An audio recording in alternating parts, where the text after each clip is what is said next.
Chapter 32. The Final Trial. In his third attempt, Wang Wei still believes that by having a powerful enough cultivation, he would become victorious against the wrath of heaven.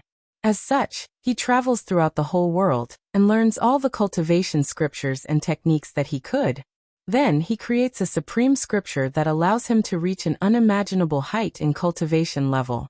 As for his parents, he did not hide them or try to protect them like last time.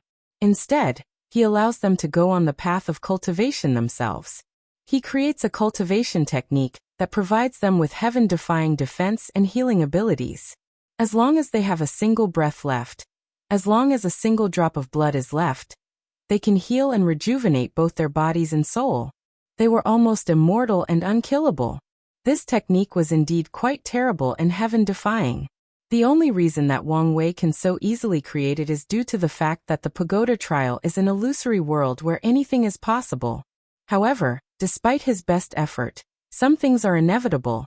They are destined to happen. Wang Wei still fails to stop the gigantic hand or the wrath of heaven. Although in this round, he still lasted a little longer than previous ones, the gigantic hand still kills him and his family. His developed unkillable cultivation technique only prolonged the inevitable demise of his parents and further added to their suffering before their death. However, Wang Wei did not regret his choice. The wrath of heaven was determined to involve his parents in their fight, and unfortunately, there is nothing he could do to stop it. However, his will and determination did not waver for even a second. As long as he has a single breath, he will continue to fight it. This determination soon became the despair of our young protagonist. The cycle of the seasons from autumn to summer is manifestation of samsara, as it indicates that all living beings live life in an endless cycle of suffering from one reincarnation to another, without being able to escape. It is also a manifestation of the passing of time, the bringer of wisdom to all life through age, suffering, and repeating mistakes. As such, 2 years passed by, and Wang Wei was still stuck in the 9th pagoda trial. Throughout the past 2 years, Wang Wei had many attempts at the Pagod 999 to be exact. All of them ended in failures. He had to watch his family and loved one die one by one more than 9,000 times. And he himself had to experience such a number of deaths. Death was not a particularly enjoyable experience. In this trial, there is no such thing as reincarnation. As such, death is the end, the finale. There is no afterlife, no kingdom of God, no punishment from hell. Only an eternal silence and absolute darkness. In this silent darkness, the only functioning thing is the mind, left wondering about everything and nothing. There is no concept of time and space. There is no matter to interact with, no living being to converse with. Only your mind, thoughts, and memories are left. All the ideas and thoughts you ever had during your life, no matter how good or evil. You can precisely inspect each of them to the last detail. In this bleak scenario, a person starts to explore and judge themselves. Their concept of morality, are they good or evil based on their own thoughts, not action? The way people view them, the impact that they think they have on others, their socio-political views, etc. Additionally, the people they have interacted with throughout their lives, or the people they actually care about, can only exist only in memories. The only good thing about this silent darkness is the fact that it provides its residents with perfect memories. They can see or review anything from the moment of their birth. All the people they are longing to see exist forever in their memories, and can see them as long as they desire. Of course, such a thing can also be interpreted as an everlasting curse. When a person comes to the realization that the people that they are longing for and loved most in the world are nothing but lingering memories, it is easy for them to break down emotionally and spiritually.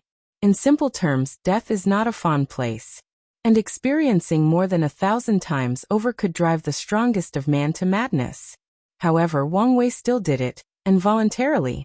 He did not flinch for even a moment. For his conviction, for his Tao heart, for his path of emperor, he kept moving forward.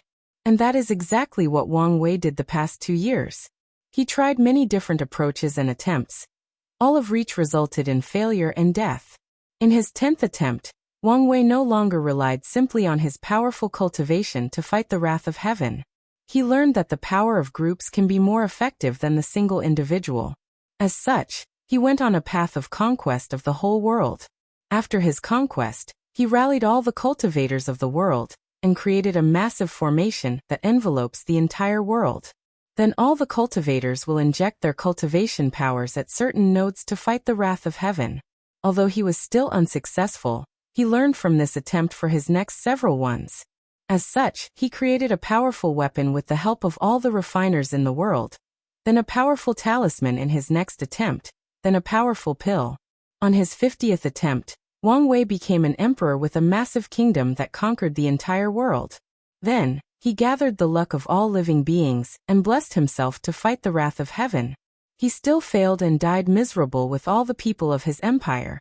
On the 100th attempt, Wang Wei proclaimed himself as a supreme god and spread his benevolence throughout the world. He once again conquered the world and gathered the faith and incense of all living beings. He turned the mortal world into his kingdom of God, where he turned all his most devout believers into light messengers or archangels. Gathering the power of the whole kingdoms, he went on an expedition against the gigantic hand. In the end, he still failed and his god kingdom was destroyed. All his believers perished, but they still did so with a smile on their face as they embraced death with their beloved god. Despite his 100 attempts and 100 deaths, Wang Wei's will and fighting intent did not diminish for even a second. The fight must continue on. Chapter 33. The Final Trial. On his 250th attempt, a burst of madness enveloped Wang Wei. In order to win against the wrath of heaven, he set up a massive formation that surrounded the whole world, then used the world as a massive bomb against the gigantic hand. Afterward, only Wang Wei and his parents remained intact and alive, floating in the endless void of the universe. However, this fact did not remain true for long. The world bomb did not stop the gigantic hand. Heck, it did not even hurt. Soon afterward, the wrath of heaven killed Wang Wei and his family. In his 587th attempt, Wang Wei once again established a supreme religion that engulfed the entire world. However, the god that the people worshipped was not him, but the supreme gigantic hand. In this attempt, Wang Wei placed himself in the role of servant and lauded the might and glory of the wrath of heaven. In desperation, Wang Wei had no choice but to humble himself in front of the big hand and see if he could spare him or at least spare his family.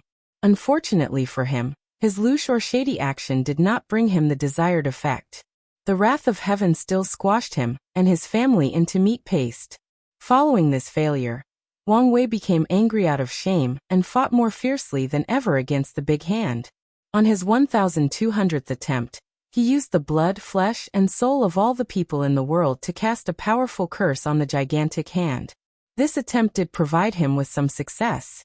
The powerful curse managed to dramatically weaken the wrath of heaven, which in turn allowed Wang Wei to put on a slightly decent fight. However, the result was still the same: death and destruction. In the 2729th attempt, Wang Wei tried another drastic attempt. When the wrath of heaven came to him, he did not fight head-on. Instead, he kept dodging its attack. Their fight continued throughout the world, which resulted in the destruction of the world and extinction of all life. This was of course Wang Wei's plan. After the wrath of heaven destroyed the world and the people living in it, Wang Wei used a Tao of Karma technique to initiate a karmic backlash against the gigantic hand. With the cause and effect of destroying the world, the grievances of billions of lives severely weakened the gigantic hand even more than the previous curse. Unfortunately, he still failed and died. In his 5000th attempt, a deep despair overwhelmed Wang Wei when he realized that in all of his fights, he never managed to wound his opponent. He weakened it on many occasions. He fought with it to a standstill countless times for a long duration of time. However, he never managed to properly wound it. Wang Wei never saw the gigantic hand bleed even once. With such lingering thoughts, Wang Wei considered stopping the trial. At this period of time, he was the only person who kept on persisting. Both the first contemporary Sacred Son and Li Jun had stopped after more than 2,000 attempts, only he kept on going. At this point of time, Wang Wei realized that there might be no way to actually win this fight. The design of this trial is the despair of having an undefeatable enemy. The point that the elders were trying to teach them is to always insist and keep on fighting to the last breath. And during the process, Temper the will and the heart as much as possible. So Wang Wei asked himself, was his will and heart tempered during this trial? The answer is of course yes. During the past 5,000 attempts, he had experienced countless suffering and deaths. Furthermore, he had learned a great deal of things and experienced many wonders of the world. Although this trial is a fantasy world and many of the things he did were actually not feasible in the real world, many of his experiences and knowledge that he acquired were actually quite real and useful, especially those scriptures scattered all over the illusory world. In fact, the training of aristocratic families like him is actually quite rigid and severe. Do not look at novels in his previous life and see a bunch of young masters who are either unskilled or unlearned, yet they are the heir of their family with powerful cultivation. In fact, this is impossible, or at least in this world, it is impossible. Children like Wang Wei and Li Jun, or even the Branch family have to learn a great deal of things at a young age. They have to learn proper etiquette, mannerism, speech, literature, poetry, calligraphy, and go. Additionally, they have to learn all kinds of sculptures that contain the laws and truth of heaven and earth, of the vast universe. These scriptures were the accumulation of countless sages and powerful cultivators throughout the inception of the Tao opening sect. In fact, many of the scriptures were written by the great emperors of the sect as a way to enrich the foundation of the later generation. These children could not understand the majority of the content of these scriptures.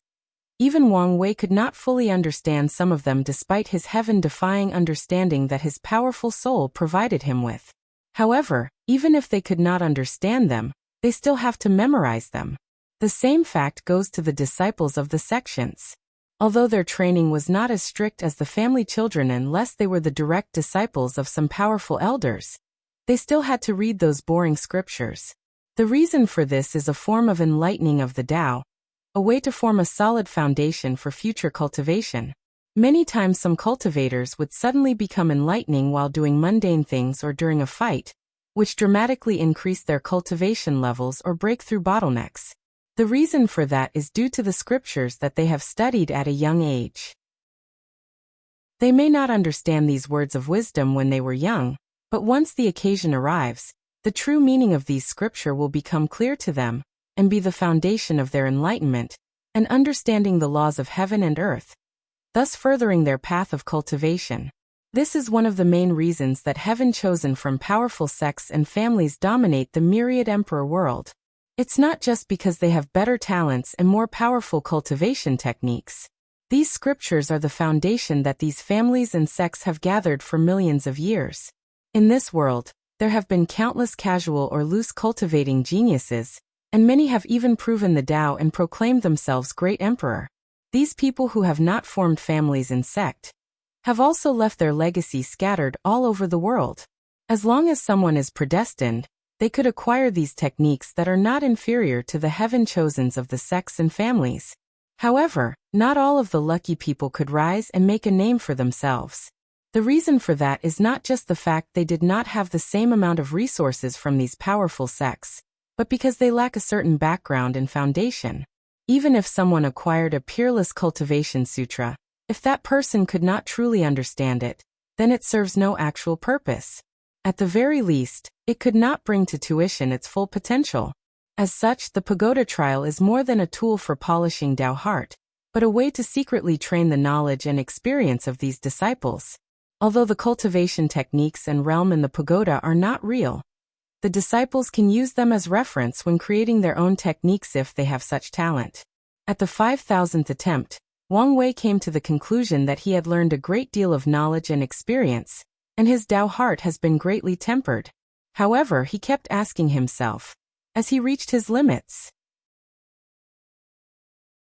Chapter 34, The Final Trial, Despair Part 5 Re-edit. Wang Wei's dilemma on the 5,000th attempt lasted a while. He kept asking himself whether he had truly reached his limits and should have stopped. After agonizing with this question for a while, he decided to stop. After all, he had truly tempered himself, and he also had the best record of all the disciples of the sect. He had nothing more to prove to anyone else. Just when Wang Wei was about to turn his thought into action, his mysterious intuition kicked in, and warned that if he quit now, he might regret it later down the line during his later years of life. Wang Wei had always trusted his intuition as it had helped and saved him countless times, even when he first reincarnated. After making his choice, Wang Wei once again entered the pagoda for his 5,000th attempts. This time, he chose a different way that he had never tried before. Beg for mercy. Although this kind of thing does not fit his character and his pride, but for his family, for his further tempering, humbling himself is not unacceptable. In the previous trial, he had learned when to bow to circumstances. Additionally, begging is not inconsistent with Wang Wei's way of free and unfettered. As a person who pursues absolute freedom, he can do whatever he desires. If he wants to be a supreme being that all beings bow down to, he will.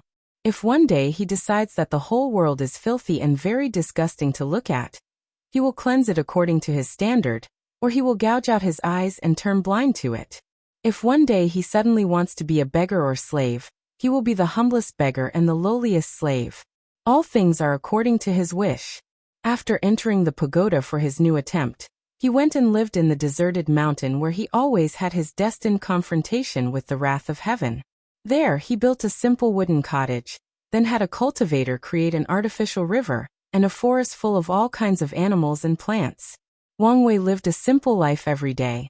He woke up early every day, ate breakfast from hunting animals and plants in the forest and drank water from the river. Afterward, he would enter an empty room in the cottage, kneel down and kowtow to the wrath of heaven asking for his forgiveness. This act of kneeling and begging would go on for 18 hours a day. Then, Wang Wei would go to bed, and repeat the same routine the next day. This process lasted for decades. Every day, he would kneel and beg for mercy for 18 hours, without missing a single day. Whether it was snowing or raining, he would still keep on going.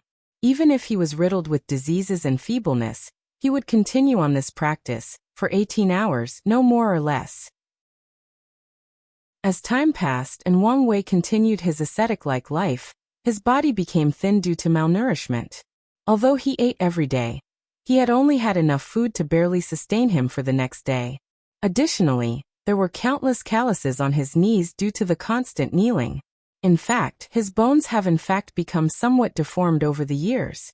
However, despite all these hardships, Wang Wei never stopped, not even for a single day. For Wang Wei, this excruciating process was not just a way to pass the trial, but a journey of penance and self-discovery. Wang Wei believed that only in the most painful times of someone's life that they can see themselves and discover what kind of person they are. Time soon passed, and the day of the fateful encounter soon arrived. The mighty hand of heaven descended toward Wang Wei as scheduled, and proceeded to completely annihilate him. However, something different happened this time. One of which is the fact that the gigantic hand did not kill Wang Wei's parents this time, only him. The second thing was the fact that the wrath of heaven actually communicated with him this time. Before destroying Wang Wei, a powerful and mighty voice echoes throughout the world directed toward him and shouted, "Ant, are you worthy?" Then Wang Wei was killed and exited the pagoda. After his exit, Wang Wei did not become angry that all his decades of action were actually in vain. This was a choice that he personally made, and he had to live with the consequences. No one owed him anything, especially the wrath of heaven. Just because he put in all the work does not necessarily mean he will be rewarded. Life is unfair, and fate is the greatest impediment of life. Furthermore, he benefited a great deal throughout this trial. During his decades-long ascetic life, his state of mind had greatly sublimated. He had learned a great deal of things about himself. Although some of the things he realized about his nature were quite unpleasant, he had to live with the fact or try to change. Instead of agonizing over his failed plan, Wang Wei was thinking about the word of the wrath of heaven. Is he worthy? He has been fighting with it for countless times, but never once has he proven that he was a worthy opponent of it. At best, Wang Wei could be seen as a great nuisance. A worthy opponent? Never. After thinking about this, Wang Wei's eyes immediately light up. Now he had finally found a real goal to accomplish in this trial. Even if he could not win the wrath of heaven, he will become a somewhat worthy opponent. After making up his mind, Wang Wei took a few days off to contemplate his next set of action. After pondering for a while, He soon discovered that he had used all the methods he could think of. The other methods he had left were simply slight deviations of the same idea. Whether to use the luck of all beings as emperor, or becoming the god of beings with faith, they are essentially the same method with different forms of execution. Visit Rietal. Me for extra chapters. Although Wang Wei came to this sudden realization, he did not stop fighting. As long as he continued to fight, he would find a way forward. As long as the methods he uses from now are even a little better than previous ones, he will continue to fight. On his 6546, Wang Wei tried to hide from the wrath of heaven. He cut off all his karma, erased memories of himself from all the people that knew him, or have ever seen him, including his parents. He removed all traces from his existence in the world. He even erased his presence or record of birth from the wheel of reincarnation. He even erased himself from the river of time. Technically, Wang Wei was never even born in this world.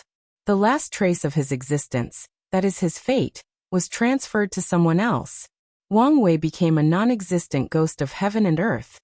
It was as if he never appeared in this world. After doing all of this, he entered the endless void and left the whole world. On the fateful day, the wrath of heaven descended on the world. However, he could not find his little prey. In a burst of anger, it completely destroyed the whole world. After not finding his target, the gigantic hand became furious and destroyed the entire universe that Wang Wei was in. It was at this moment that Wang Wei truly realized the vast and mighty power of the wrath of heaven. All of his previous fights were probably child play. However, despite all of this, Wang Wei was not discouraged. The fight must continue on. On the 7923th attempt, Wang Wei tried a different approach. He conquered the whole world as an emperor. Then he enforced laws that encouraged the people to give birth to people at all cost. He provided all kinds of rewards for families to give birth to more children. The more people a family has, the greater the status and wealth they have. In his madness, women throughout the world literally became birth machines, and men became stallions whose sole purpose was to impregnate women. In just a couple decades, the world's population increased from a few billions to a few trillions. Then he encircles the whole world with a powerful formation that takes the soul power of all living beings and blesses it to his soul. During this fight with the wrath of heaven, Wang Wei did not fight him head-on, but on the soul level. Unfortunately, he still failed and died miserably with the world. How could a being of such proportional strength have a weak soul? A soul is probably a low-level thing for the wrath of heaven. Wang Wei's actions were doomed to fail from the beginning. On his 9789th attempt, Wang Wei tried to parasitize the wrath of heaven. He believed that if he could acquire a few % of the hand's power, then he could have a prolonged fight with it, and eventually be the last winner. This attempt was somewhat successful. Wang Wei created a cultivation technique that could parasitize a host, then take over their power. With this powerful Dao art, Wang Wei did acquire some of the powers of the wrath of heaven. However, before he could control said power, the gigantic hand triggered the imprint he had on its power, and Wang Wei was backlashed and died. Today is a great and memorable day in the Dao opening sect. The young sect master is going to try his last attempt in the pagoda, the 10,000th attempt. Many disciples and elders of the sect gather together to witness this momentous event. Discussions of this event are ubiquitous. From the lowest of servants to the highest echelons of the sects, all are discussing this event. Wang Wei, who is now 11 years old, stands in front of the pagoda with a calm look. In the past 2 years, he had changed a lot. He has become a lot taller, more handsome, and more mature. The biggest changes are his eyes and temperament. The edge had on him before was gone, replaced by a soothing and ethereal calmness. His will and determination that were easily noticeable from his eyes are now gone, replaced by a profound vastness that could engulf anything and everything. After a brief pause of silence, under the eyes of countless disciples and elders, Wang Wei enters the pagoda for his last and final attempt. Chapter 34.1. Wang Wei's dilemma on the 5,000th attempt lasted a while. He kept asking himself whether he had truly reached his limits and should have stopped. After agonizing with this question, for a while he decided to stop. After all, he had truly tempered himself, and he also had the best record of all the disciples of the sect. He had nothing more to prove to anyone else. Just when Wang Wei was about to turn his thought into action, his mysterious intuition kicked in and warned that if he quit now, he might regret it later down the line during his later years of life. Wang Wei had always trusted his intuition as it had helped and saved him countless times, even when he first reincarnated. After making his choice, Wang Wei once again entered the pagoda for his 5,000th attempts. This time, he chose a different way that he had never tried before. Beg for mercy. Although this kind of thing does not fit his character and his pride, but for his family, for his further tempering, humbling himself is not unacceptable. In the previous trial, he had learned when to bow to circumstances. Additionally, begging is not inconsistent with Wang Wei's way of free and unfettered. As a person who pursues absolute freedom, he can do whatever he desires. If he wants to be a supreme being that all beings bow down to, he will. If one day he decides that the whole world is filthy and very disgusting to look at, he will cleanse it according to his standard, or he will gouge out his eyes and turn blind to it. If one day he suddenly wants to be a beggar or slave, he will be the humblest beggar and the lowliest slave. All things are according to his wish. After entering the pagoda for his new attempt, he went and lived in the deserted mountain where he always had his destined confrontation with the wrath of heaven. There he built a simple wooden cottage, then had a cultivator create an artificial river, and a forest full of all kinds of animals and plants. Wang Wei lived a simple life every day. He woke up early every day, ate breakfast from hunting animals and plants in the forest, and drank water from the river. Afterward, he would enter an empty room in the cottage, kneel down and kowtow to the wrath of heaven asking for his forgiveness. This act of kneeling and begging would go on for 18 hours a day. Then, Wang Wei would go to bed, and repeat the same routine the next day. This process lasted for decades. Every day, he would kneel and beg for mercy for 18 hours, without missing a single day. Whether it was snowing or raining, he would still keep on going. Even if he was riddled with diseases and feebleness, he would continue on this practice, for 18 hours, no more or less. As time passed and Wang Wei continued his ascetic-like life, his body became thin due to malnourishment. Although he ate every day, he had only had enough food to barely sustain him for the next day. Additionally, there were countless calluses on his knees due to the constant kneeling. In fact, his bones have in fact become somewhat deformed over the years. However, despite all these hardships, Wang Wei never stopped, not even for a single day. For Wang Wei, this excruciating process was not just a way to pass the trial, but a journey of penance and self-discovery. Wang Wei believed that only in the most painful times of someone's life that they can see themselves and discover what kind of person they are. Time soon passed, and the day of the fateful encounter soon arrived. The mighty hand of heaven descended toward Wang Wei as scheduled, and proceeded to completely annihilate him. However, something different happened this time. One of which is the fact that the gigantic hand did not kill Wang Wei's parents this time, only him. The second thing was the fact that the wrath of heaven actually communicated with him this time. Before destroying Wang Wei, a powerful and mighty voice echoes throughout the world directed toward him and shouted, "Ant, are you worthy?" Then Wang Wei was killed and exited the pagoda. After his exit, Wang Wei did not become angry that all his decades of action were actually in vain. This was a choice that he personally made, and he had to live with the consequences. No one owed him anything, especially the wrath of heaven. Just because he put in all the work does not necessarily mean he will be rewarded. Life is unfair, and fate is the greatest impediment of life. Furthermore, he benefited a great deal throughout this trial. During his decades-long ascetic life, his state of mind had greatly sublimated. He had learned a great deal of things about himself. Although some of the things he realized about his nature were quite unpleasant, he had to live with the fact or try to change. Instead of agonizing over his failed plan, Wang Wei was thinking about the word of the wrath of heaven. Is he worthy? He has been fighting with it for countless times, but never once has he proven that he was a worthy opponent of it. At best, Wang Wei could be seen as a great nuisance. A worthy opponent? Never. After thinking about this, Wang Wei's eyes immediately light up. Now he had finally found a real goal to accomplish in this trial. Even if he could not win the wrath of heaven, he will become a somewhat worthy opponent. After making up his mind, Wang Wei took a few days off to contemplate his next set of action. After pondering for a while, he soon discovered that he had used all the methods he could think of. The other methods he had left were simply slight deviations of the same idea. Whether to use the luck of all beings as emperor, or becoming the god of beings with faith, they are essentially the same method with different forms of execution. Although Wang Wei came to this sudden realization, he did not stop fighting. As long as he continued to fight, he would find a way forward. As long as the methods he uses from now are even a little better than previous ones, he will continue to fight.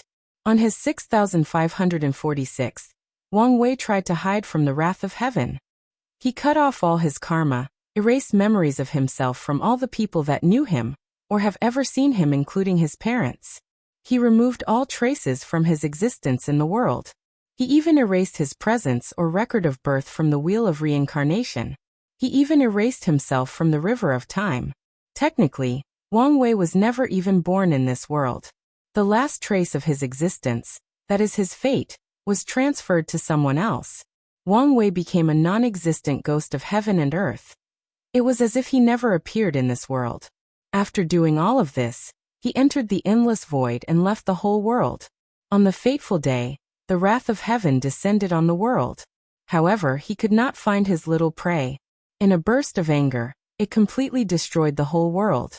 After not finding his target, the gigantic hand became furious and destroyed the entire universe that Wang Wei was in. It was at this moment that Wang Wei truly realized the vast and mighty power of the wrath of heaven. All of his previous fights were probably child play.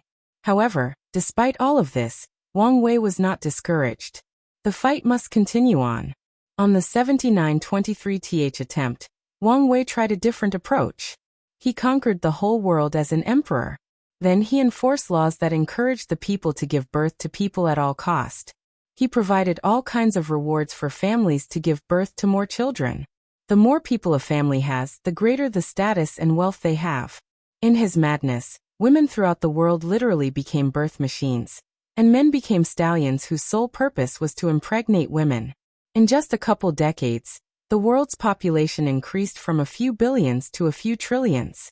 Then he encircles the whole world with a powerful formation that takes the soul power of all living beings and blesses it to his soul. During this fight with the wrath of heaven, Wang Wei did not fight him head-on, but on the soul level. Unfortunately, he still failed and died miserably with the world. How could a being of such proportional strength have a weak soul? A soul is probably a low-level thing for the wrath of heaven. Wang Wei's actions were doomed to fail from the beginning. On his 9789th attempt, Wang Wei tried to parasitize the wrath of heaven. He believed that if he could acquire a few % of the hand's power, then he could have a prolonged fight with it, and eventually be the last winner. This attempt was somewhat successful.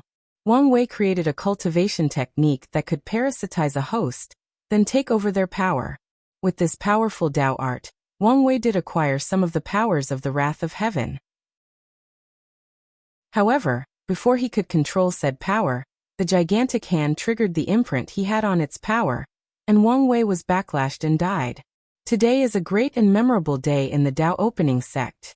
The young sect master is going to try his last attempt in the pagoda, the 10,000th attempt. Many disciples and elders of the sect gather together to witness this momentous event. Discussions of this event are ubiquitous. From the lowest of servants to the highest echelons of the sects, all are discussing this event. Wang Wei, who is now 11 years old, stands in front of the pagoda with a calm look. In the past 2 years, he had changed a lot. He has become a lot taller, more handsome and more mature.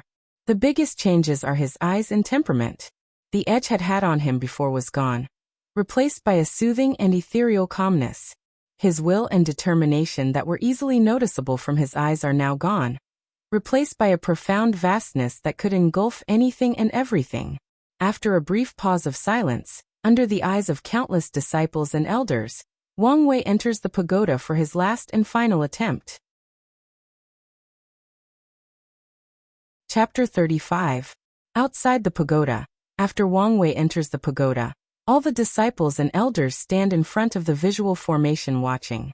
In the clouds, the sect master Wang Tian and all the great elders and elders float in the void watching the trial, while discussing the past 2 years. The great elder of the formation hall says, "I cannot believe the amount of changes that have taken place in the sect during the past 2 years. This polishing Tao Heart Pagoda is a truly marveled idea. Yes, all the disciples have truly matured, and they all have made great progress in the cultivation levels," responds Great Elder Li Jiang with a truly joyous smile. The Great Elder Longbo scoffs at him and replies with annoyance, "You are only saying that because of the performance of your son." Upon hearing Great Elder Longbo's words, the other elders sigh. The past 2 years have brought a great deal of shock to all of them. Among all of the disciples of the sect, the person with the best performance beside Wang Wei is undoubtedly Li Jun, the son of Great Elder Li Jiang. Even the number 1 contemporary sacred son, Han Li, did not have a better record than Li Jun. You should know that Han Li has the number 12 physique, the heavenly thunder body, and has been cultivating for countless years. As for Li Jun, he is nothing but the most common genius in the Tao opening sect, or even the entire myriad emperor world during this generation. On top of that, he is still a mortal who has not started cultivating yet. Despite all of these facts, his performance can still outshine Han Li. Many people might ask, what about Wang Wei?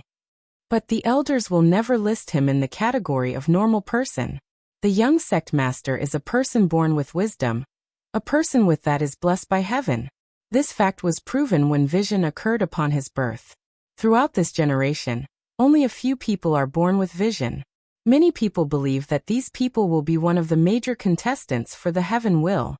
Great Elder Li Jiang, still with a smile on his face, answers back, "Longbo, you do not have to be jealous of this seat, son.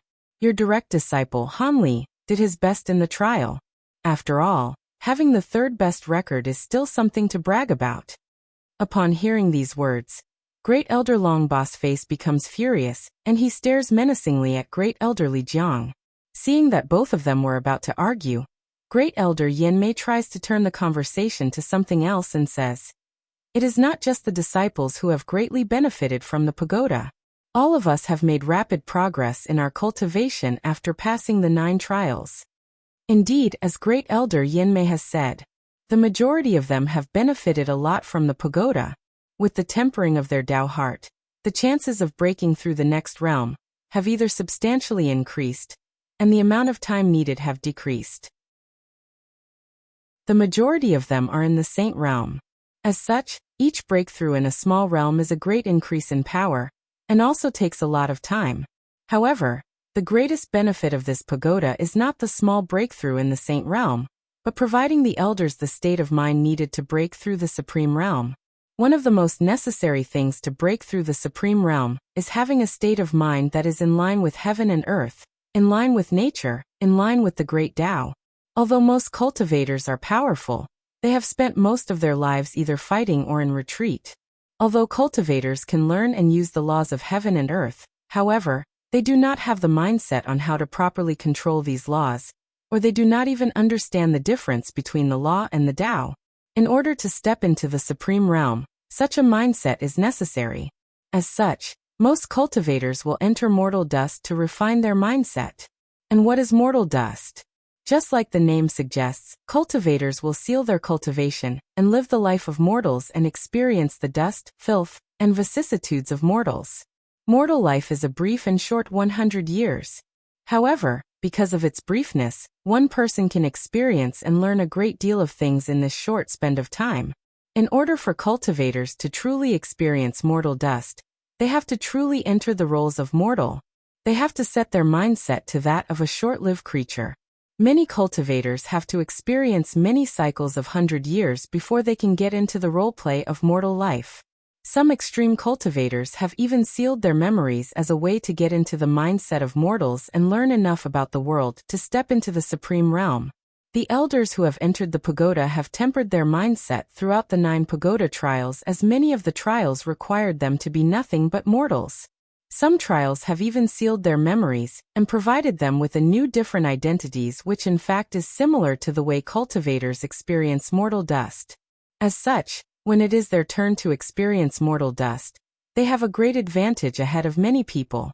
Just such pagoda have increased their chance to step into the supreme realm by at least 5%, which is a high number given the fact that the supreme realm is the highest cultivation level that a person can step to on their own. Back to the pagoda. After entering the pagoda, Wang Wei did not do anything outrageous or daring in order to fight the wrath of heaven. In fact, he did not do anything extraordinary at all.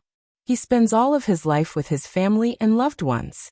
He did not cultivate, conquer the world, or create some grandiose and elaborate plan. He lives all of this attempt as a normal person blessed with wealth, health, and a loving family. Many of the people watching outside became confused, but they did not stop watching. They know that things will never be as simple as seen, and they are right. When the fateful encounter arrived, Wang Wei set out to the place he always had his fight with the wrath of heaven. This place is where everything begins, and it is also the place where everything should end. Wang Wei stands on top of the mountain with a calm face, waiting for his predestined foe to arrive. He did not have to wait long. Soon, a gigantic hand descended from heaven heading toward Wang Wei to squash him. Things proceed as they always did, with Wang Wei's utmost defeat and death. However, the process did not go as easy as the wrath of heaven anticipated. When the gigantic hand reached Wang Wei, he did not fight or struggle despairingly. Instead, he looked straight at the gigantic hand. A supreme and indomitable will flows out of Wang Wei's weak mortal body. The will resisted the mighty power of the wrath of heaven for a whole 10 minutes. In those 10 minutes, the gigantic hand manages to destroy the whole world and all of its billions of lives, then proceeds to destroy the entire universe just like he did previously. However, he still could not kill Wang Wei. He could not even slightly injure him. Despite the destruction of the world, despite the annihilation of the universe, despite being a mortal floating in the endless chaos, Wang Wei still looks at the gigantic hand with a calm look on his face for a whole 10 minutes. His look conveys his will that no matter how powerful the wrath of heaven is, no matter what heaven-defying action he takes, in these 10 minutes, his will is supreme. As long as his will is strong and firm enough, in all heaven and earth, he is almighty, he is transcendent. No one can kill him.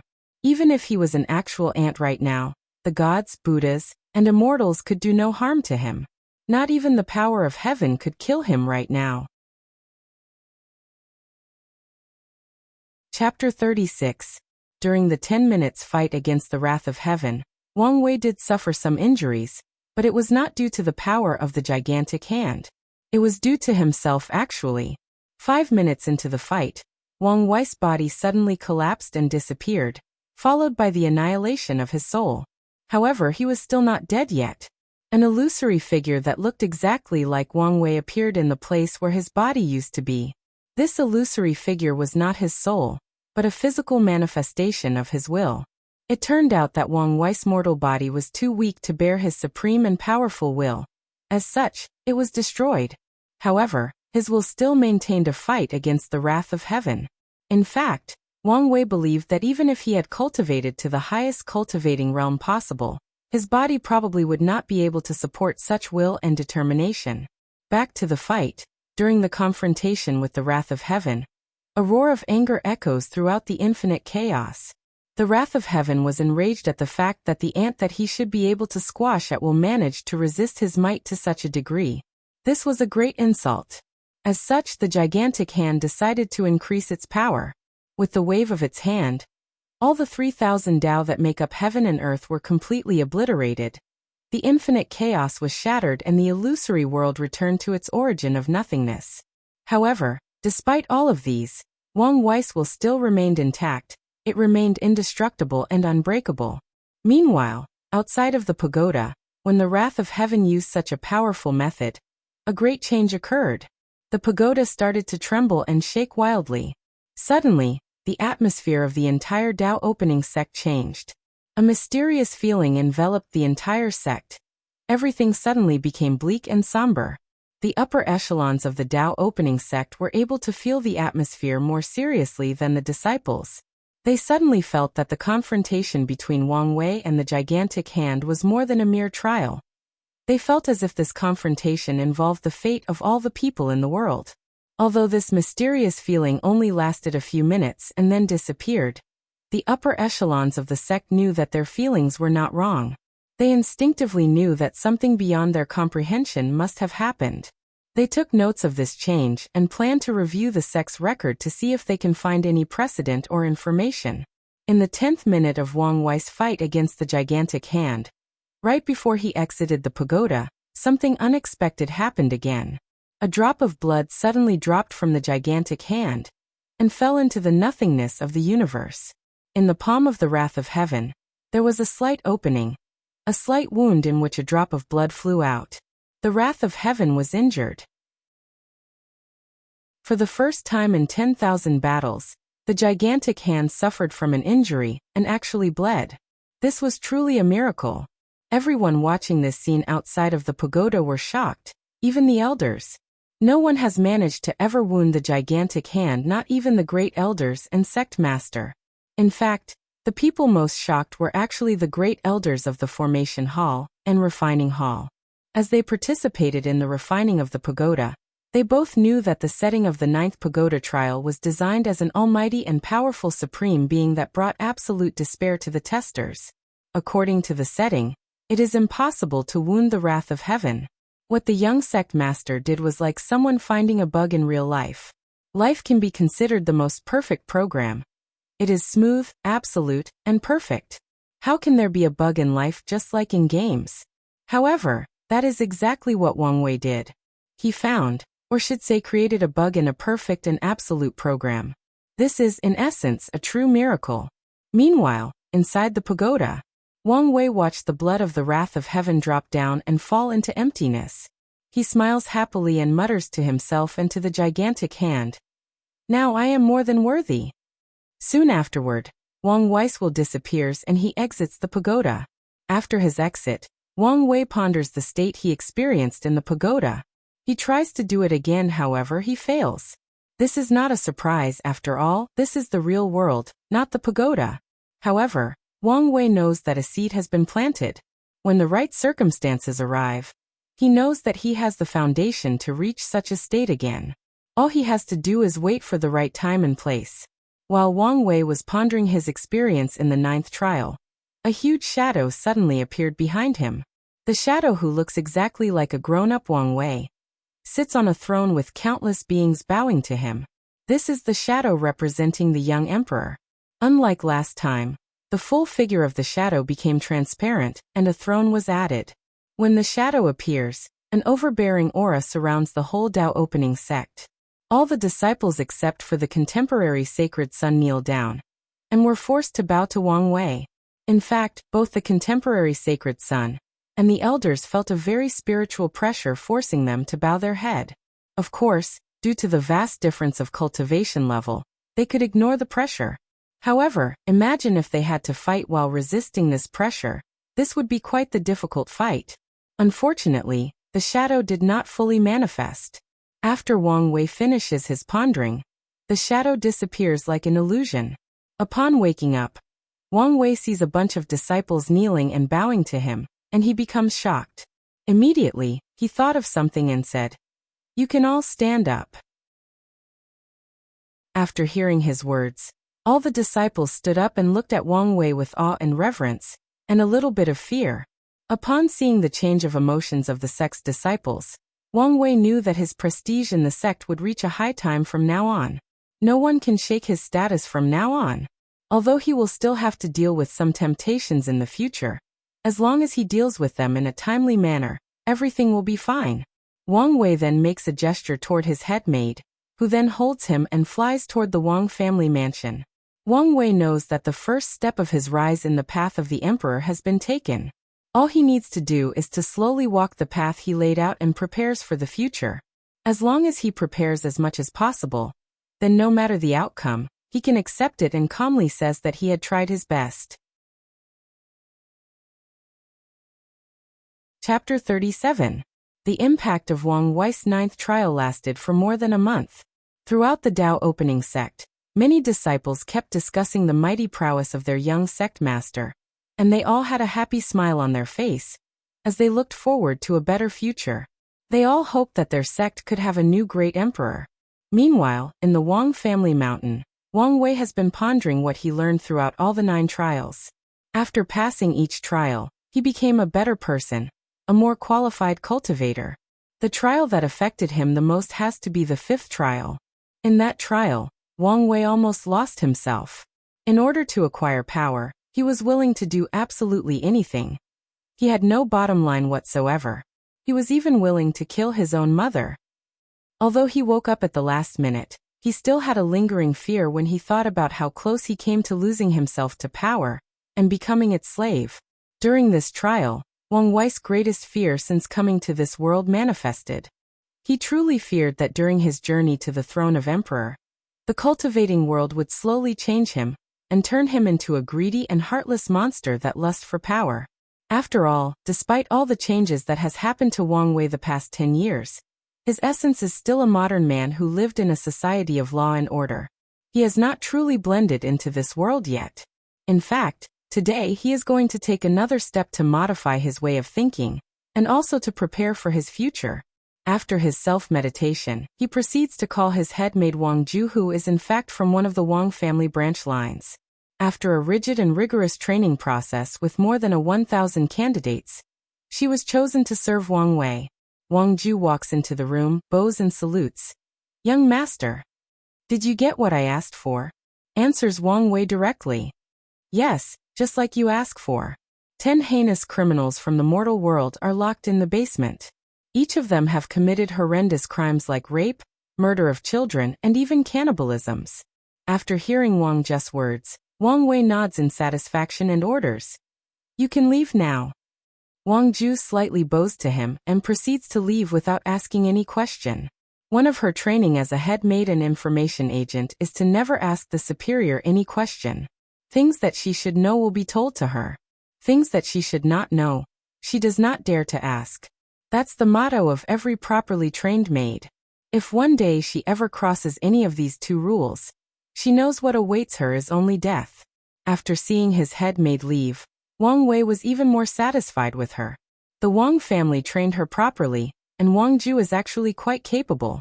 After taking a few breaths to calm down, Wang Wei journeys toward the basement. Today, he is going to do something to prepare for his future. He is going to take another major step toward his future. Today, he is going to personally see blood. He is going to kill. Although Wang Wei has committed many acts of mass genocide during the pagoda trial, however, things are actually different in real life. In the trials, he could internalize his actions by telling himself that this world is in fact just a mere dream, a very realistic illusion, that his actions had no real consequences, that the people in the illusion were nothing but NPCs in a game. As such, he did not really feel anything when he killed someone. However, reality is different from the illusion world of the pagoda. This time, he is going to take an actual life. As a person born in modern society with normal ethical views, how could he easily kill someone and shrunk it like it was nothing? Wang Wei remembers reading about the protagonists from the novels in his past life. Every time they first kill someone, they act as if it was nothing. It was as if what they had just done is comparable to daily drinking of water. These protagonists usually defend themselves by saying that the world is the law of the jungle. Big fish preys on little fish. Although they are indeed right, the world of cultivation is indeed brutal. However, these protagonists just got into the world and they could immediately change their mindset like that. To Wang Wei, most of these protagonists were actually already mentally unstable. The world did not change them, not it just reveals their already insane or problematic mentality. The law and order of modern society are just shackles to these protagonists. However, Wang Wei is different. He was a normal human being with normal ethical views. Although he always has been a person of great determination, in many ways he is still a normal person. Wang Wei continues to walk steadily toward the basement. Today he must kill these prisoners. And it is not because of his moral views that evil must be eradicated. No, it was because his mentality needs to change. After spending so much time in this world, Wang Wei has realized that he is different from the children of this world. All the children of the same age as him have the mindset that killing is not morally wrong, but a way to display might and heroism. They grew up hearing tales of their father and ancestors fighting and slaughtering countless cultivators. And these parents instilled the idea that one day, they will do the same too. As a result of this, killing for these children is nothing at all. Wang Wei once watched a 5-year-old kill a servant for making a mistake. Although he tried to stop it, it was already too late. The servant was already dead by the time he arrived. It was at that moment that he realized how different his mindset was from everyone else. Unfortunately for him, in this world, his mindset is considered wrong and dangerous. As a person who hopes to one day walk the path of emperor, being compassionate is the last trait that he needs. The throne of emperor is one made of blood and bones of countless cultivators. Knowing all of these, Wang Wei has long prepared to slowly set his mindset in the right place instead of directly being thrown into a situation in which he has to face his flaws unprepared. Wang Wei slowly enters the basement. Inside lies 10 men wearing tattered linen cloth with iron chains bitting both their hands and feet. A cloth is used to forcibly close their mouth and prevents them from speaking. Wang Wei slowly looks at each of them. From their facial expression, he could see the great fear and dread in their eyes. It was the fear of death approaching them, yet being totally powerless to prevent it. In fact, not all of them are actually afraid. From the subtle soul fluctuation that Wang Wei could perceive, a few of them were actually quite calm, and a cunning gleam of light could be seen deep in their eyes. Wang Wei could tell that these criminals were actually trying to find a slight chance of survival. The fear that they have displayed on their face is nothing but a farce to disarm him. A way for them to try to get him to either have sympathy for them or lower his guard. Wang Wei ignores all of the looks that these prisoners were given him. He walks to a table in the room and picks up a long knife. Then, proceeds toward the first prisoner and stands in front of him. Wang Wei looks at the prisoner while his hand holding the saber tremors slightly. A great amount of dread suddenly overcomes him. He hesitates. This is a life that he was about to take. No matter how sinful said life was, it is still a life. What right does he have to take it away? If he does take their lives, would he be any better than them? While Wang Wei was dealing with this ethical and philosophical dilemma, the prisoners started to have hope. They hoped that this young master would have sympathy for them and let them spend the rest of their lives in prison. It took a total of 30 minutes for Wang Wei to make a decision. He looks at the first prisoner, with trembling hands, screams out loud and stabs him repeatedly. Wang Wei did not know how many times he stabbed the poor bastard. After the first stab, he had immediately lost consciousness. All he could rely on was instinct. When he woke up, his robe was full of blood. He sat on the floor with a dead body and 9 horrified prisoners. He started to think about what he has just done. Soon, the realization that had taken a life dawned on him. He asked himself, did he regret it? The answer is of course yes. It is true that these people are in fact quite wicked and deserve death. However, no matter what excuse he could come up with, a life is a life. Afterward, Wang Wei asked himself, if he was given the chance to redo it again, would he still make the same choice? The answer he came up with is still yes. He is a person destined to walk the path of the emperor.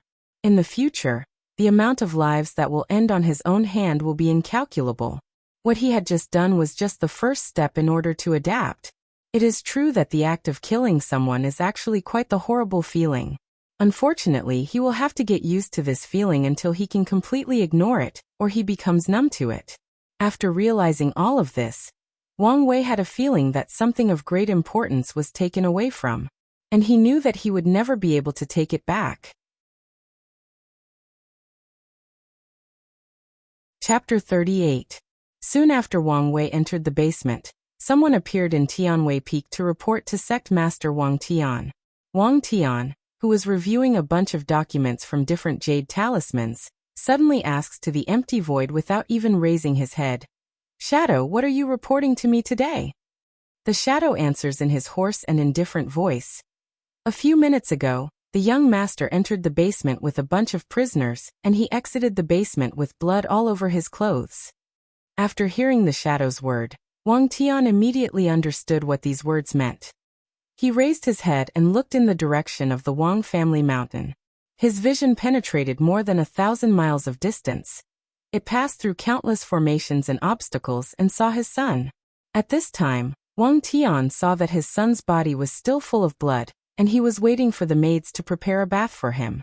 Wang Tian could also see that the state of his son was not good right now. After finishing checking on Wang Wei, Sect Master Wang Tian sighed in relief. Actually, throughout the years, Wang Tian had noticed that his son was quite different from ordinary people. According to his years of observing and analyzing, he came to the conclusion that the core values of his son were completely different from all the people of the world. His son's core values involve the idea that order and restraint is necessary for the development of society, that all people are created equal, and more importantly, killing and slaughtering is morally wrong. When Wang Tian noticed these core values from his son, he was completely worried. In this world where cultivators rule and dictate everything, these values or ideas are not only worth nothing, but are quite dangerous. How can cultivators who have 100,000 years of lifespan, can destroy rivers, move mountains, and pick up the stars be equal to ordinary mortals? Furthermore, having such powerful strength, what cultivator would allow someone else to formulate laws that restrain them? As for the act of no killing, that's what worried Wang Tian the most. His son had long decided to walk the path of emperor.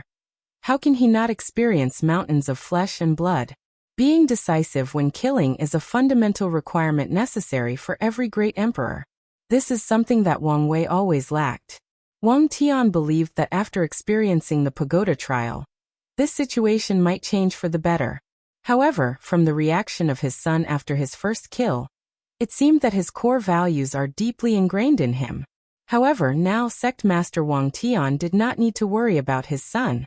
From Wang Wei's action, he realized that his son had noticed this problem and was proactive in solving it himself. As such, Wang Tian did not have to take action himself. After finishing his thought, Wang Tian motioned for the shadow to leave and continued reviewing the affairs of the sect. Soon, 7 days passed. During the past few days, Wang Wei had many nightmares that woke him up at night. In these nightmares, he would always see the face of the prisoners he had killed. They would hunt and torment him in every way possible. However, despite all of these, he always killed a few more prisoners the next day. No matter how bad his nightmares were, no matter how nauseous he was after each kill, he would continue to take a life at least once a day. Wang Wei knew that killing will become a common thing for him from now on. It is imperative that he learns how to get used to it.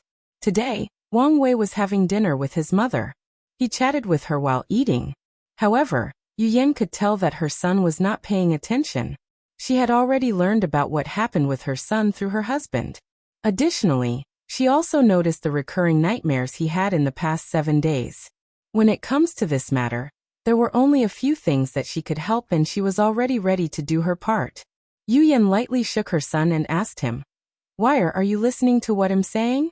Wang Wei woke up from his daze and answered apologetically, "I'm sorry, mother. I was a little distracted. What were you saying?" "I was talking about the story about how me and your father met and fell in love." "That's right. So what happened between the two of you?" Yu Yan coughed lightly and started telling the story again in a strange and magnetic voice. As she spoke, each of her words contained a slight unknown fluctuation. "Me and your father were one of the brightest heaven-chosen of our era. We defeated countless so-called geniuses all over the myriad emperor world. Even me and him have fought numerous times." "Oh, how come you guys fought? And who was the winner?" asked Wang Wei intriguingly. Yu Yan answered, "As you know, I'm from the Yu aristocrat family. Our family only has one great emperor. As such, I was trained as the next heir of the family and fought for the heaven mandates of our generation. Because of this, me and your father fought a lot in our times." As for who won and lost? After saying this, Yu Yan stopped for a while with a little bit of shame on her face.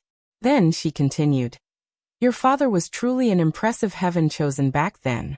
His created Absolute Cut Sword Sutra was truly a magnificent technique with boundless prospect. I never beat him in a direct confrontation." Wang Wei immediately replied, "Direct confrontation? Does that mean you won against him using crooked methods?" Upon hearing, Yu Yan became angry out of shame and lightly slapped the back of Wang Wei's head and said, "What do you mean by crooked method? Boy, on the path of emperor, any victory accomplished by any means is still a victory." Upon hearing his mother scolding, Wang Wei laughed wryly and decided not to argue with her. So he immediately changed the subject and asked, "If you guys were enemies, how did you fall in love?" Once Yu Yan heard her son's question, she secretly smiled. Wang Wei himself did not notice the fact that during this conversation, he was not once distracted or dozed off. He forgot the psychological torments that he had endured the past 7 days. The reason for that was that Yu Yan secretly used a hypnotic technique that distracted Wang Wei and focused entirely on her words. This technique is a simple application of the soul after entering the primordial spirit realm. Of course, cultivators in the supernatural and divine body realm can do it too, but it would not be so exquisite and subtle. Yu Yan continued her story. We fell in love while visiting one of the 6 forbidden land, the Blood Earth, located in the northern Black Tortoise continent. Mother, wait, I thought that the forbidden lands were a death place? Anyone who entered will die, even great emperors. Yu Yan slapped him again and said, "Don't interrupt me. The forbidden lands are indeed dangerous even for great emperors, but that is only the core area. Every once in a while, these forbidden lands would open and countless cultivators would swarm there to find their own opportunities. Me and your father were the same. Unfortunately, even the outer areas are full of dangers and few cultivators that entered could survive and make it out alive. I met your father there, and we were besieged by a bunch of blood azuras. In order to get out there alive, we decided to cooperate. During countless fights, after saving each other's life many times, we developed a bond deeper than friendship, and eventually fell in love."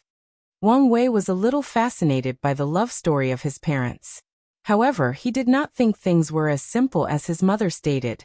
Both of them shouldered the hope and dreams of their family. How could they easily give up such things for love? After pondering this question, he directly asked his mother. Yu Yan, with a look of reminiscing on her face, responded, "In order to prevent our family from intervening in our relationship, we made a heavenly Dao vow that we will do all of our best during the fight for heaven mandate, and no matter the outcome, it will not change or affect our love for one another. However, as you know, things didn't go the way we planned. Our generation was quite unlucky. Well, maybe it was for the best. Our family is happily together now, and we still had the blessing of having you." After saying this, Yu Yan gently caressed the top of Wang Wei's head, which made him a little bit embarrassed. His mother always likes to caress the top of his head. While Wang Wei was distracted and trying to remove his mother's hand from his head, Yu Yan secretly crushed a pill into powder and put it in Wang Wei's milk on the table. Following this, she said, "Okay, there is no need to be embarrassed. I am your mother after all. I've changed your diaper countless times when you were a baby. Even if one day you become a great emperor, this fact will not change. Go finish your meal and drink your milk." Wang Wei sighed helplessly and followed his mother's order. He ate and drank his milk.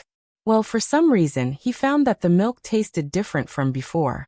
He has been drinking this milk ever since he was 3 months old, and was very accustomed to its taste. This milk is taken from a Saint Level 7 colored cow, and has great effect on nourishing the body and establishing a solid foundation for cultivating.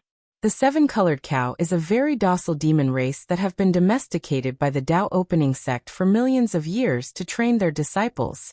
Of course, only a few people like Wang Wei can get access to the saint-level cows. Wang Wei continued drinking his milk, and came to the conclusion that maybe he thought too much about it. The milk still tasted very delicious, better than anything he had tasted in his previous life. Maybe one of the maids added new ingredients to it to enhance the taste.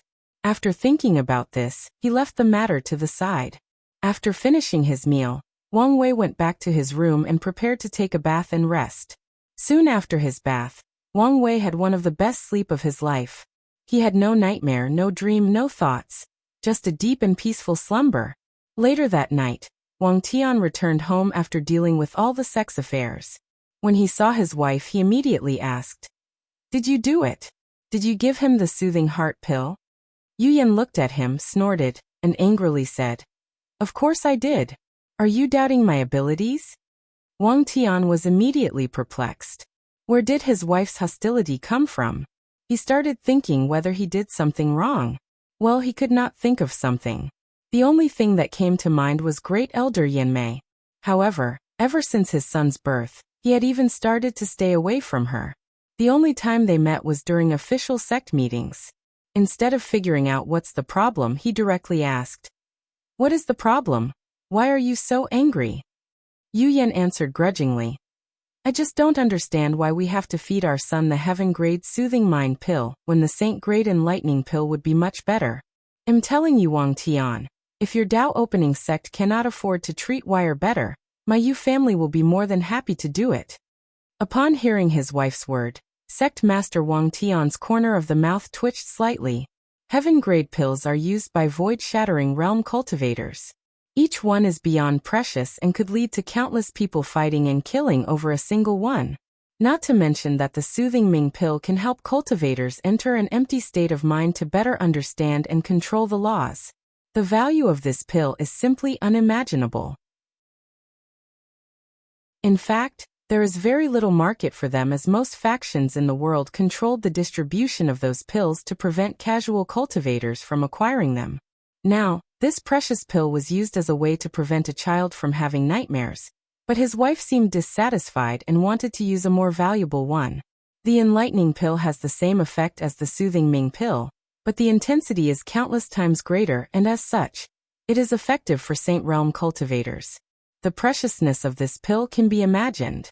In fact, Wang Tian used this pill to cultivate himself, as did many great elders and elders of the sect. How can it be used to treat a child's nightmare? Although the Dao opening sect does not lack this kind of pill with its foundation, it does not mean it can be as extravagant as this. After forcing himself to calm down, Wang Tian said in a gentle tone, "Wife, calm down. A saint-grade pill is too powerful for Wire to take. Instead of helping, it could do more harm instead." Yu Yan glanced at him and said, "You can say whatever you want, but you cannot hide the fact that you are being cheap with your son. Tonight, you do not need to sleep in our bedroom. You can meditate in your cultivating room." After saying this, Yu Yan left without even looking at him. Wang Tian watched his wife leaving with a wry smile on his face and thought to himself, "It seems that tonight I will not sleep. I will just go meditate." Soon afterward, Wang Tian left in the opposite direction. Chapter 39. After his wonderful rest last night, Wang Wei woke up full of vitality and spirit. He had no nightmare, no haunting dreams of the people he had killed. He just slept peacefully. After waking up, Wang Wei started to ponder about the past 7 days. He asked himself, why is killing so wrong? Why was such a strong aversion to killing deeply ingrained into himself? To Wang Wei, such a strong ethical concept of right and wrong was not in tune with his way of free and unfettered. How can someone who aspires to reach the highest state of absolute freedom be restrained by societal constraints or shackles, such as not killing people? To Wang Wei, the idea of not killing was actually ingrained in him by modern society as a way to better control the masses. Throughout the history of Earth, the act of killing was actually quite the normal act. Whether it was our ancestor who did it as a way to survive the wild, or even throughout the Celestial Dynasty's history, killing was a way for people to not only defend themselves, but to display their superior status. It was only during modern eras that killing was declared wrong. Then the government used education and law to morally and spiritually restrain the people, and made them believe that killing was wrong. As a person who aspired to be free and unfettered, Wang Wei should never be restrained. He should never have any shackles on him, especially on his mind, on his way of thinking. The only shackles he should have are the ones he willingly placed on himself. After figuring this out, Wang Wei suddenly heard something break from his mind, and he felt his thinking more visible and clear. He felt that his soul was sublimated and his thinking even more active than it was before. Many things he did not understand became more clear. The many fears and indecisive thoughts he had became apparent to him. He knew where these thoughts came from and could control them. In simple words, Wang Wei had a better understanding of himself, and could better control his emotions and his mind. After his sublimation, all his fears and dread about killing were gone. He had become more decisive when doing things from now on. Wang Wei knew that from this moment on, he would never have any more nightmares. He had taken one more step closer to his goal of being free and unfettered. After lifting the shackle of his mind, Wang Wei immediately realized that his previous state was quite wrong. His reaction against killing was too strong. Although as a modern man, he would be averse to killing, the situation should not reach the point of having nightmares for 7 consecutive days. His adaptability should be quite strong, especially after experiencing so much in the pagoda trials. His situation reminds him of people who faced heart tribulations or heart demons. However, such things as heart tribulation usually occurred to cultivators of the primordial spirit realm. How can it happen to a mortal like him? Well, things seem to be not so simple. Wang Wei took a note of what happened, and hoped to find the answer in the library later on when he has time. Now he had more important things to do. After his breakthrough in his state of mind, Wang Wei got up from the bed, and had a maid prepare everything for his morning routine. Afterward, he called his head maid Wang Ju into the room. When Wang Ju walked into the room, he saw the young master sitting cross-legged on a futon. Immediately, Wang Ju noticed something different about the young master. In the past week, Wang Ju had noticed that the state of the young master was wrong. He always had heavy bags under his eyelids, which indicate his lack of sleep. Wang Ju wanted to know what had happened in order to help, but he was warned by the sect madam not to intervene in this matter. As such, she did as she was told without question. However, today Wang Ju noticed that there were no heavy bags under the young master's eyelids. Of course, that was not the most significant change or difference. In the eyes of the young master, she noticed a coldness, indifference, and decisiveness that was not there before. She was shocked by this discovery because the young master had changed so much in such a short period of time. In fact, in normal circumstances, it was very difficult for Wang Ju to notice such a drastic change of temperament from Wang Wei, as he was used to hiding his emotions and remaining calm. However, he had just had a change in his state of mind, and had not quite adjusted yet. Furthermore, Wang Wei had decided not to always keep a poker face all the time and hide his emotion. This did not fit his philosophy of freedom. If he wants to show his emotion, then he will show it. There is no need to hide it unless he desired to. He had nothing to hide and nothing to prove to anyone. After seeing Wang Ju, Wang Wei asked her to report the information from the past 7 days. Since he was in a bad state, he had not listened to her during the past week. After finishing hearing her report, and noticing that there was nothing important to take note of, he got down to business. Wang Wei then said to her, "Wang Ju, you did a good job keeping things in order during my absence in the past few days." Wang Ju bowed and responded, "Thank you, young master." Wang Ju was just doing her jobs properly. Wang Wei nodded slightly and continued, "Now it is time to get things in motion. Go to my father and tell him that 3 days later, I'm going to invite Han Li to meet me and accomplish the previous abolished plan." After saying this, there was a cold and ruthless light that rapidly flashed from Wang Wei's eyes, then immediately disappeared afterward. Upon hearing Wang Wei's word, Wang Ju was shocked and her mouth was opened in O shape. As someone who was trained to always keep her emotion in check, this was indeed a big change for her. Wang Ju can be considered one of the people that spend the most time with Wang Wei. As such, she knows a great deal about him. From his habit to his preferences, from his temperament to his secret action, she knows all about it. As such, she knows a lot of his secrets, including his secret plan toward the #1 contemporary sacred son, Han Li. She also knows that the young master had shelved or stopped this plan because it could be quite detrimental to Han Li, and the young master did not want to hurt people from the same sect. However, now, the young master had changed his mind and decided to go on with this plan. How would she not be shocked? As a person who deals with information, she was used to creating profiles for people she met and distinguishing their habits and temperament in order to determine their actions. As such, she did the same for the young master.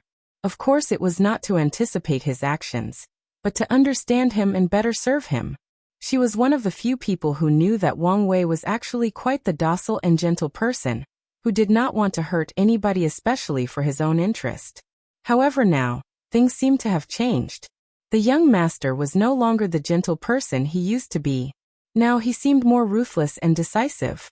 Maybe this was for the best, thought Wang Ju as she left the room and headed toward Tianwei Peak to meet the sect master, and delivered the message.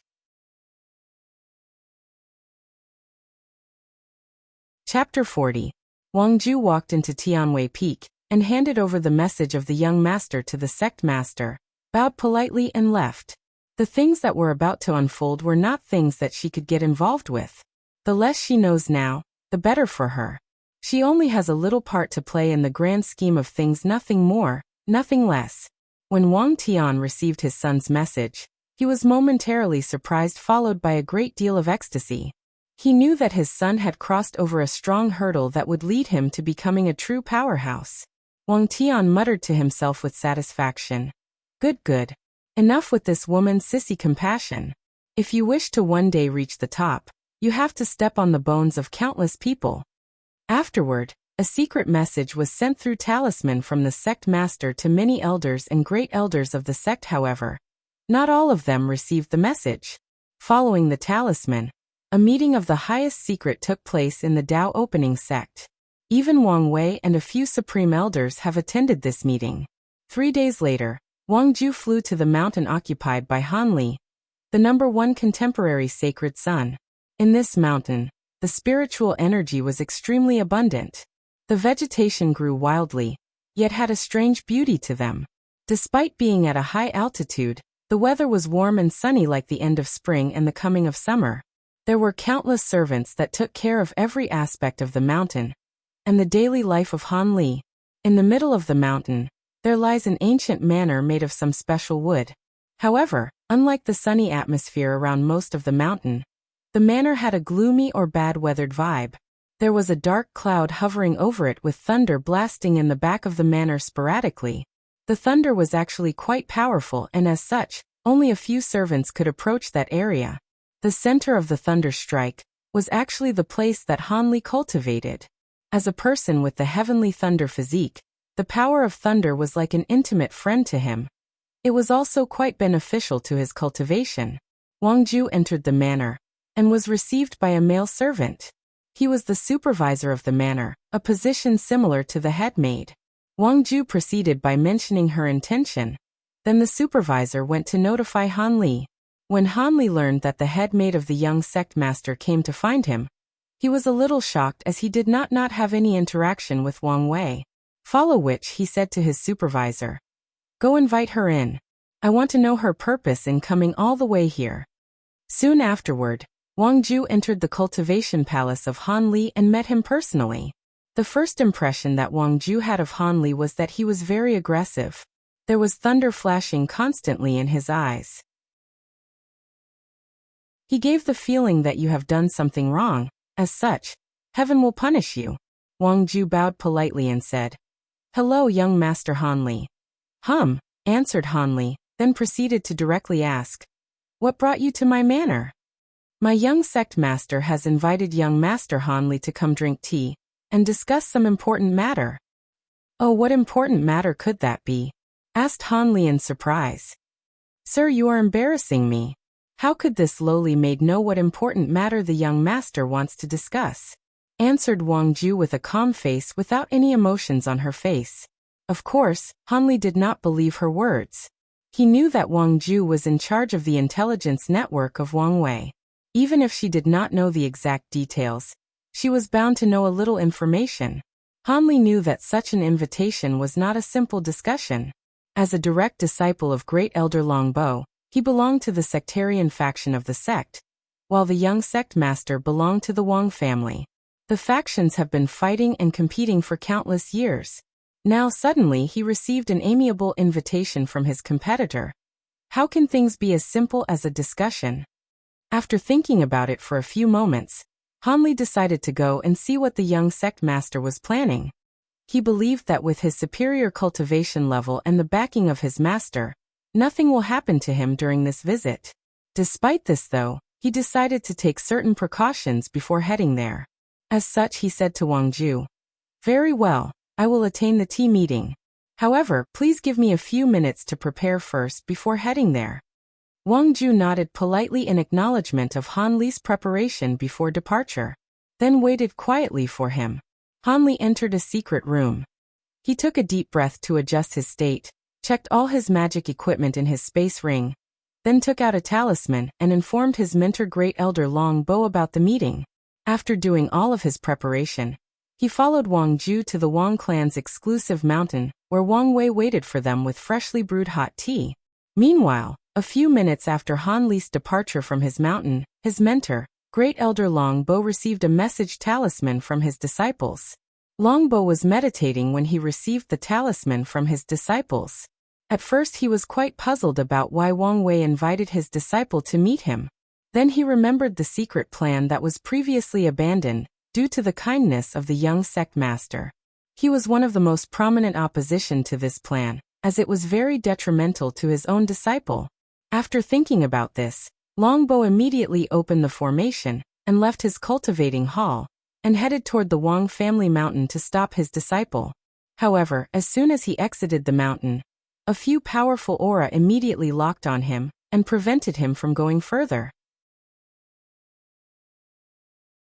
Great Elder Long Bo's face became angry, and he immediately appeared in the cloud where he saw Great Elder Yan Mei, and Li Jiang leading a few other elders to surround and stop him. Long Bo became more furious when he saw these people, as he knew that he could not stop the suffering of his disciples. Long Bo asked them angrily, "Yan Mei, Li Jiang, I thought we have already decided to stop the previous plan. Why are you doing this now?" Great Elder Yan Mei answered nonchalantly, "The young master changed his mind, so the plan must go on." "What about my disciple?" replied Long Bo furiously. "Some sacrifices are necessary for the future of the sect."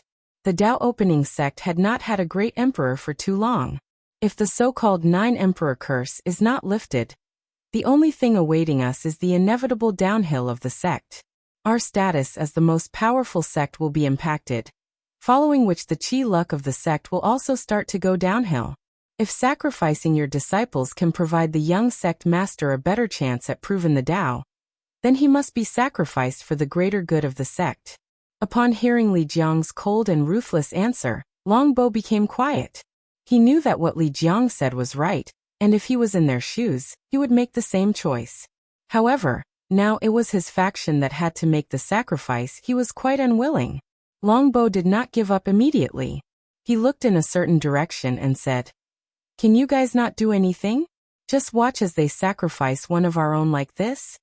Right now, the only option available to Long Bo is to invite his fellow sectarian faction to take sides with him, and prevent the incoming fate of his disciple. Following Long Bo's words, a sigh riveted in the empty void from far away. Then someone said, "Long Bo, I understand how you feel, but this is not the time for infighting. Even the Supreme Elders have already decided to keep exacting the plan.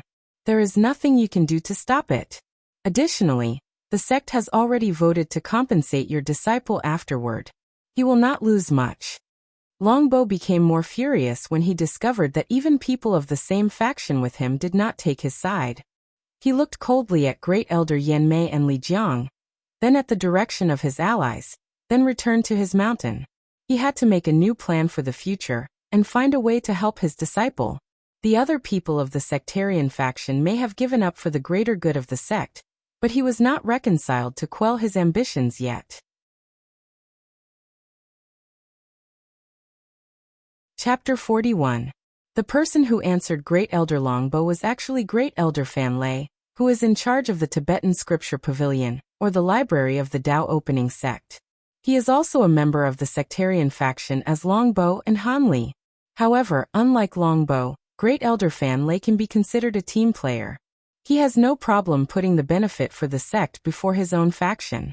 Despite the contradicting personality, Fan Lei and Long Bo are actually quite close, or should say they were close. Great Elder Fan Lei, who was looking over the library, looked in the direction of his old friend Long Bo, and sighed melancholy. As one of the closest friends to Great Elder Long Bo, he truly understood his ideas and ambitions. Fan Lei knew that Long Bo wanted to strengthen the amount of power that the sectarian faction has in the sect. And what is the best way to do so? Of course, it is to have another emperor. In the Dao opening sect, the Wang family has 4 emperors, the Li and Yan family both have 2 emperors each. Only the sectarian faction only has 1 emperor. Long Bo believed that as long as their sectarian faction produced another great emperor under his watch, their power and speaking ability in the sect would increase dramatically. In fact, Fan Lei has long realized that Long Bo was quite the selfish person. He did not want another sectarian great emperor to appear. What he wanted was to personally train an emperor himself, then be able to take over power during the rise of said emperor. Unfortunately for Long Bo, it is extremely hard to raise an emperor properly, especially when you are on your own. Fan Lei and many other sectarian faction people have long realized that Long Bo did not have what it took to properly raise a great emperor on his own. In fact, even the person he chose had problems. During the past years, all the upper level of the sect have been paying attention to the growth of Han Li before the birth of the young sect master. Despite having the number 12 physique, the heavenly thunder body, Han Li's past result can only be evaluated as above mediocre. This fact was further proven to be true when his result in the Pagoda trials came out, and even Li Jun could defeat him in many trials. As a result of this, the higher-ups of the Dao opening sect did not hesitate to decide to train Wang Wei for the next heaven mandate when they saw the vision he was born with. Luckily, Wang Wei's actions during the past decade have proven that they have made the right choice. The future of the Dao opening sect is looking quite bright and prosperous. Great Elder Fan Lei knew that his old friend Long Bo was in quite the dangerous situation, and he has not even realized it. The Dao opening sect has placed too much investment in this year's fight for the heaven mandate. If one day, they decide that Long Bo is a danger or instability for the sect's future, then the only thing that awaits Great Elder Long Bo is his untimely death by the hands of his own sect. If Long Bo keeps going on like this, that day will not be far off. Fan Lei sighed again when he thought about the possible future fate of his old friend. Meanwhile, in the Wang family mountain, Wang Wei and Han Li were having a very cordial chat over tea. Wang Wei kept asking Han Li about his experience throughout his cultivation journey, due to the fact that he had never left the sect ever since he was born. And Han Li, affected by Wang Wei's charismatic and gentle smile, described all of his adventure with great boldness. Unfortunately, things did not remain amicable for very long. On their 6th pot of tea, Han Li started to feel drowsy. Before he could take immediate action to relieve himself of this state, he discovered that his cultivation was actually sealed. Soon afterward, he passed out in the room, and the blooming smile in Wang Wei's face was slowly relieved and turned into an indifferent one. A few breaths afterward, a few more people appeared in the room.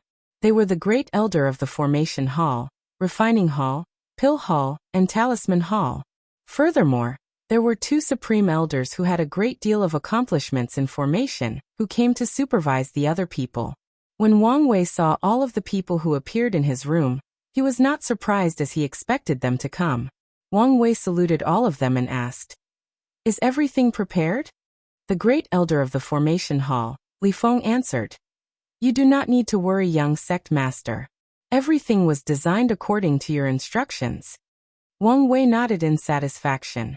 Soon, the passed-out Han Li was taken into a secret room full of all kind of formations, and a bunch of equipment that looked like a dissecting table.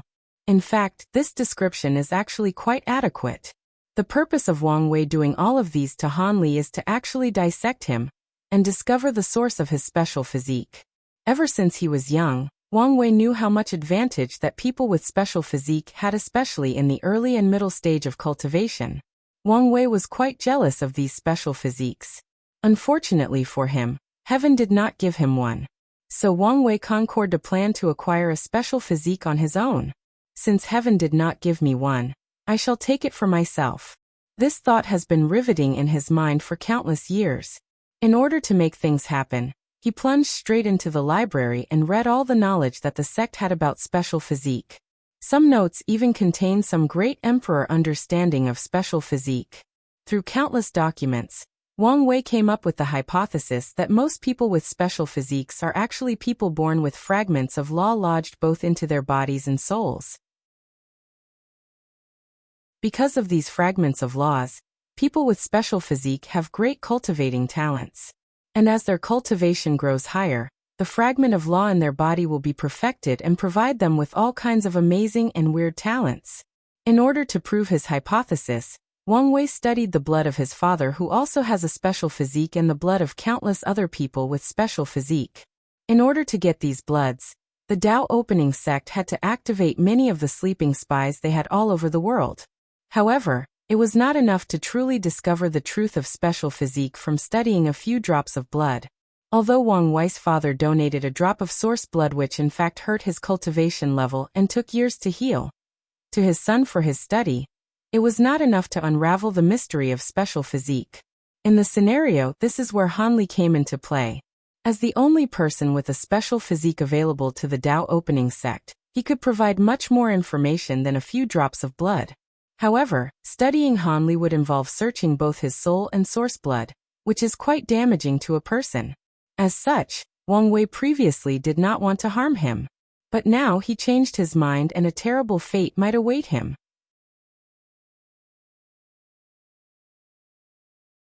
Chapter 42. Inside a secret room. Hanli's body laid unconscious on a bed with blood all over the floor. His state was not ideal right now. His skin was open vertically from his skull all the way to his feet. All of his internal organs and exoskeletons were visually exposed to the outside world. The only thing that indicated that he was still alive was the slight expansion of his lungs like two balloons filled with oxygen at a carnival fair. There were countless formations made of countless runes that shined on Hanli every few breaths. These formations were recording and analyzing every part of fluctuation on Hanli's body, from his breathing to his cultivation level, from his muscle to his blood, from his divine sense to even his soul fluctuation. There was no part left unchecked, no stone left unturned. In a bed beside Hanli, there were 3 drops of blood that glowed brighter than the summer sun at its peak. These 3 drops of blood were actually the source blood of Hanli. Each of them contained a great amount of energy and could be used to create powerful pills. Right now, Great Elder of the formation Hall Yanji was observing these 3 drops of blood with great ecstasy. He proclaimed to Wang Fu, the Great Elder of the refining hall, "I have found the fragment of law from the source blood." The young master was right. "What about you guys, did you discover anything?" Great Elder Wang Fu responded. "Me and Great Elder Li Jian have also discovered the fragment of law in his soul." Great Elder Li Jian, who was responsible for the alchemy hall, said in reverie, "Hanli is only in the peak of divine body realm, yet he already has access to some power of law that only void-shattered realm powerhouse can have. No wonder the people with special physique are so abnormal in the early stage of cultivation." Great Elder Qin Hua of the Talisman Hall is a beautiful middle-aged woman. She asked the 2 supervising Supreme Elders, "Supreme Elders, did we miss something during our observation?" One of the Supreme Elders answered, "Everything has been recorded and reviewed by the 2 of us. All you need to do is relay the information to the young master." "What should we do with Hanli?" asked Great Elder Wang Fu. The young master was considered his own nephew. As such, he did not want to have an enemy of his lying around the sect. He would have preferred that Hanli be dead. Great Elder Qin, who belonged to the sectarian faction, immediately replied, "According to the order of the young master, we just need to put Hanli's body back the way he was. Although from now on Hanli will only have less than 80% of his previous strength." Furthermore, the young master said to reward him with a heart demon pill to allow him to break through the primordial spirit realm. Why would the young master leave him alive? Does he still have so much compassion? Asked Great Elder Li Jian. Great Elder Qin Huan answered back, "No, according to the young master, Hanli still has certain values in the future. As for what values he was referring to, I have no idea." "Very well," answered Great Elder Yanji. "Since the young master has orders to spare him, then do so. However, someone should be sent to monitor him and Longbow at all times." Everyone agreed with Great Elder Yanji, especially the 2 Supreme Elders. Seeing the different factions of the sect working together for the better future of the Dao opening sect, they knew that their generation had excellent successors. The future of the sect is going in the right direction. A few hours later, Hanli was sent back to his mountain with a weakened body and a few memories missing. Although he immediately felt something was wrong with him when he woke up, he did not know the direct cause. Even his mentor did not dare tell him the real reason even if he wanted to. Great Elder Longbow knew that one of the main reasons that his direct disciple was still alive right now was due to his ignorance. If he ever discovered the real cause of his Bodis abnormality and became resentful, then only death will follow him. As such, he lied and told his disciple that he might have done something wrong during his cultivation, and he will find a way to fix him. Meanwhile, in the Wang family's mountain, Wang Wei was reading the result of the analysis of special physique from the great elders and the supreme elders. It turned out that his hypothesis was right. People born with special physique were granted fragments of law by heaven upon their birth. The number 1 absolute chaos physique was granted a fragment of the law of chaos. The number 2 heavy axe physique was granted a fragment of the law of power. And the number 3 7 emotion 6 desire physique was granted the law of 7 emotion and 6 desires. Wang Wei believed that as long as he can get the source of a law and baptize both his body and soul with it and survive, then he will acquire a special physique. However, the process will not be as simple as stated. Fortunately, Wang Wei was long prepared and made sufficient preparation for this endeavor. To make sure that everything goes as planned, enough preparation is always needed. Suddenly, Wang Wei thought of something. If he had enough data from one of the top 3 physiques, his plans would not only be much safer, but also have a higher chance of success. However, the problem lied in the fact that he could not get access to any of the top 3 physiques to properly dissect. The number 1 physique is hiding somewhere in a lower realm.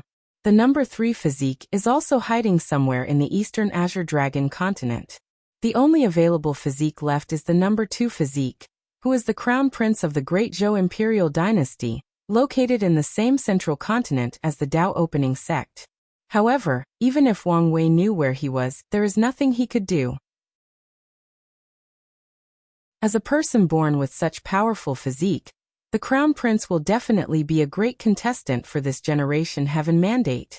Such Heaven Chosen will definitely have a Supreme Realm powerhouse protecting him 24/7, just like Wang Wei did. Additionally, the Great Zhou Imperial Dynasty is a powerful dynasty that has nurtured a total of 3 great emperors. As such, they are not easy to mess with. Although Wang Wei is the young sect master of the Tao Opening sect, he did not want to abuse his powers and create powerful enemies for the sect all over the world. Despite all of these circumstances, Wang Wei did not immediately give up the idea of dissecting the number 2 physique. All he needed was the right time, place or circumstance for his action to succeed. And Wang Wei knew that the right moment was quickly approaching. That was the Spirit Road 4 years later. This was the perfect place. Now all Wang Wei needed was the right bait to lure his prey into the trap.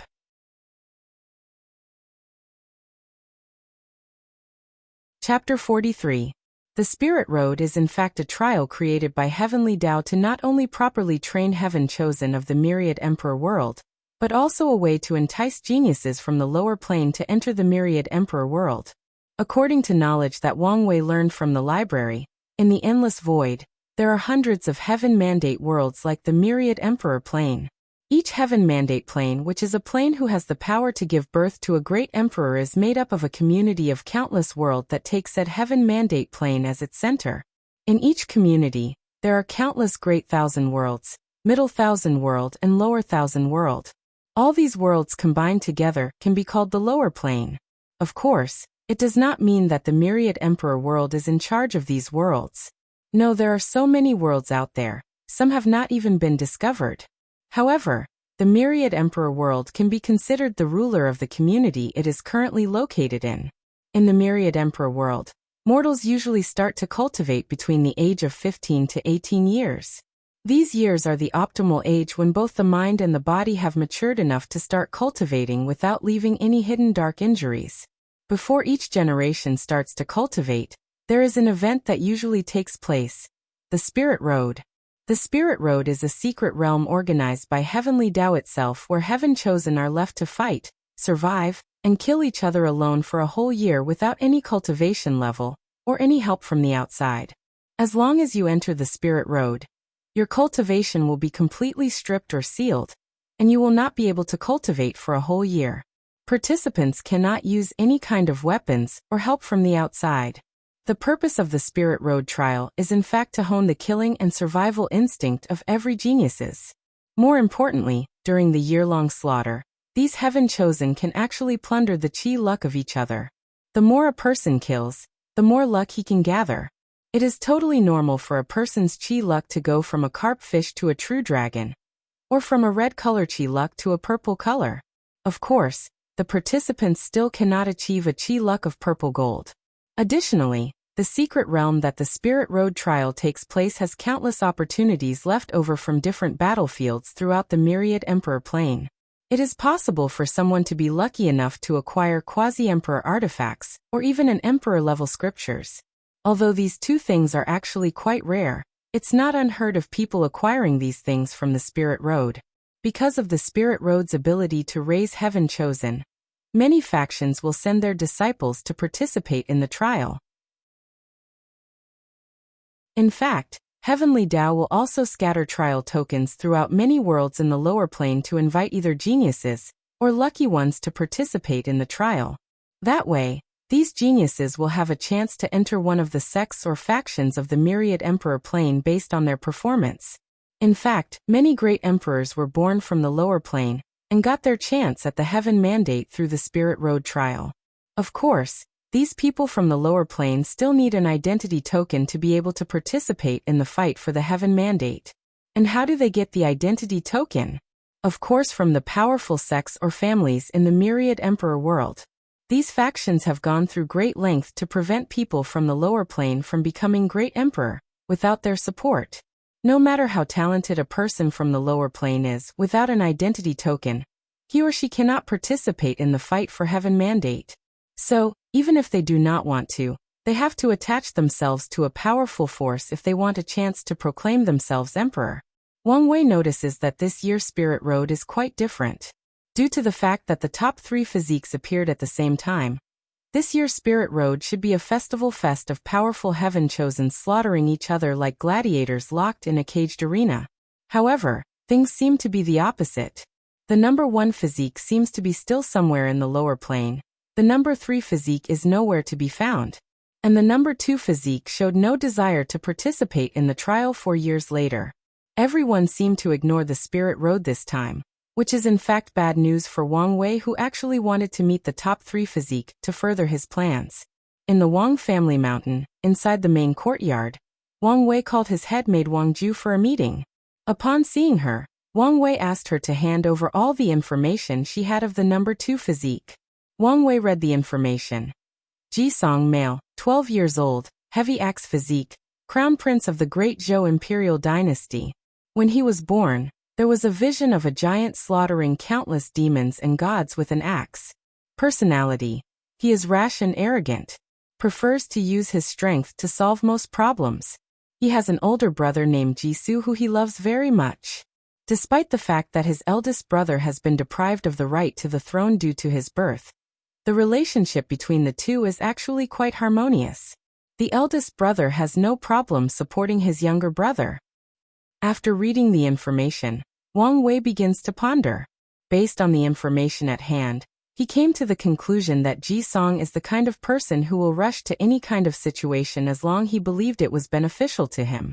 As such, as long as he provided him with the necessary bait, maybe he could lure him to change his mind and participate in the Spirit Road trial. Wang Wei suddenly asked Wang Ju, "What do you think the Great Zhou imperial dynasty would do if they heard a rumor that there was a complete version of the ancient desolate body refining scripture in the Spirit Road trial, and that our Tao opening sect was sending me personally to retrieve it?" Wang Ju was a little surprised by the sudden question, thought about it for a few seconds and answered. The ancient desolate body refining scripture was created by a great emperor of our Tao opening sect who also had the heavy axe physique. You could say this scripture fits perfectly with the heavy axe physique. If the higher-ups of the Great Zhou imperial dynasty had the opportunity to acquire it, they would go to great lengths to do so. Even if it was just a rumor, they will still try to discover if it was true. Wang Wei nodded in acquiescence. However, Wang Ju continued, "But young master, what is the point of doing this? Do you want to take the chance to kill Jisong during the Spirit Road trial?" Wang Wei looked at her and said, "Do not be silly, Wang Ju. You should know although the Spirit Road trial claimed to be fair, and without any outside influence, the truth of the matter is that every heaven chosen raised by powerful groups like our sect have secret techniques implanted on them that would save their lives if they ever faced true mortal danger. It will be nigh impossible to kill Jisong during the trial." Upon hearing this, Wang Ju nodded in agreement. Then she thought of something and asked in shock. Young master, do you want to do the same thing you did to Han Li to Crown Prince Ji Song? Wang Wei responded positively. Yes. The top 3 physiques are actually quite special in nature compared to the others. If I had enough knowledge about them, then when I execute the plan to acquire my own special physique, not only would my chances increase exponentially, but there is also a chance to acquire a physique that is on par with the top 3. Wang Ju nodded while listening, then she answered. To pull up a plan of this magnitude, young master, you should probably enlist the help of the sect master and the great elders. Wang Wei agreed with Wang Ju's caution. He knew that this plan is quite feasible and the elders will be more than happy to help him. However, the spirit road is still 4 years away, and there are other things to be done before then.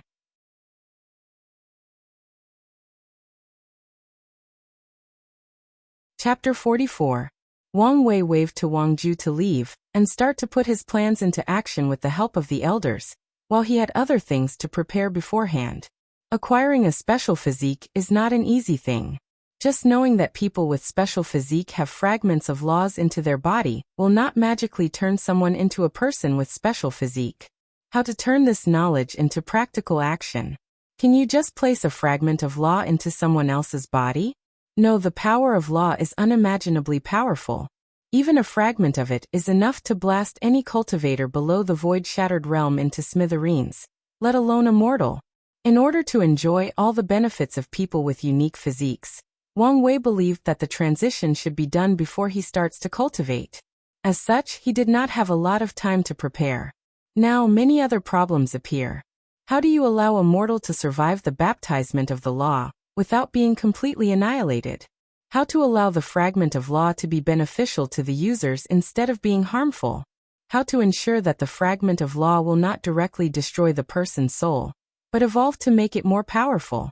Wang Wei came up with a variety of methods including the use of pills, formations, and other auxiliary items, but the core of which is a cultivation technique that his father and grandfather took years to help him create. This technique is called by him as the 10,000 Things Adapt to One Sutra. This technique or Tao art was inspired by the concept of evolution from his last life. Evolution can be simplified into the idea that among a group of individuals, they have certain traits that allow them to survive or adapt to a drastic change in the external environment. The surviving individuals then reproduce and pass on the trait that allowed them to survive the change in environment to the next generation. This process is slow and could take from thousands to millions of years. The idea that Wang Wei had when creating this cultivation technique was to take the concept of adaptation in natural evolution and turn it from a passive evolution to an active evolution. What that means is that by cultivating the 10,000 Things Adapt to One Sutra, Wang Wei will endow his body with the ability to adapt to extreme circumstance such as fragments of laws embedded in his body then survive and evolve into a better or higher state of life. This process will not take as long as natural evolution. As a matter of fact, the process will be almost instantaneous. Of course, as a price, an enormous amount of energy will be needed. Luckily for Wang Wei, this world does not lack energy as it is filled with boundless spiritual energy all over heaven and earth, or in the form of minerals such as spirit stone or source. Additionally, spiritual qi is actually a wonderful type of energy that allows people to evolve into higher beings with powerful strength and unlimited lifespan. It is the best catalyst for Wang Wei's technique. Although the prospect of the 10,000 Things Adapt to One Sutra seems quite appealing, the process is in fact quite arduous and tortuous. In order to cultivate this technique, Wang Wei will have to place himself in countless kinds of harsh environments and force his mortal body to adapt and survive these environments before he could take on the power of Lano, a fragment of it. First, Wang Wei will be placed in both high and low temperature. Then he has to cultivate the 10,000 Things Adapt to One Sutra, to the point where his body can generate heat on his own and control it to survive. His body has to be able to generate enough heat to keep him warm in extreme cold, and lower the temperature during extreme heat. Furthermore, his body has to adapt to be able to generate enough moisture to keep him hydrated during extreme heat. Another step in cultivating the 10,000 Things Adapt to One Sutra is that Wang Wei has to place himself in a vacuum environment similar to space from his past life, without any oxygen to breath.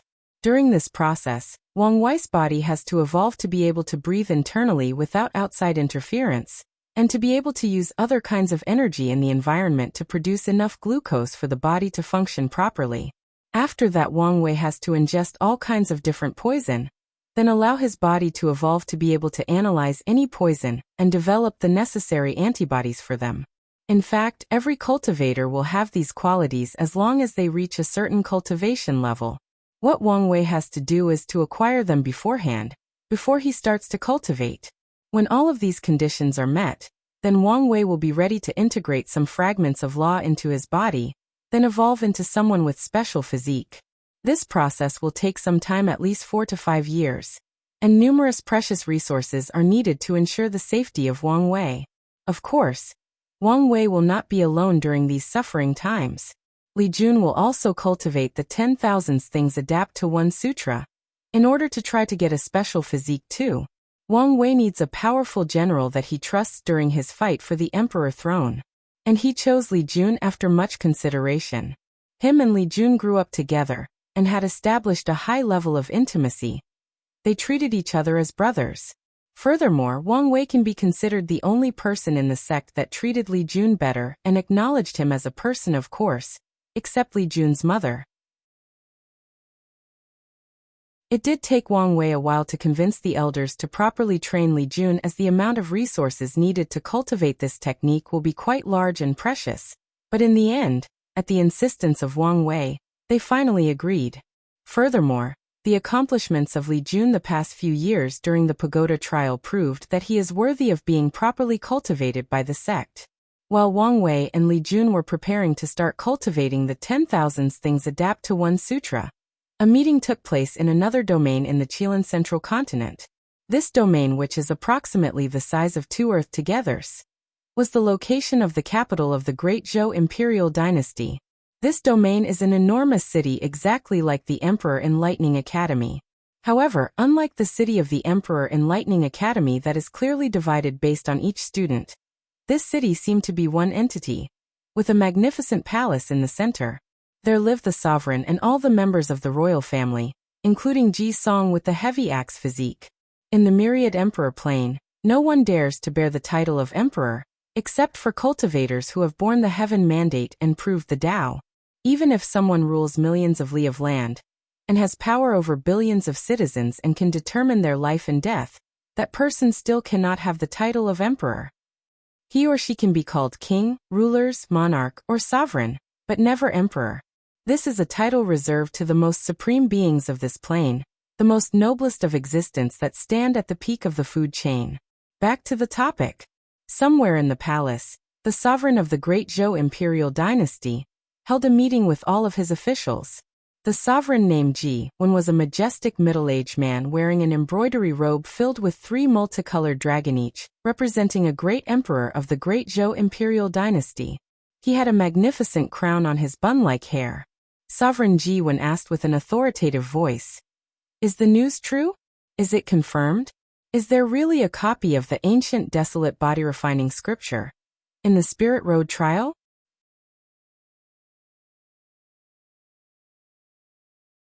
Chapter 45.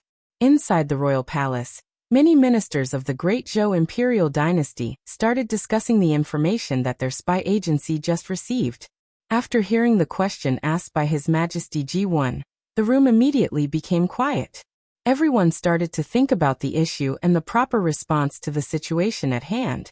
A few minutes afterward, a high-level minister, indicated by the fact that he stood in the front row of all the people present, took a step forward and answered, "Your Majesty, given the source of the information, the news is likely true. We should take immediate action to try to take possession of the ancient desolate body-refining scripture." While this minister was talking, his head was looking at a person a few feet from him. This person was the head of the dynasty's brocade guard, which was in charge of intelligence gathering both internally and externally. After hearing his minister's word, Sovereign Ji Wen looked at the head of the brocade guard, who nodded his head in acknowledgement of the fact that the news was in fact reliable. Following the first person to speak up, Another high-grade minister also stepped up and said, "I agree with this statement, Your Majesty. The ancient desolate body-refining scripture is of great importance to Crown Prince Jisong's rise to becoming a great emperor. Although our great Zhou imperial dynasty has 3 great emperor-level cultivating scriptures, none fit the Crown Prince as perfectly as the ancient desolate body-refining scripture. If there is a slight chance of acquiring it, we must not let it go." Following this minister's statement, many people spoke in agreement with him. This generation, their empire has the opportunity to groom a 4th great emperor. No matter the cost, they have to try it. Sovereign Ji Wen started thinking about the words of his ministers, and deep down he also agreed to do anything possible to acquire that scripture, as it would be a tremendous help to his son during his fight for the emperor throne. However, as a ruler and Saint Realm powerhouse, his vision was much broader than most of his ministers. As such, he did not immediately agree with them. Instead, he asked someone's opinion, someone he has trusted and relied on for countless years during his reign. Sovereign Ji Wen looked at the person standing closest to him and asked, "Prime Minister Zhao Yan, what do you think about this topic?" Upon hearing his name being called, Prime Minister Zhao Yan, who had his eyes closed for most of the meeting, suddenly opened his eyes and answered in a calm manner, "Your Majesty, this lowly minister does not think that things are that simple." "Oh, what makes you say that?" "Speak freely," answered Sovereign Ji Wen. As such, Prime Minister Zhao Yan continued, "First of all, why did all of sudden news of such powerful scripture come out? Is our Zhou dynasty the only faction that has received the news? Or are there any other people?" Upon hearing these questions, the face of the leader of the brocade guard changed immediately and became gloomy. He answered in a harsh tone, "From the information we received, I believed that only our Zhou dynasty had received this news." When the people in the room heard his answers, their faces also changed and became more solemn. "It seems that things are not that simple." Prime Minister Zhao Yan continued to ask, "If that is the case, then there are more problems to solve. For example, who released the news and for what purpose? Based on the fact that the information we received directly involved the ancient desolate body-refining scripture, we can assume that their target is undoubtedly the Crown Prince. But what is their purpose? If the Dao opening sect released the news themselves, what motive did they have?" Another minister pondered for a moment and answered, "Maybe they want to lure the Crown Prince into the Spirit Road trial and kill him to eliminate a future competitor." Many people have similar thoughts. This is the most likely reason they can figure out. However, the Prime Minister disagreed with the other people. As such, he replied, "I do not think that things are that simple. The Spirit Road trial is under the jurisdiction of Heavenly Tao itself. As such, it is not easy for an outsider to interfere. With the background of our great Zhou imperial dynasty, it is easy to have countless backhands to ensure the safety of the Crown Prince.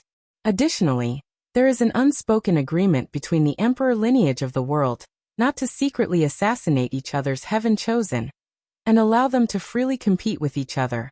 If the Dao opening sect dare to secretly kill the Crown Prince, we can easily do the same thing to their young sect master." The room became silent after the Prime Minister's speech. The people in the room knew that Prime Minister Zhao Yan was right, but they still felt a little unwilling to pass such a chance to acquire a powerful cultivation technique as the ancient desolate body-refining scripture. As such, another minister asked, "So are we just leaving things like this and not do anything?" "Of course not," answered the Prime Minister. "What we have to do is remain calm and take things slowly. We can slowly investigate the source of the news and the purpose of the Dao opening sect. Furthermore, in 1 to 2 years, right before the start of the Spirit Road trial, we can send a team of delegates to officially visit the Dao opening sect. When they arrive there, we can snoop some more news." Upon hearing the Prime Minister's plan, the eyes of the other officials lit up like stars in the winter's night. Then they started discussing and fine-tuning the plan. To them cultivators, 1 to 2 years is nothing but a short nap. They can be patient and plan better. Meanwhile, in the Dao opening sect, Wang Wei and Li Jun had just started their difficult cultivation in the extreme cold and heat environment. Wang Wei had just finished today's session and was drinking tonic that prevents dark injuries in his body, This tonic was made of at least a 1,000 years old ginseng. If it was not for the fact that his body is too weak to bear the medicinal properties, the age of this ginseng would be much higher. It was during these moments that Wang Wei realized the importance of status, and how lucky he was to be born in such a powerful sect. While Wang Wei was enjoying this rare piece of quiet, Wang Ju walked in to report to him. Without being polite with her, he directly asked, "What is it?" Wang Ju bowed politely and answered, "Young master, according to the information we received, there has been no further movement from the Great Zhou imperial dynasty. Do you think that they have noticed something? Did our bait fail?" Wang Wei was not surprised or panicked by this news. Instead, he asked calmly, "Wang Ju, do you know what a good bait is?" "A good bait?" asked her in confusion. Wang Wei smiled cunningly and continued, "A good bait is not just something that your target wants or desires. No, a good bait is something that your target knows is a bait, but still desperately go after it. No matter the process, the end result will always be a hooked fish."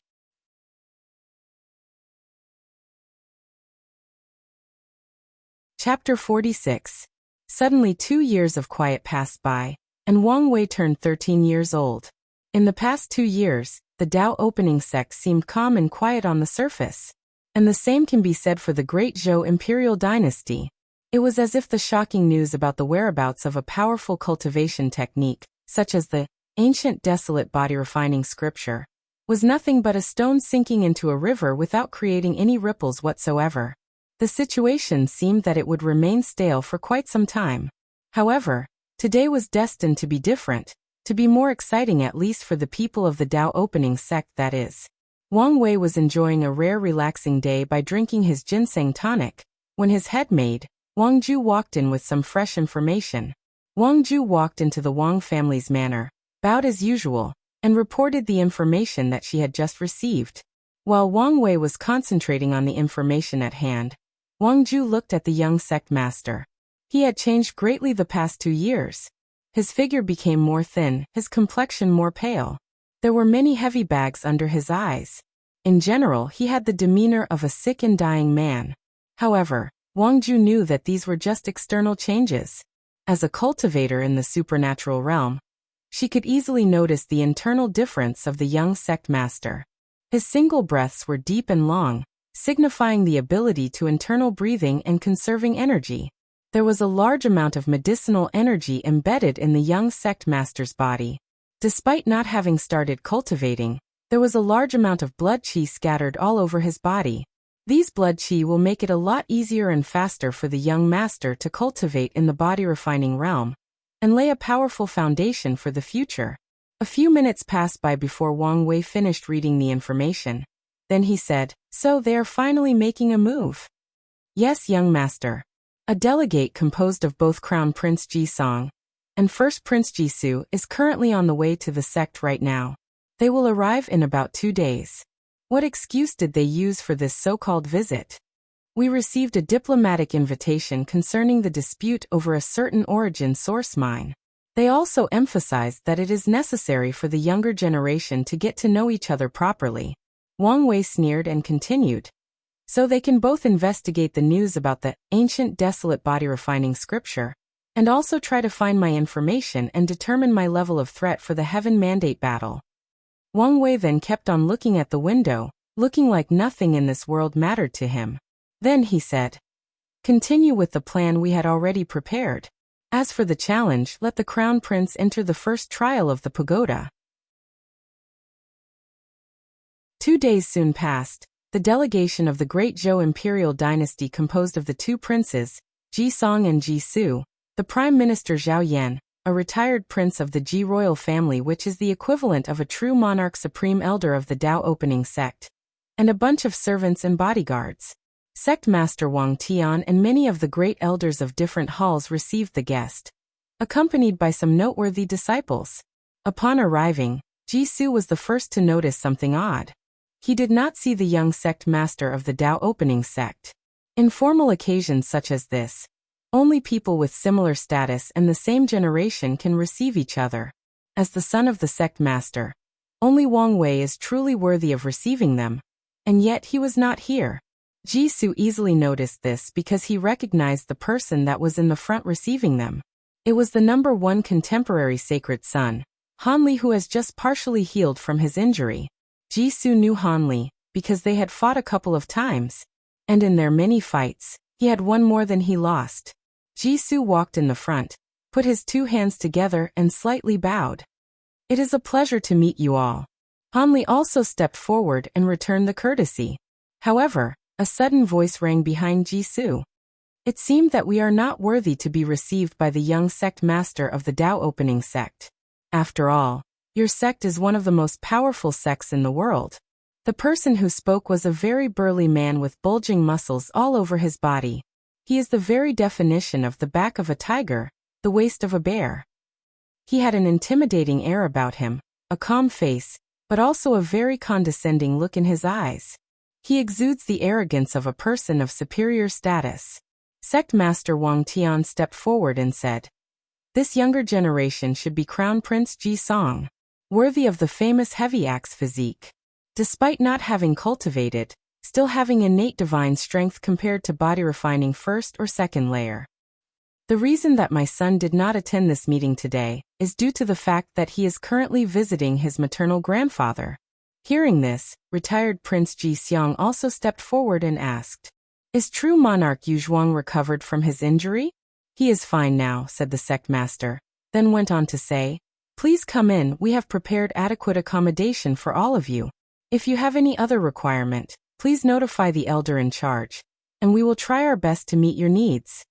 While a somewhat diplomatic meeting was taking place in the Tao opening sect, a very serious one was also taking place in the Heaven Mystery Pavilion. Old Chu took more than 10 years to heal from the backlash he received from calculating the fate of Wang Wei when he was just born. Even still, his lifespan was greatly affected. Unless he could find some precious medicine, he would still have to live with a severely reduced lifespan. The current pavilion master asked during the meeting, "Master, why did you call all of us for this meeting?" Including Old Chu, there were currently less than 10 people in the room, each of which were the core members of the Heaven Mystery Pavilion. The Heaven Mystery Pavilion was different from other sects or factions of this world, since they were mainly focused on divination, or calculating the secrets of heaven. As divination requires very special talents, there are few people who can cultivate their technique, let alone join the core membership of the pavilion. However, there are still many outer disciples of the Heaven Mystery Pavilion. These disciples are mainly there to procure resources for the core members, or to protect them. Due to the fact that people who peep at heaven's secrets often receive all kinds of backlash, they are almost always in a weakened state. So no matter what the level of their cultivation, they are extremely weak when facing people of the same realm. Even the genius of lower cultivating realms can easily beat them. As such, the core members of the Heaven Mystery Pavilion require protection from powerful people. As for how they manage to keep the loyalty of the outer members, well, that is a secret privy to only the pavilion master and his master. I called all of you to this meeting because I foresaw a catastrophe strong enough to eradicate our entire Heaven Mystery Pavilion. Upon hearing this news, the pavilion master's heart started to beat rapidly. He started to perspire profusely, then cold sweat dripped down his back. "Master, we did not offend anyone. Where did this sect-destroying catastrophe come from?" "The Tao opening sect."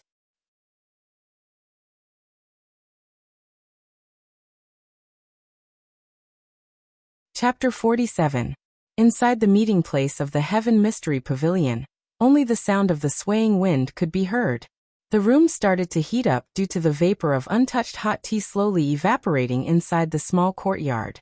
Pavilion Master Zhu Tai rapidly swallowed his cold tea with trembling hands, then proceeded to take many deep and long breaths. Inhale, exhale, inhale, exhale. He asked, "Master, did you calculate the reason? And what should our next step of action be?" "Supreme Elder, we did not offend the Tao opening sect and had no enmity with them. Why did they want to destroy us?" "I did not manage to calculate their reason for taking action against us," said Old Chu. "As for our plan of action, we only have 2 variable options. First is to ask help from our allies and see if they are willing to help or at least put pressure on the Tao opening sect. The second option is when the time arrives, try to be as submissive as possible.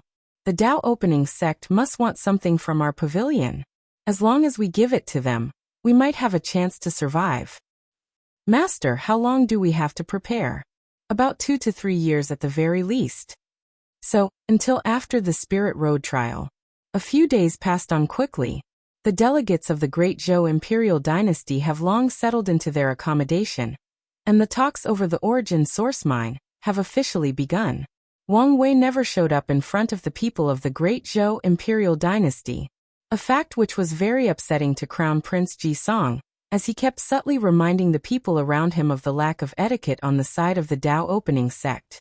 Of course, Wang Wei was aware of his presence.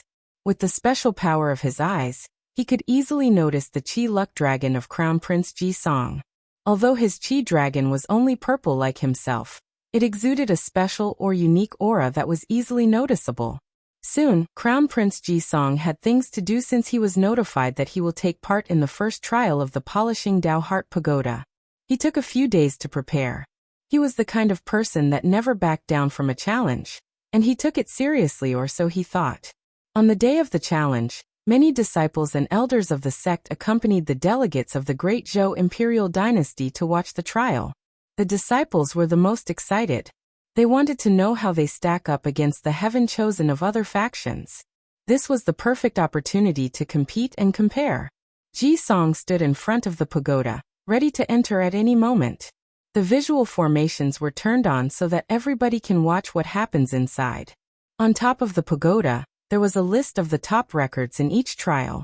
Ji Song looked at Wang Wei's number 1 spot and said with disdain, "Only 13 days, how weak can you be?" After saying that, he strode into the pagoda with great confidence. However, his words did provoke a lot of people outside. How can they allow this stranger to look down on their young sect master? However, the disciples did not do or say anything, especially the ones who have participated in the trial. They know more than everyone else how difficult this trial is. In a platform not far from the pagoda, the higher-ups of both factions sat cross-legged on futons made of silk, served with fresh hot tea. Sect Master Wang Tian said nonchalantly, "Confident, I see. This is good quality." Prime Minister Zhao Yan responded, "Thank you.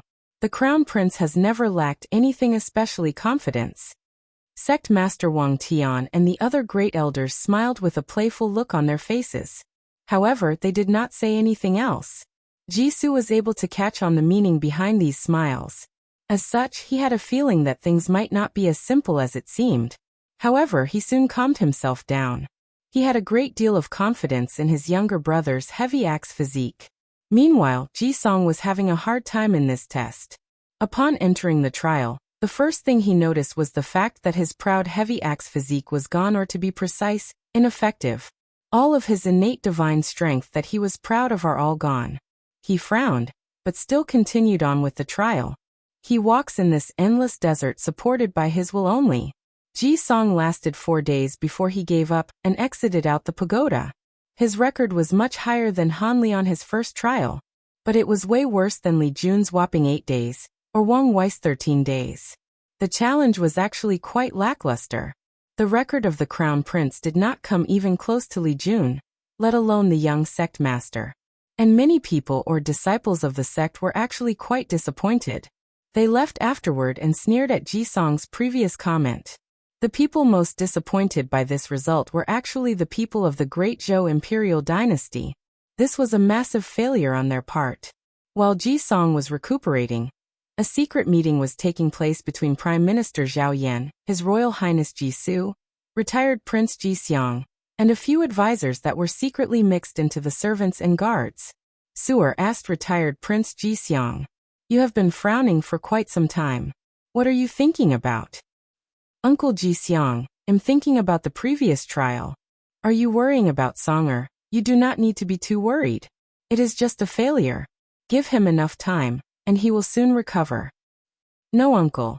The situation is more severe than we thought. Retired Prince, His Royal Highness is right. The situation is truly drastic." "Oh, Prime Minister, what makes you say that?"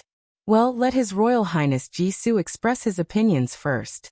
Everyone in the room then fixed their eyes on Jisoo, who then began to express his thought process. Just like my uncle said, failure is not a major problem for my younger brother. However, the problem lies with the young sect master of the Tao opening sect. The purpose of this pagoda was to polish the Tao heart of the participants. Now compare the result of the younger brother with the Tao sect's young master. Can you imagine how powerful the Tao heart of the young sect master is? Following this statement, a few people in the room gasped aloud. This is indeed quite a scary thing. The person most affected was in fact retired Prince Ji Seong. As the person with the highest cultivating level here, he knew more secrets than most people in the room. For most cultivators, the concept of Tao heart might be an illusory idea or thing to them, but Ji Seong knew the importance of Tao heart. Without the proper Tao heart, it is impossible for a person to reach the supreme realm, let alone bear heaven mandate and prove the Tao. In fact, even great emperors have to have a strong enough Tao heart.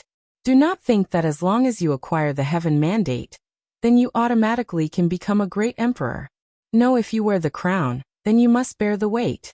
The same concept applies to the heaven mandate. Ji Seong knew those cultivators who acquired the heaven mandate, but did not have the necessary Tao heart to bear it are referred to as pseudo-emperors. However, these people are still unimaginably powerful compared to the supreme realm true monarch that people still called them great emperor. Of course, these knowledge are considered the highest secrets of this world. Only when someone reached a certain cultivation level that they might be privy to said information. While everybody was still processing this news, Prime Minister Zhao Yao reminded them. Do not also forget that this pagoda trial has at least 9 layers. We can only imagine how powerful or effective the other trials are. Prime Minister Zhao Yan, you should notify His Majesty of the situation here. A few days passed after the secret meeting. Prime Minister Zhao Yan was standing in front of a formation, while seemingly talking to somebody else on the other side. Your Majesty, the Tao opening sect refused to let us participate in the pagoda trial again, let alone witnessing the other 8 trials. I figure things would not be so simple. In that case, we will offer that material to them as bargain chips. Are you sure of this, Your Majesty? This material is very rare and precious. Compared to the possibility of a future great emperor, what is the worth of a rare material? As you wish, Your Majesty. The Tao opening sect will probably not allow Songer to participate in all 9 trials. Try to negotiate as much as possible. But my bottom line is at least 3 trials. One last thing, tell Songer that if he could not achieve a satisfactory result, then I'm taking away his status as Crown Prince. Prime Minister Zhao Yan was visibly surprised. As the person who knew His Majesty the best, he could tell that he was serious about this announcement. However, he could also realize the reason for it. This trip to the Tao opening sect was an eye-opener for the high level of the Great Zhou imperial dynasty. During the past 10 years, everyone in the dynasty has been marveling at the fact the crown prince was born with the heavy axe physique. They all believe that the future 4th emperor of the empire will be born this generation. However, the catastrophic result of the last trial was a major wake-up call for all of them. There is a brilliant and grand time coming, nothing is set in stone. Any wrong step could lead to forever being left behind.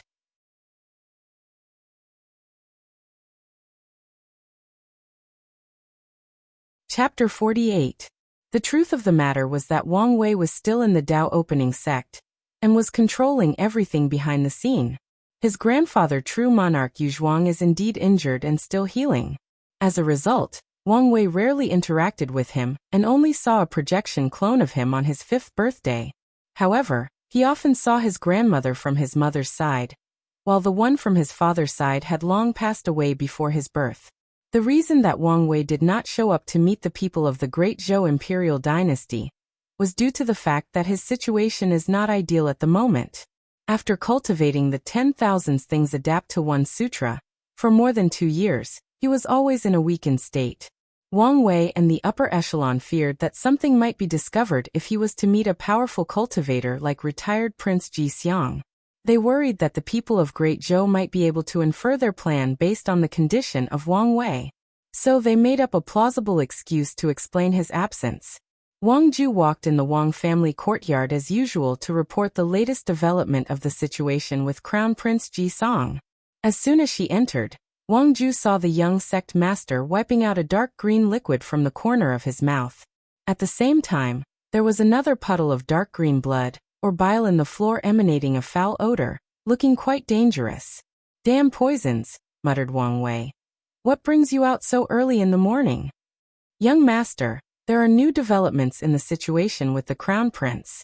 "Oh, I thought I already explained not to allow him to enter the trial again." According to the elders, the Great Zhou Imperial Dynasty offered a price that is hard to refuse. As such, they wanted to know your opinion on the matter. Wang Wei was intrigued. The Dao opening sect is very powerful and full of resources. If there is something that can actually tempt, it must be extraordinary. Wang Wei took the jade talisman that explained the price that the people of Great Zhou were willing to offer. According to this information, when Wang Wei cultivates the ancient desolate body refining scripture to a certain level, he will need material based on the 5 elements to further refine his powerful body.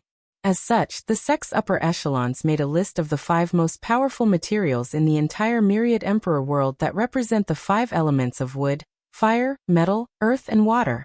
They believe that only by providing Wang Wei with the best, so he can have a higher chance of being victorious during the Heavenwell battle. However, despite the deep foundation of the Dao opening sect, they could only gather 2 of the 5 materials. The other 3 are either too rare to be found, in the hands of another powerful sect or faction, or even might be already extinct in the long river of time.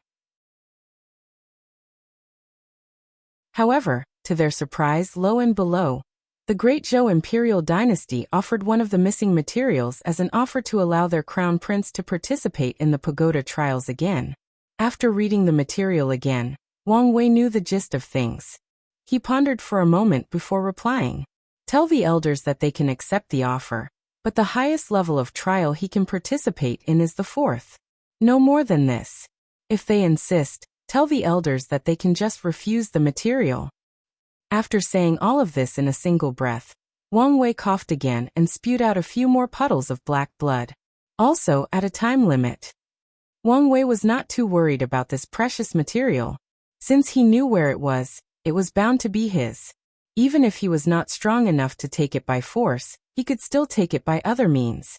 From what he learned about Crown Prince Ji Song, he is a very rash and arrogant person. When the time comes, just use the material as the prize for a competition. Then arouse him by reminding him of his defeat in the pagoda trial. Then he can legally or openly acquire it. Wang Wei has this level of confidence in himself.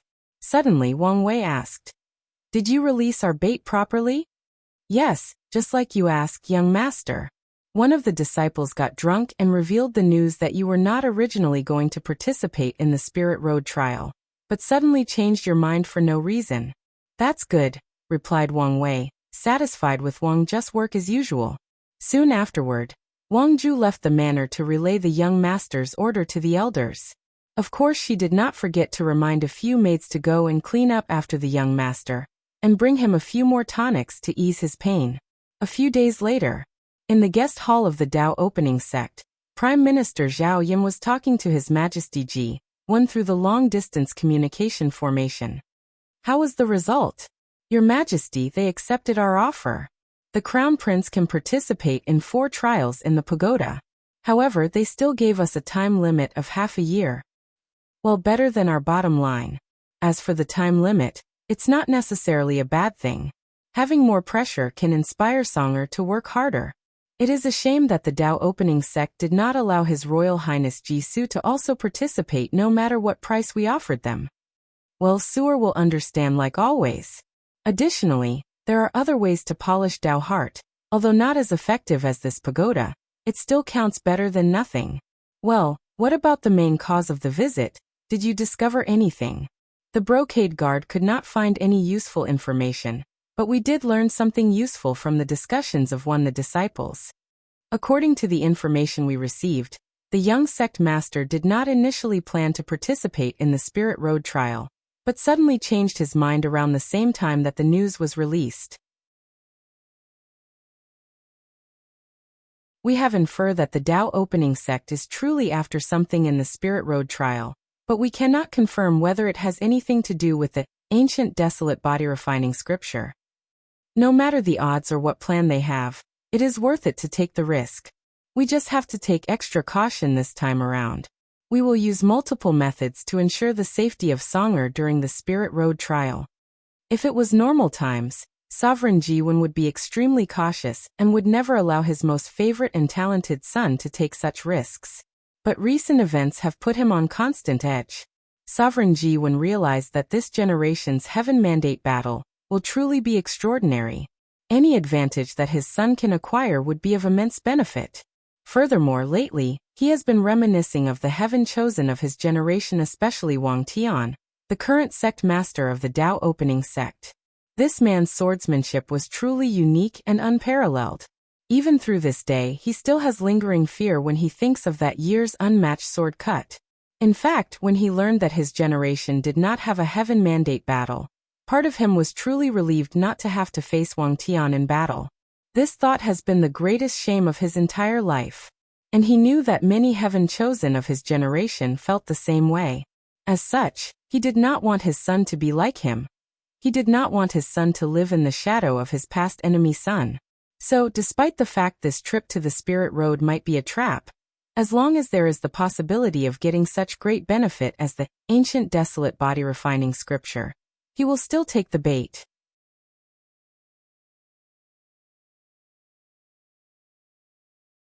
Chapter 49.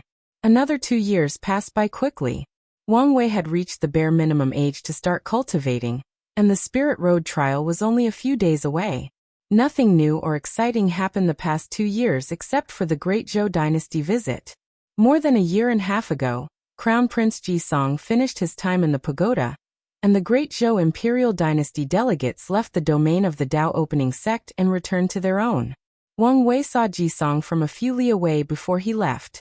He could easily notice the difference between him now and when he first came to the sect. He was more calm and less irrational. He still had the arrogance on him, but now it was more hidden. Just like Wang Wei used to be. Hide the arrogance or pride deep in the bones instead of displaying it on the surface. Of course, Wang Wei also knows that Jisong did not magically become more wise. He could still tell that this crown prince was the kind of person that likes to use his fist as his first option when encountering any kind of problem. But now, after the pagoda trial, he became more cautious when doing things. His first instinct was not to immediately rush into battle. In fact, Jisong's results in the trial were not even as good as Li Jun, let alone Wang Wei. This is the disadvantage of special physique. Their physique has no effect on things like mind, spirit, will, or Tao heart. In fact, it can be said that their special physique is quite detrimental to their state of mind. Ever since they were young, these people were always praised as geniuses or heaven chosen, or that they were future great emperors. With all of these constant praise from birth, their egos are actually quite massive. As such, the majority of them are prideful and arrogant. Compared to people like Li Jun who have lived in a world of loneliness, and without any significant presence, these people with special physique are actually lacking a lot. Of course, the state of mind of these special heaven chosen will also be tempered and changed. When they encounter their first failure, then they will realize that the world doesn't revolve around them. When they meet other people with special physiques, they will realize that they are not as special as their loved one made them out to be. The myriad emperor world is vast and boundless. The population can be counted in the trillions.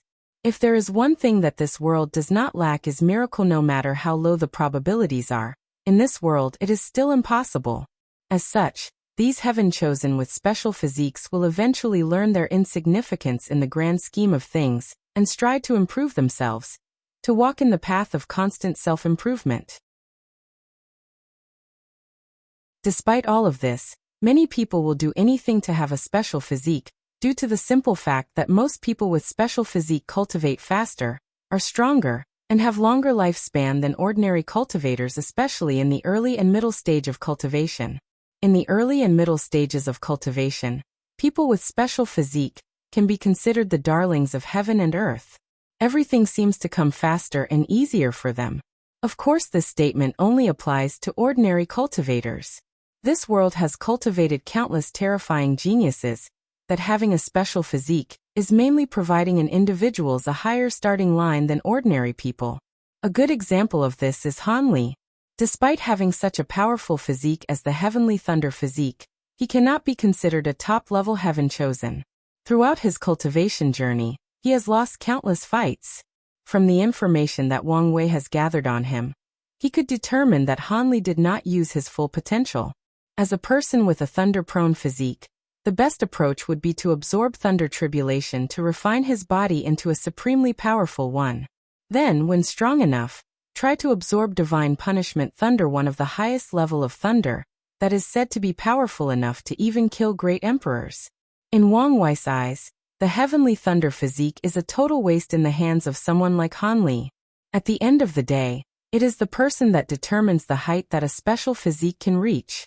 Wang Wei was standing in the Wang family mountain waiting for the arrival of the elders and the other participants.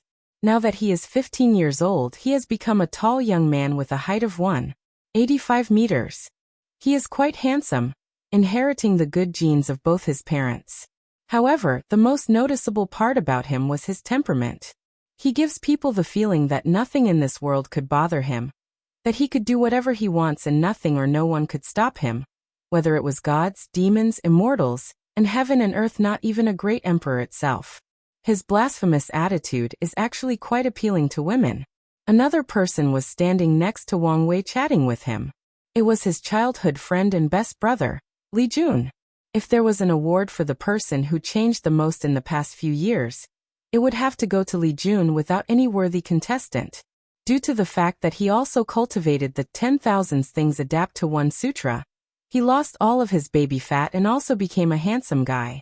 Unlike Wang Wei's defiant temperament, Li Jun is more of a chill, relaxed or laid-back person, but behind that relaxed look, there was a terrifying fighting will that convey the idea that no matter what happens, no matter the circumstance, I will fight to my dying breath.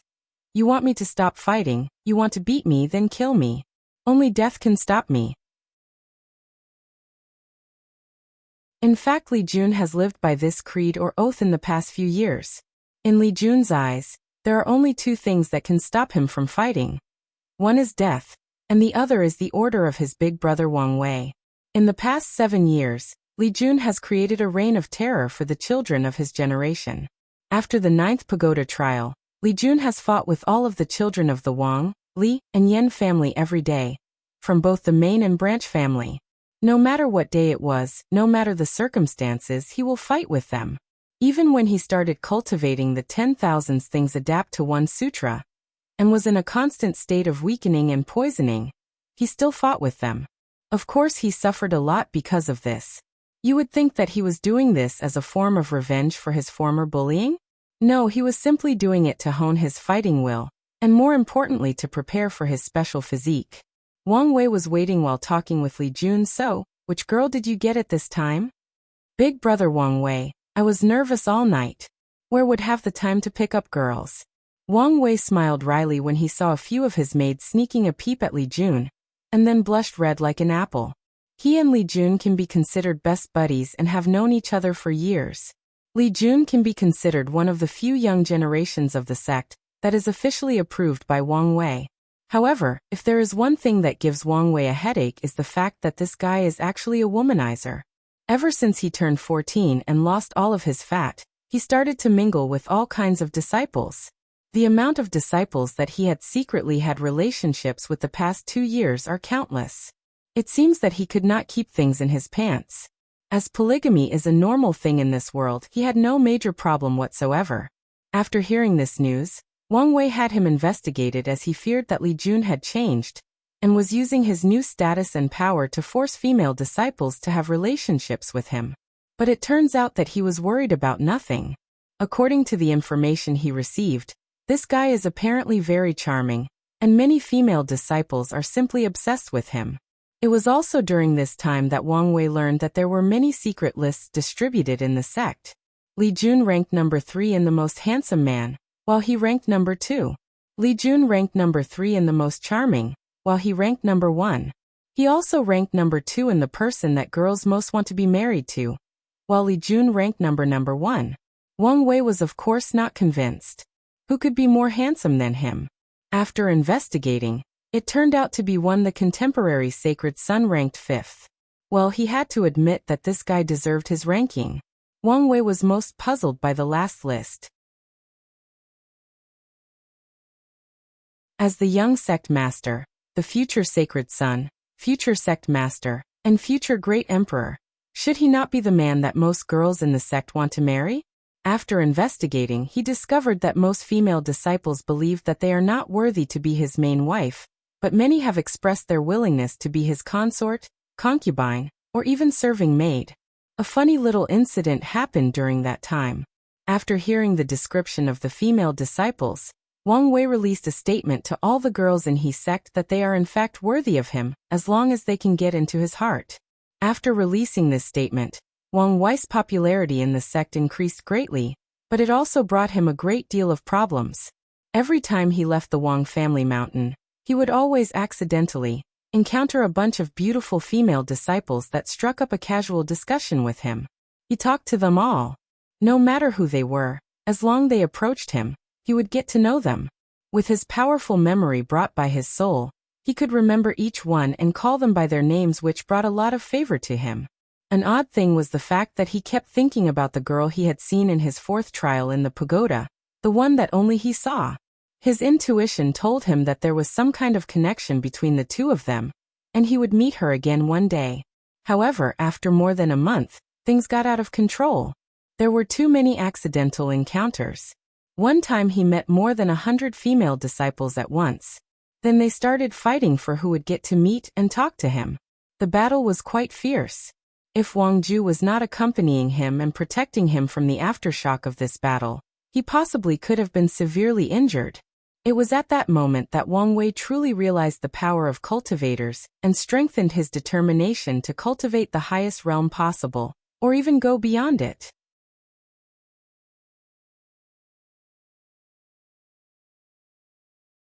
Chapter 50. Soon someone walked over toward Wang Wei while he was talking to Li Jun. To be precise, it was 2 people, one being sect master Wang Tian, and an old man full of white hair dressed in very plain and ordinary clothes. He looked like an ordinary grandfather that doted on his grandchildren by secretly giving them candy when their parents strictly forbade them not to eat sweets before dinner. Li Jun was the first to notice, so he quickly bowed. "Hello, sect master." "Oh, Li Jun, how many times that I have told you that you can call me uncle?" Li Jun smiled wryly, then answered, "I will remember from now on, uncle." "Father, what brought you here? I thought we had already said our goodbyes." "Wire, I'm here this time to introduce you to your Tao protector, true monarch Yan Qin.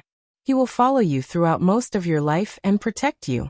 In most cases, he will not intervene unless someone of too much higher cultivation level attacks you."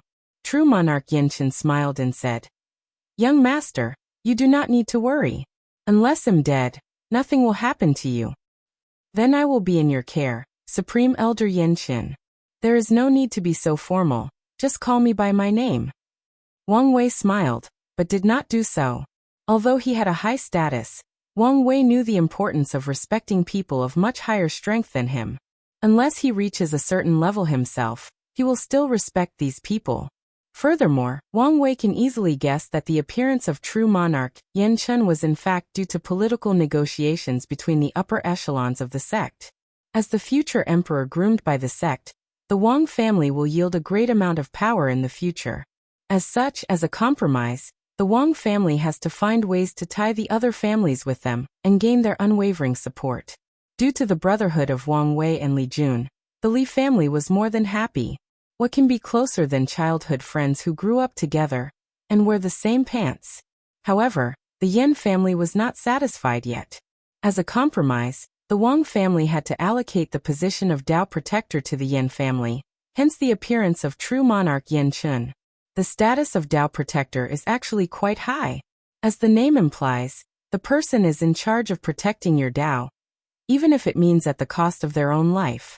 Being a Tao protector means taking an oath to put the safety of someone else above everything else, even yourself. This is the reason that the Wang family allowed someone else to protect Wang Wei instead of doing it themselves. After finishing introducing himself to Wang Wei, Yanchen then looked at Li Jun and said, "You must be Li Jun. Not bad, not bad. Your Li family has a good successor this generation. You will meet my grandniece during your journey. Help me protect her during the trial if you have the chance. I will do my best to protect her, sir." Meanwhile, on the other side, Wang Wei and his father were having their own discussion. "Is there anything else, father?" "No, that is all I have to say to you. Be safe and do everything according to plan. Unless necessary, do not try to improvise." "Father, you already said these to me. By the way, I meant to ask, why did you turn into a middle-aged man during the past few years? Is something wrong with your cultivation?" "No, nothing is wrong. It's just that now that you are a young man, I cannot look like him, your brother, can I? That would lose all my authority as a father." Wang Wei looked at him incredibly and muttered, "As if you had any authority at all." "I heard that, boy. Do you want an ass whooping? Why don't you talk about authority with mom?" Wang Tian's next words choked in his throat after hearing his son's words.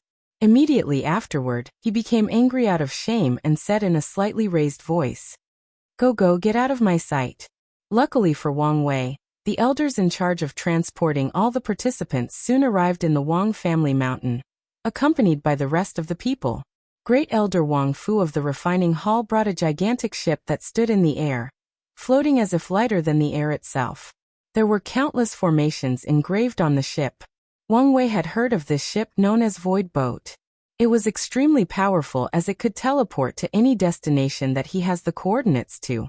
Furthermore, from the description that Wang Wei heard from Great Elder Wang Fu, this ship was a supreme tier void boat, which means that its formation was powerful enough to severely injure saints, and withstood many attacks from supreme realm powerhouses.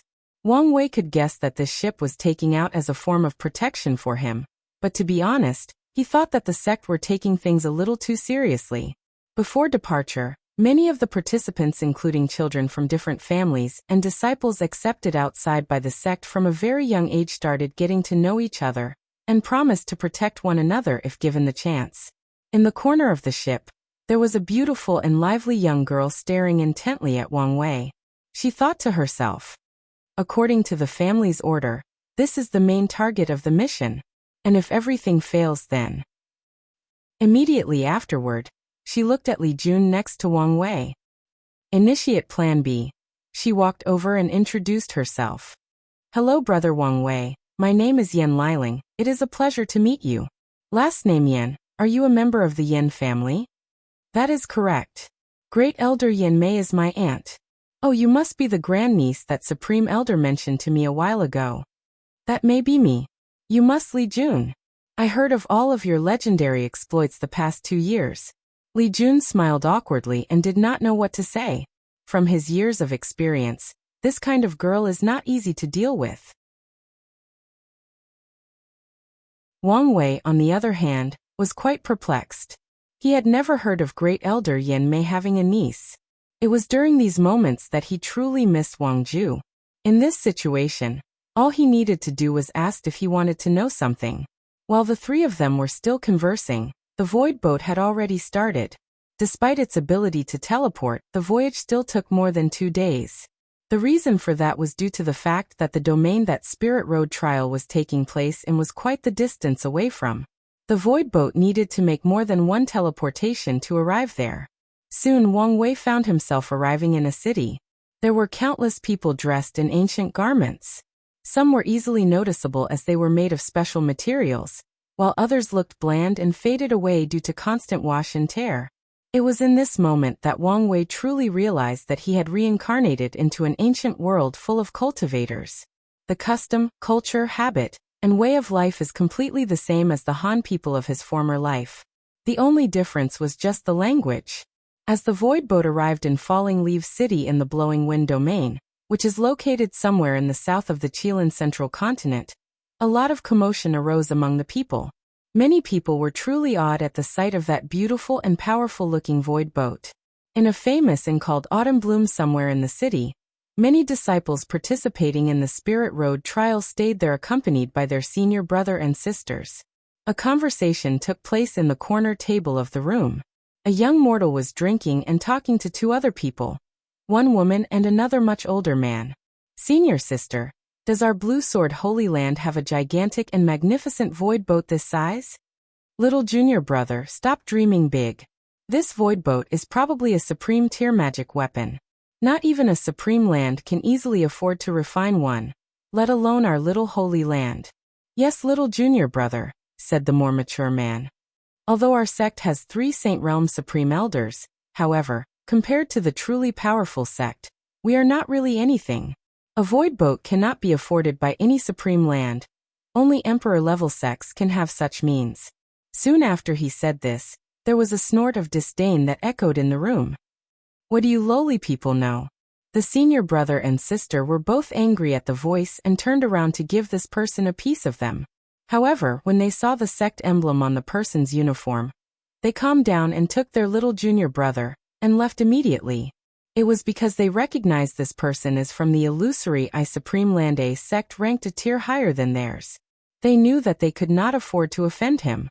The person who said these words noticed that these people did not take any action, and his mood became much worse. He provoked these people on purpose in order to have his senior brother and sister teach them a lesson. In the past few years he had been under a lot of pressure. Due to the fact that the path of Supreme was cut off in the last generation, there have been no new Supreme Realm powerhouse in the illusory I's Supreme Land for quite some time. The ones left are from 2 generations ago. As such, they are either severely injured or their lifespan does not have much left. As the son of the sect master, he was always taught that reaching the Supreme Realm was his only goal. As for things like Heaven Mandate Battle, they were not things that he could get involved with unless he wanted to be cannon fodder. Meanwhile, in the Dao opening sect side, since arriving in this city, Wang Wei has been touring around with the utmost delight. Ever since he was born, his father and mother would not let him out of the sect. They would not even let him visit the city located at the foot of the mountain, which the sect built and was in charge of. Now he was relishing his freedom. For some reason, Wang Wei felt that his mind was more open or clearer than ever before. Today Wang Wei was talking to his headmaid while on his daily tour. Wang Ju, did you get any information? Yes, young master. In this city, there are only 3 Emperor tier factions, 146 Supreme Lands, 567 Holy Land, and countless other factions below that. Oh, who are the other 2? One is the Great Zhou Imperial Dynasty. They have taken the bait as the young master predicted. Crown Prince Jisong is among the participants. The other is the Beating Heart Cult, a devil cultivator faction who had cultivated one great emperor long ago. Devil cultivators, huh? Do you know their objectives? Will their presence affect our plans? Not likely. They should know how difficult it is to kill people of emperor factions in the Spirit Road trial. As for their purpose, it is easy to guess. The Beating Heart Cult has an initiation ceremony in which their cultivators must carve out and eat the beating heart of their enemies in order to cultivate their techniques. In order not to outrage other factions, they usually use the Spirit Road trial as a way to openly do it as long as they do not target the right people. Wang Wei frowned. He realized that the cultivating world is not as peaceful as he imagined. If he was not born into a powerful sect, who knows what fate would await him? While Wang Wei was walking and pondering, suddenly there was a riot and many people were rushing in different directions. As such, he bumped into many people. However, after bumping into one person, he felt something was wrong. He looked in every direction but he could not find that person. He checked his body and found nothing. Wang Wei thought that maybe he was too distracted. However, as soon as that thought came to his mind, his instinct kicked in and reminded him not to take things lightly. As such, he immediately ordered Wang Ju to bring him back to his room in the inn, and consult true monarch Yan Qin, and see if he can discover what is wrong with him. His life may be in the line here.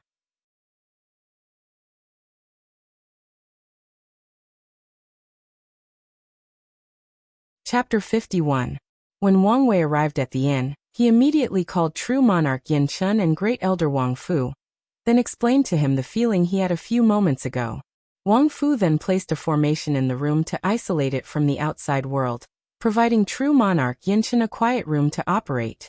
Soon, Wang Wei felt a powerful force scanning every part of his body, whether it was his body or soul.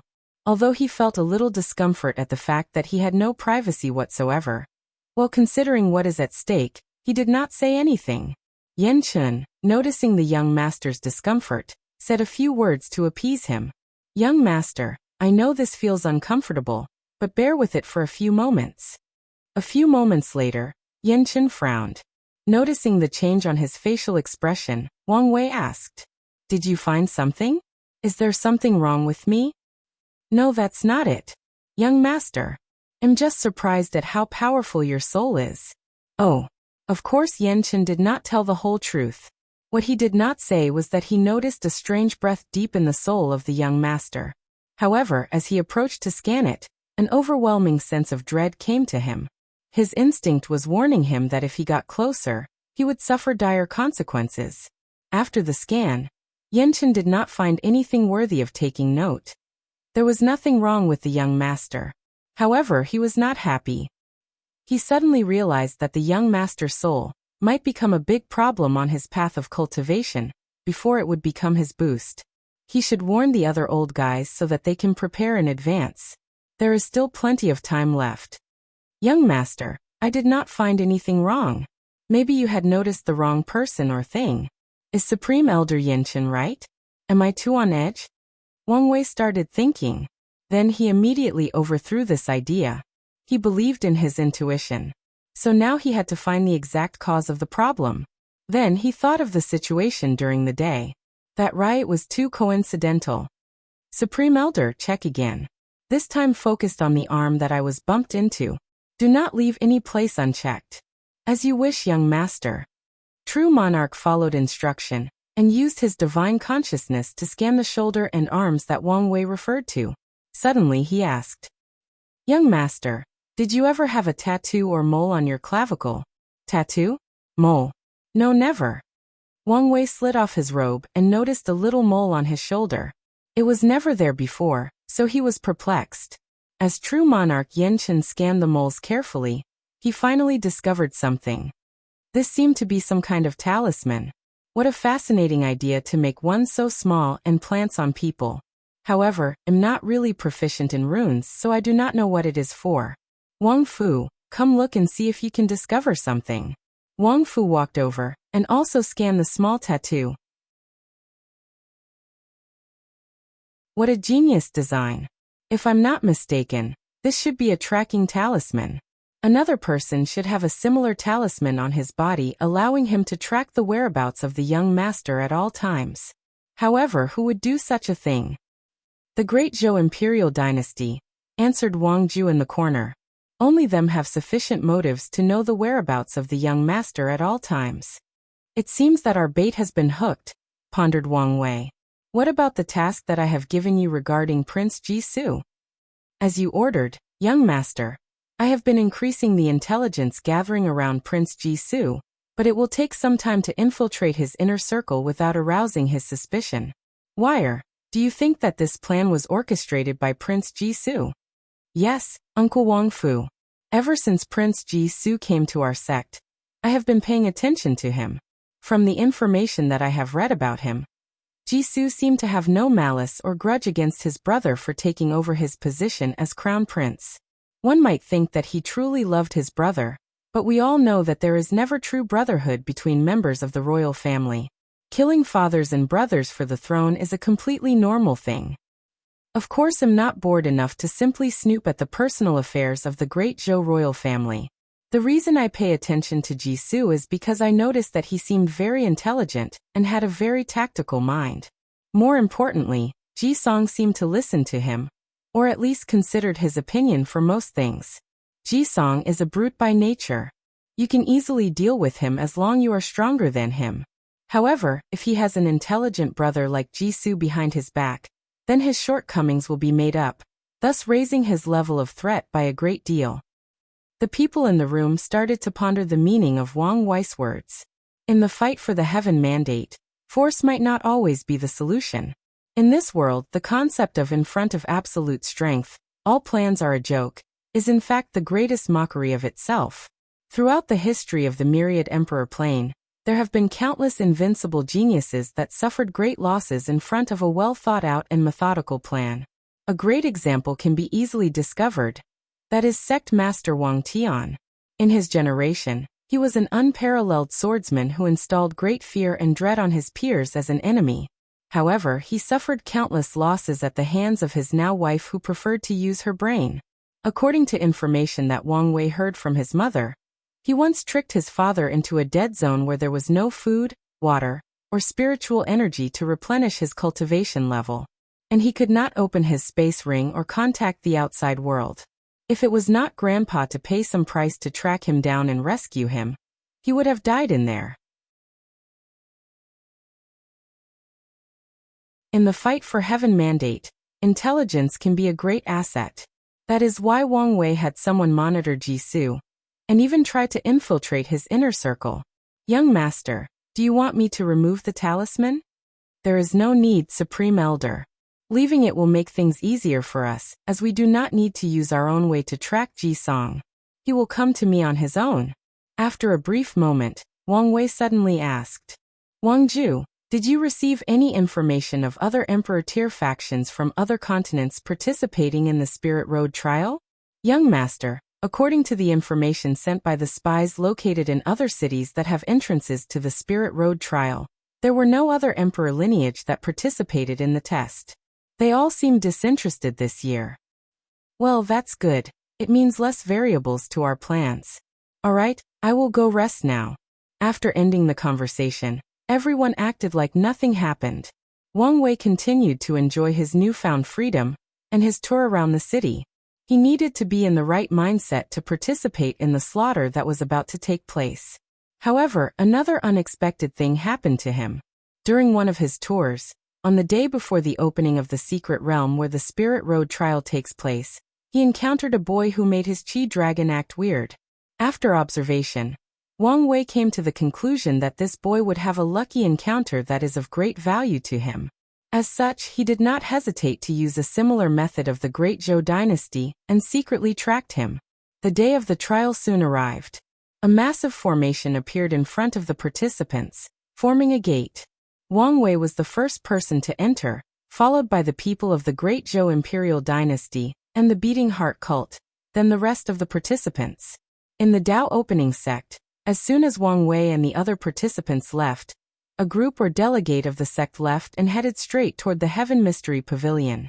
Among the people present in the delegation, there were more than 10 Saint Realm True Person, 3 Supreme Realm True Monarchs, and a middle-aged man that seemed to have the highest status in the group.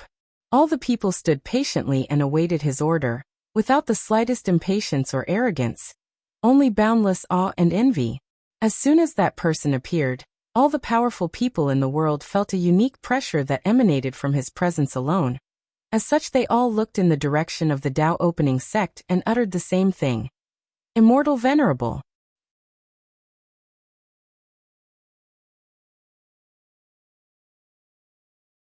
Chapter 52. As soon as Wang Wei entered the formation, he found himself on an open road, surrounded by rivers, lakes, mountains, and forests. There was no one in sight except him. Wang Wei knew that each participant would be separated into different regions. Wang Wei looked down on his arm and noticed the number 0. This was the number of people he had killed. In essence, the Spirit Road trial is essentially a massacre between geniuses or heaven-chosen that allowed them to hone their skills, mind, survival instinct, and plunder each other's luck. Furthermore, this trial is also used by many factions to select disciples. As such, the person with the highest result will often be awarded by these factions. Wang Wei was not interested in the reward of these factions, so he did not really care about getting the number 1 spot. Wang Wei was here for 3 reasons. Hone his skills, plunder Chi luck, and Ji Song. This trial was the place for him to truly witness slaughter and get used to it. Although Wang Wei had killed people before, these were just defenseless prisoners unable to fight back. In this trial, Wang Wei hoped to be reborn amidst the countless killings. After contemplating his main goals, Wang Wei left in the direction of the forest. This would be his main hunting ground. Using the tree in the forest, Wang Wei began to make himself a sharp dagger out of stones and branches in the forest. While Wang Wei was preparing for his trial, Ji Song had also entered the Spirit Road trial. Unfortunately, he was separated from Wang Wei by a few regions. However, he was not discouraged as the talisman in his arm told him the direction of his target. Ji Song started heading in the direction of Wang Wei when he remembered the warning of his big brother, and stopped. According to his big brother, there is a high chance that the Dao opening sect is laying a trap to ambush him, so he must be prepared and take things slowly. Although Ji Song did not think that the young master of the Dao opening sect could do anything to him with his strength, he knew that his big brother was way smarter than him, and it is better to listen to him. As such, he did not immediately go after him and decided to take the necessary precautions that his big brother told him to do. After Ji Song, the devil cultivator named Dubo entered the trial. Immediately he became excited about the prey he was about to kill. His imagination of how delicious their beating hearts will be almost made him soil himself. Too bad I could not touch these two guys from emperor lineage, Dubo thought to himself. Nonetheless, there were still many preys to enjoy here. Following these two, countless other participants entered the Spirit Road trial from all 5 continents and from the lower plane. Meanwhile, in just a few hours, Wang Wei has managed to create a stone knife as a weapon. In fact, Wang Wei does not really like to use weapons, he preferred to use his first. However, given the fact that his body is quite weak now, a weapon is much more safe and efficient. After making a weapon, Wang Wei did not immediately start killing, but started scouting the environment and becoming familiar with it. Then he found the perfect shelter that can prevent sneak attack at night, and was close to a water source. After resting for more than an hour, Wang Wei started his hunting. The Spirit Road trial is divided into 2 segments. In the first half year, the participants must slowly adapt to surviving in the wild, and they must track their opponents using their own method if they want to know their whereabouts. In the second segment, the location of each person will be displayed once they reach a certain distance. Furthermore, the locations of the top 10 will always be displayed to all contestants. Another important part of the second half is the fact that many secret realms will be opened and many people can have lucky encounters. In the first half it is quite difficult for other participants to track other people, but it is different for Wang Wei. With his true vision ability, he can see the chi dragons above the heads of any participants. As such, he can easily track them. Wang Wei soon located the nearest target near him. It was a beautiful girl dressed in clean and beautiful clothes. Wang Wei could tell that she was a pampered rich girl, and had no experience as she was cleaning the dirt in her clothes, and left herself wide open for an attack.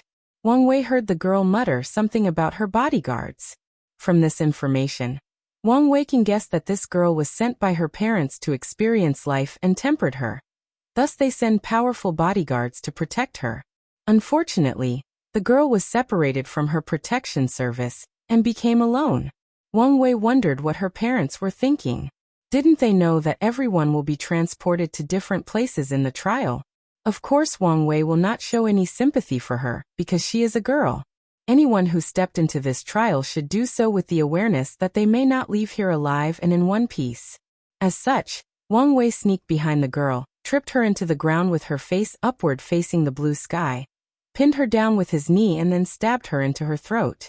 Blood spilled all over Wang Wei while the young girl looked at him with fear and shock. She could not believe that she died like this. As she tried to speak her last word, blood gurgled out of her mouth.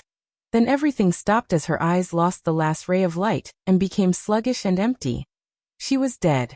After killing the girl, Wang Wei noticed that her chi dragon disappeared and was swallowed by his own, thus increasing the intensity of the purple color.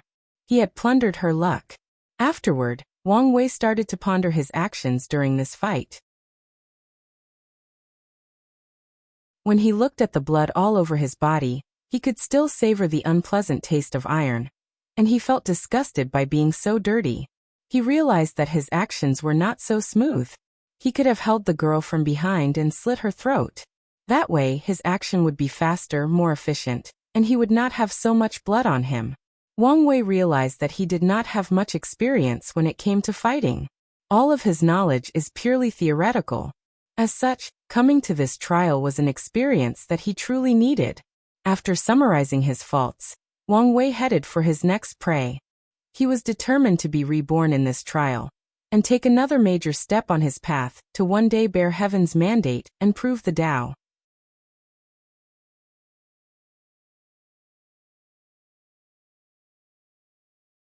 Chapter 53. After the first battle, Wang Wei had to find a new outfit as his old one was unusable. As such, he had to stitch a new outfit out of the pelt of the animals he hunted. He burned his old one as the blood could attract certain dangerous animals in the forest. After resting for a day, Wang Wei hunted his breakfast and headed toward his next target. There were 3 of them at the same time camping further down the river from the previous rich girl. It was a combination of 2 boys and 1 girl. Wang Wei stalked them from a distance based on their chi dragon. Wang Wei pondered his next course of action, and came up with the idea of assassinating each of them at night, while they were sleeping. However, he soon gave up this plan as he realized that his purpose in this trial was to experience combat, not just to kill people and reach the number 1 spot to receive the rewards at the end. Only by fighting in direct confrontation can he learn something and increase his fighting experience. Although he did a lot of training with Li Jun before he came here, it was not as effective as true experience in life or death battles. However, there was still a problem. There is one Wang Wei, while the enemy has 3 people. Wang Wei knew his limits. He was not yet ready to fight more than 1 person at once. So he waited for one of them to be separated from the group. Those 3 people were very cautious, unlike the rich girl. They spent most of the time in a group, and they took turns as watchguard to provide the other 2 with enough rest to fight when necessary. Wang Wei was very patient, and observed the 3 of them for more than 4 days without any rest. Unlike ordinary people, Wang Wei's body was already inhuman. He did not need food every day to survive. Due to the fact that he cultivated the 10,000 things adapt to one sutra, Wang Wei only needed a bit of sunlight every day, and his body could function normally for a whole 7 days without problem. Soon, Wang Wei's patient was rewarded. The female companion complained that she was tired of eating fish from the river for 4 consecutive days, and she wanted to go hunting for other animals for food. The other 2 agreed with her, and one of them left with her, while the other stayed and guarded their home base made of cozy tents. As soon as they were separated, Wang Wei approached the guy left behind. However, things did not go as easy as last time. The other guy was always on guard, and immediately noticed someone approaching him. Wang Wei watched as his opponent took out a knife similar to his. He was not flustered at the fact that his enemy was alerted to his presence. In fact, his objective was never to be subtle. Wang Wei watched this guy carefully. He was slightly shorter than him but more robust. He noticed the calluses in his hands, signifying that this man was well either trained or used to do hard labor as a living. The 2 people stared at each other in order to find the right opening to attack, testing each other's patience. Ordinarily, Wang Wei would be more than happy to wait for the right time to attack. However, time was not in his favor. He knew that this guy had companions that would eventually return. The longer Wang Wei waits, the less favorable the situation will become for him. As such, he no longer waited and attacked directly. If there was no opening, then he would make one. Wang Wei launched toward the guy and stabbed him. This time he went directly for a vital organ, the lung. The other guy dodged the knife by slightly twisting his upper torso, then retaliated by stabbing Wang Wei in his eyes. Wang Wei moved his whole body to dodge, then followed his first attack with a kick directly in the back of the person's kneecap to stop his opponent from moving. The other guy slightly moved legs so that Wang Wei's kick will hit his knee instead. When Wang Wei noticed this change, he had to lower his kick to hit the guy's shin, otherwise the bones on his feet would crack if he directly hit the person's knee. After this attack failed, Wang Wei did not stop and continued to stab his opponent in different parts of his body: eyes, heart, lungs, and brain. However, this guy managed to dodge all of his attacks and retaliated against him. They both fought for more than 5 minutes, each person trying to stab the other without saying a word to one another. Wang Wei knew that time was of the essence. The longer he fought, the more of a dangerous situation he was in. As Wang Wei painted in exhaustion and began to plan his exit strategy, he suddenly realized something. His opponent was not fatigued at all by the previous fight. He was not painting like him. His breath was regular, his foot was steady in the ground. What frightened Wang Wei the most was the fact that his opponent barely moved from his spot the whole fight. Puzzled and intrigued, Wang Wei began to use his powerful memory brought by his soul to recount every detail of the fight. It was then that he realized that this guy was actually using a superb dodging method. Every time Wang Wei attacked him, he would use the least amount of movement to dodge the attack. His movements were quick, efficient, and subtle. He did not waste any energy unless necessary. This was the reason that Wang Wei was tired after the fight, but this guy was not.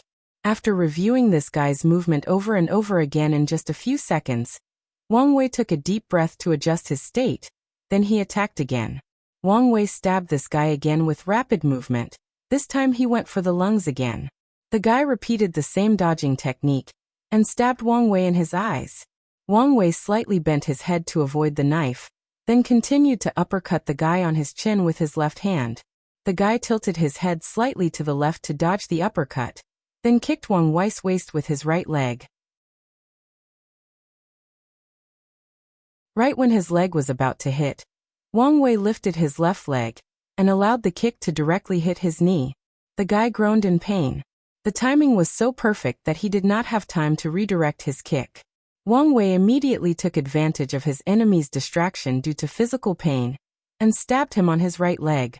The guy tried to pivot his leg to dodge again. Unfortunately, his nerve response was decreased due to the pain, and a deep cut was left on his leg. Wang Wei managed to draw his first drop of blood during this fight. Of course, he did not let his guard down. He continued to attack the guy nonstop. The fight continued for another 5 minutes. They stab and dodge each other's attack using the least movement necessary. Suddenly the guy said, "You copied my dodging technique." "So what?" responded Wang Wei. "Is there any rule that says you cannot learn from your enemy?" After saying that, Wang Wei attacked him again, this time heading straight for his eyes. The guy tilted his head to dodge again. However, Wang Wei's attack was actually just a feint. The moment his head moved, Wang Wei changed the upward grip on his knife to a downward one and stabbed the man's shoulder. The man screamed loudly and involuntarily held his bleeding shoulder with his other hand. Wang Wei took this opportunity to take the knife from the guy's hand and stabbed it directly in his heart, dealing a fatal blow to him. Afterward, the man dropped to his knees, then said, "The world is truly unfair. I have spent more than 8 years as a gladiator, forced to kill every day in order to buy my freedom. It took me 8 long and painful years to summarize that dodging method, yet you learned it in less than 5 minutes. I'm not willing." After saying his last word, the guy fell to the ground. He had no breath left before he even hit the floor. "Yes, you are right. Fate is the greatest mockery to us all," muttered Wang Wei. Then he turned the guy over, closed his eyes, and buried him as a way to honor the first true opponent he encountered on his cultivation path. After doing all of this, Wang Wei left the camp. Unfortunately for him, as soon as he left, he encountered the 2 people who went out hunting earlier. As soon as these 2 noticed the direction that Wang Wei came from, they felt that something was wrong and immediately surrounded him to prevent him from escaping. Wang Wei, who had just finished a hard fight, was exhausted both physically and spiritually. He knew that he was in for a hard battle.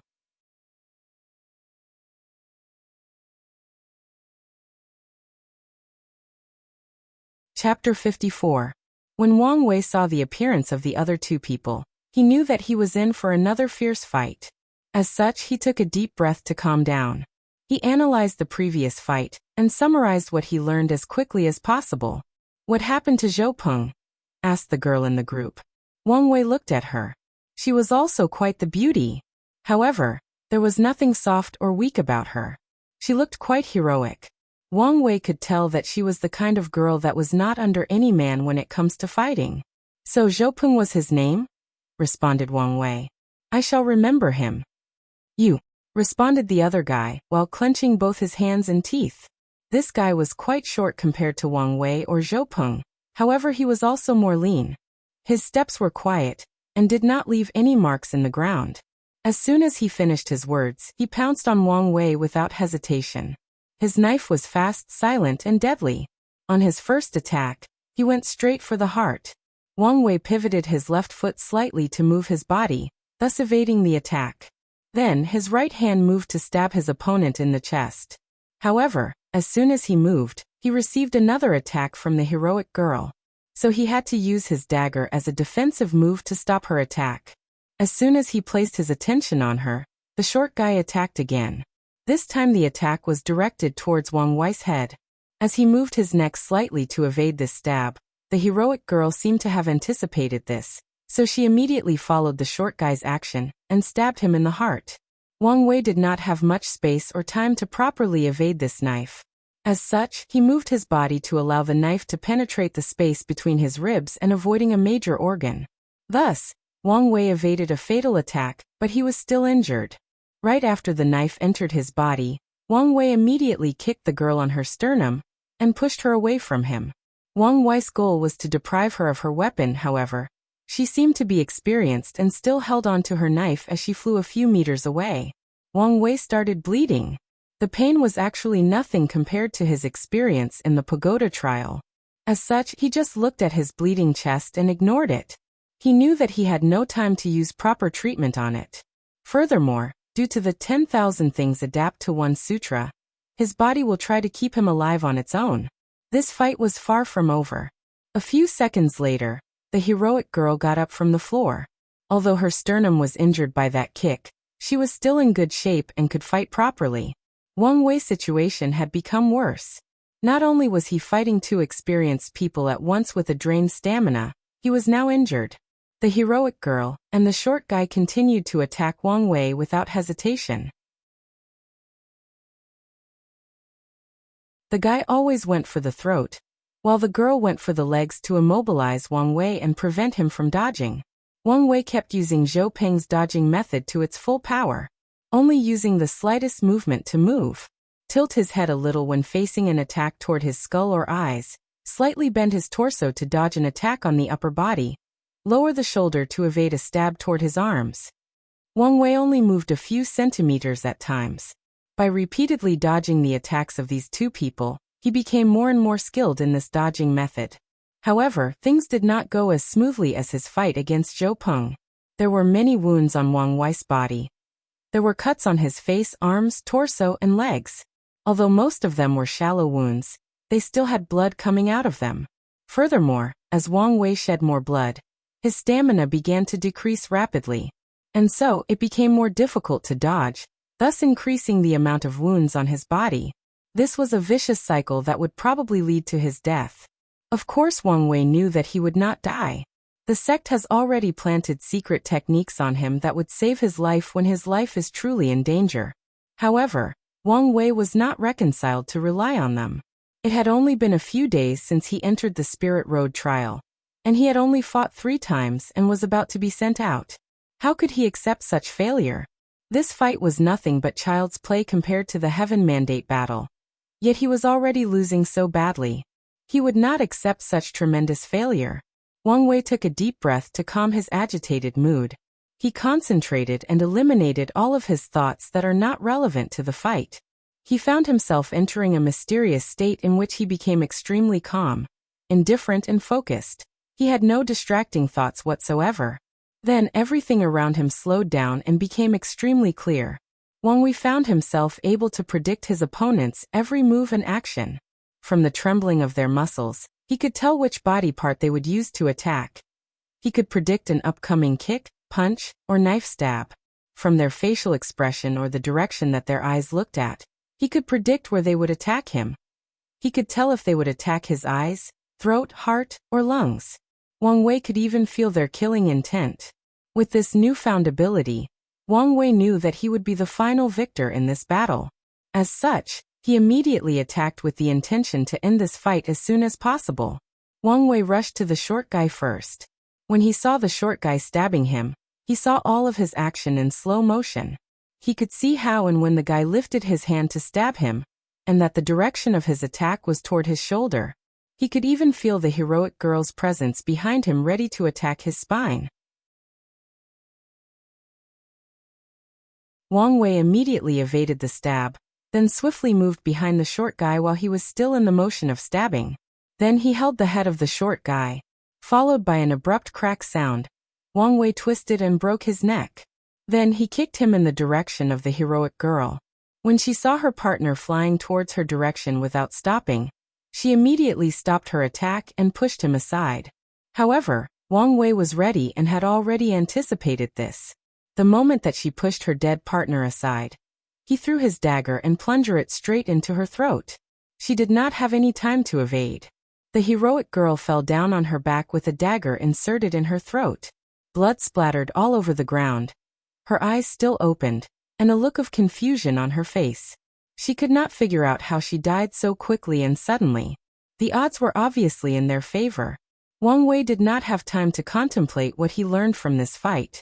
He immediately took his dagger and the other two and rushed toward his base.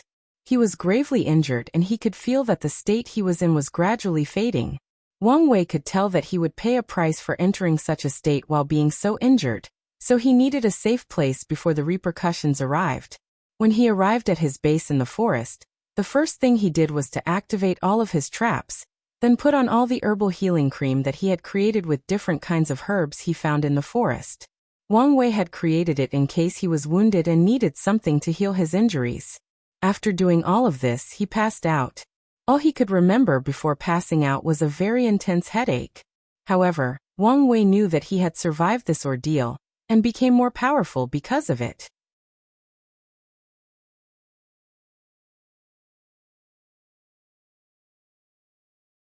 Chapter 55. After Wang Wei woke up, he still had a massive headache.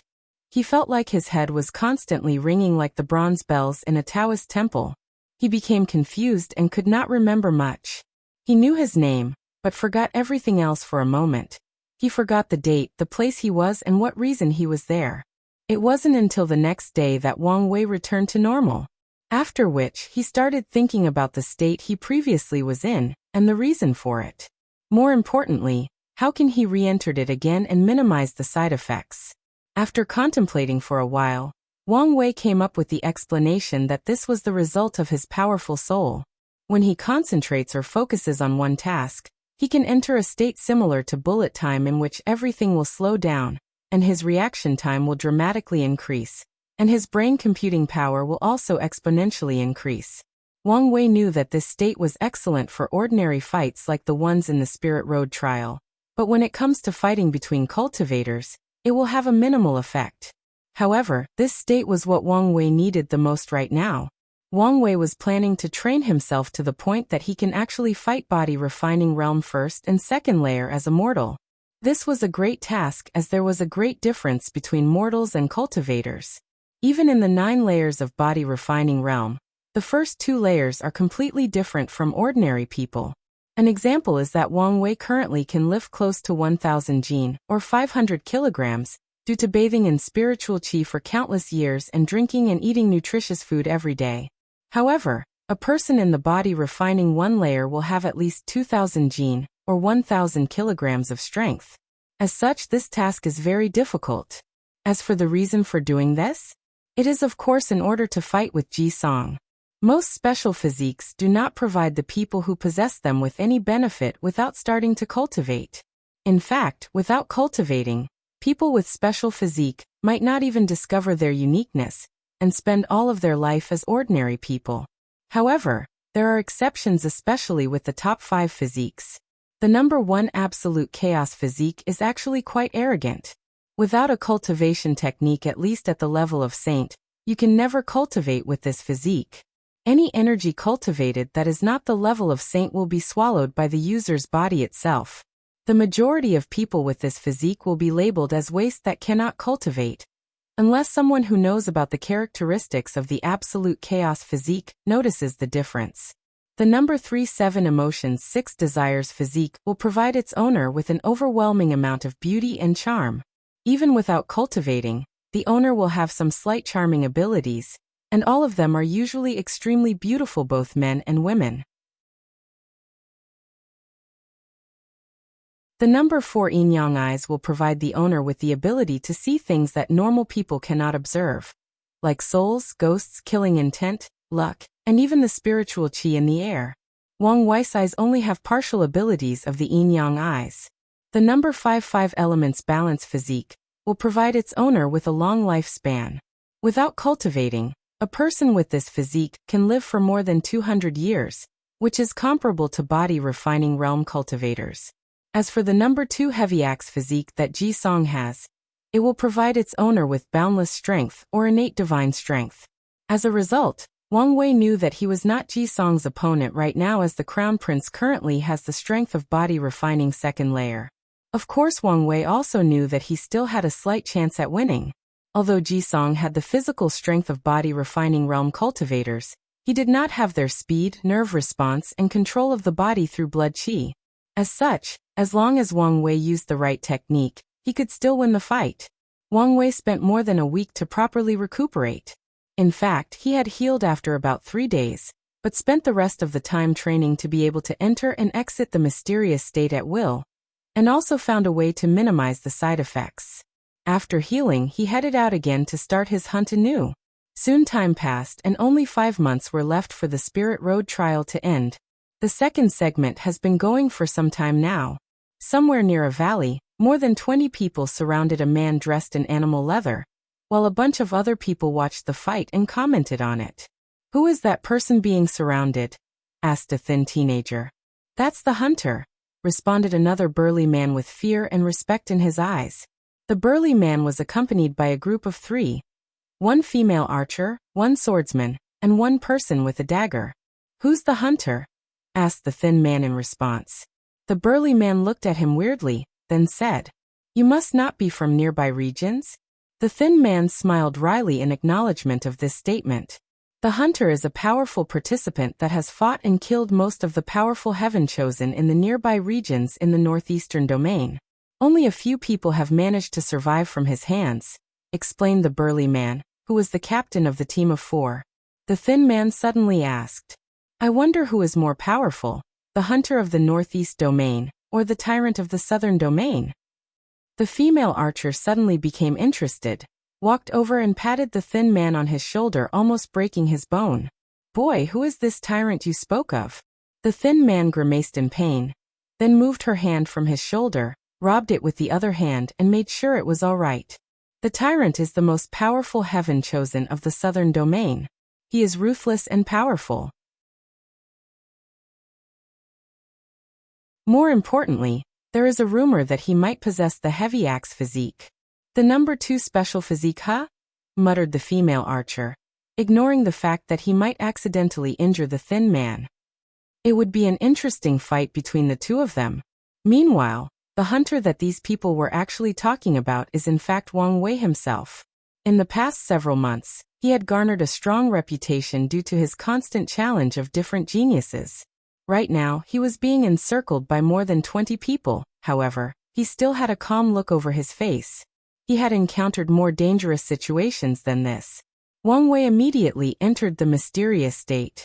He could now read all the movements of his opponent. He rushed toward the closest one with his steel knife.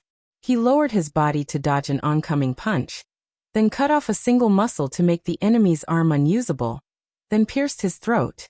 Wang Wei rolled to the right side to dodge the upcoming attack from behind. He did not even look over. It was as if he had eyes on the back of his head. Without any pause, he rushed to his next opponent. He went straight for this girl's throat. However, when she tried to block the knife with hers, it turned out that Wang Wei's move was actually a feint. Immediately afterward, he bent down on the floor, did a 360-degree sweep on her legs, then plunged his knife on her throat before she even hit the ground. Afterward, Wang did a front flip to bypass the body, then ran towards the next target. However, a warning of danger came toward him. He immediately tilted his head slightly and caught something with his left hand. It was an arrow. "Am not falling for the same mistake thrice," muttered Wang Wei. Then he looked in the direction that the arrow came from. There were at least 5 archers. Wang Wei rushed in their direction, designating them as the most dangerous of the group. However, someone immediately yelled out loud, "Protect the archers!" Wang Wei did not give them enough time to regroup. However, there were still a few people that gathered together to protect the archers. Nonetheless, this situation was in fact in favor of Wang Wei. With the swiftest of speed, he pierced the brain of the person closest to him. Then he used the body as a shield and ran towards the archers. A few seconds after his kill, 5 more arrows arrived towards him, which plunged themselves into the dead body he was carrying, protecting Wang Wei from 5 fatal attacks. He then threw away the body at the group of people that were protecting the archers. Before they could reload their arrows, Wang Wei threw 2 of the knives hanging on his waist. The knives flew swiftly in the air and hit the shoulders of 2 archers, thus successfully managing to disarm them and prevent them from firing again. However, the other 3 had enough time to reload and shoot at him. Wang Wei avoided the first arrow heading for his head, and used his knife to change the course of the second arrow heading for his heart. However, he did not have enough time to avoid the ones directed towards his lung. As such, he used his left arm to take on the arrow instead. The arrow pierced his bicep, thus injuring him. Nevertheless, despite his injury, Wang Wei did not stop moving forward. It only took him a few seconds to arrive in front of the remaining archers, then immediately killed the functioning 3 first before killing the useless one by slitting their throats.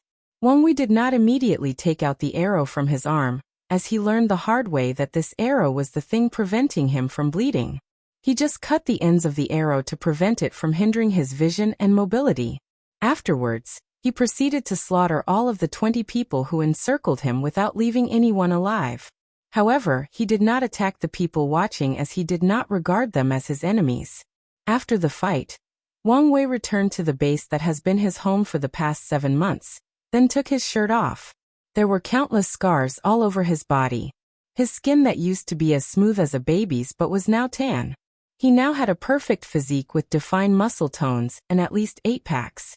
He was not too big, not too small, just the right size or the golden ration like a Greek god. Wang Wei was bandaging his left arm after putting healing cream on it. Then he looked at his right hand.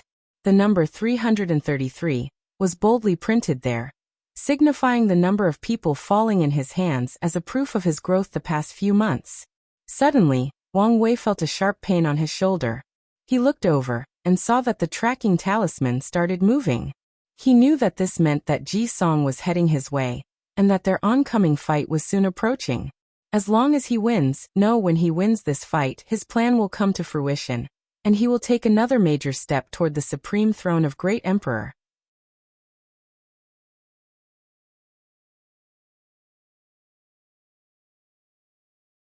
Chapter 56.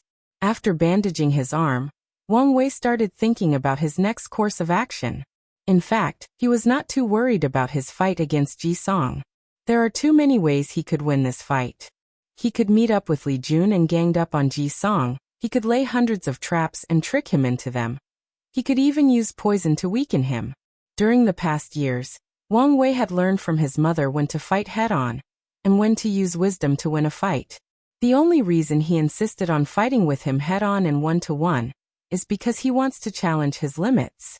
The majority of people in the Spirit Road trial are regular mortals when it comes to strength. As such, they are forced to use superb techniques to make up for the lack of physical prowess. Only Ji Song did not fit into this category. As such, Wang Wei wanted to fight him and see how much he has improved since the beginning of the trial. Furthermore, Wang Wei had a lingering feeling that if he won this fight just and honorably, then something special will happen to him. Something important will be given to him. He does not know where this feeling came from and what will happen, but he knows that his feeling is right. As such, he plans to follow it and see the result. Wang Wei then focused intensely on his finger, and a ring randomly appeared on his ring finger. It was his space ring. As this space ring was a soulbind treasure, he could carry it everywhere with it. This was one of the loopholes of the Spirit Road trial. However, there was still one restriction. This magical treasure could not be taken out in the first half of the trial. As the Spirit Road trial was technically under the jurisdiction of Heavenly Tao, no one dares to break its rules, not even the Tao opening sect. That is the reason that Wang Wei had to make daggers out of stone, or use the environment around to make things necessary for survival, while he had a space ring full of food and weapons. Of course, another restriction was that the weapons smuggled in could not be too powerful. Otherwise they will be immediately sealed. In fact, this restriction also applies to treasure discovered in the secret realm during the trial. Even if a participant was lucky enough to acquire a holy or supreme weapon, it would be in a sealed state. Nevertheless, treasures like swords, sabers, or spears are still quite valuable even in a sealed state. The sharpness and indestructible nature of these weapons are enough to give any participants a great advantage in combat. Wang Wei looked inside the space ring and took out 3 paper talismans. He made sure that the talismans were still working properly as they are the main material for the next plan. However, a few breaths after taking out the talismans, Wang Wei noticed a gaze coming out over his head and scanned the talisman over, then disappeared. He knew this must be the safety mechanism left by Heavenly Tao to ensure the rules are followed. For example, if those 3 talismans were powerful attack ones, they would be immediately sealed and there would be nothing Wang Wei could do about it. Thinking about this, Wang Wei felt quite unpleasant for his powerlessness, and at the very idea of Heavenly Tao itself. Having someone over your head and telling what you can and cannot do is a very unpleasant thing for someone like him who pursued the path of freedom. However, he still has to put up with it now. At least for now.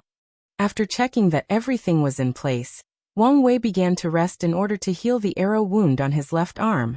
Meanwhile, in the southern domain, Ji Song was trekking towards the northeast domain to meet with the young master of the Tao opening sect. While he was walking, Ji Song started thinking to himself.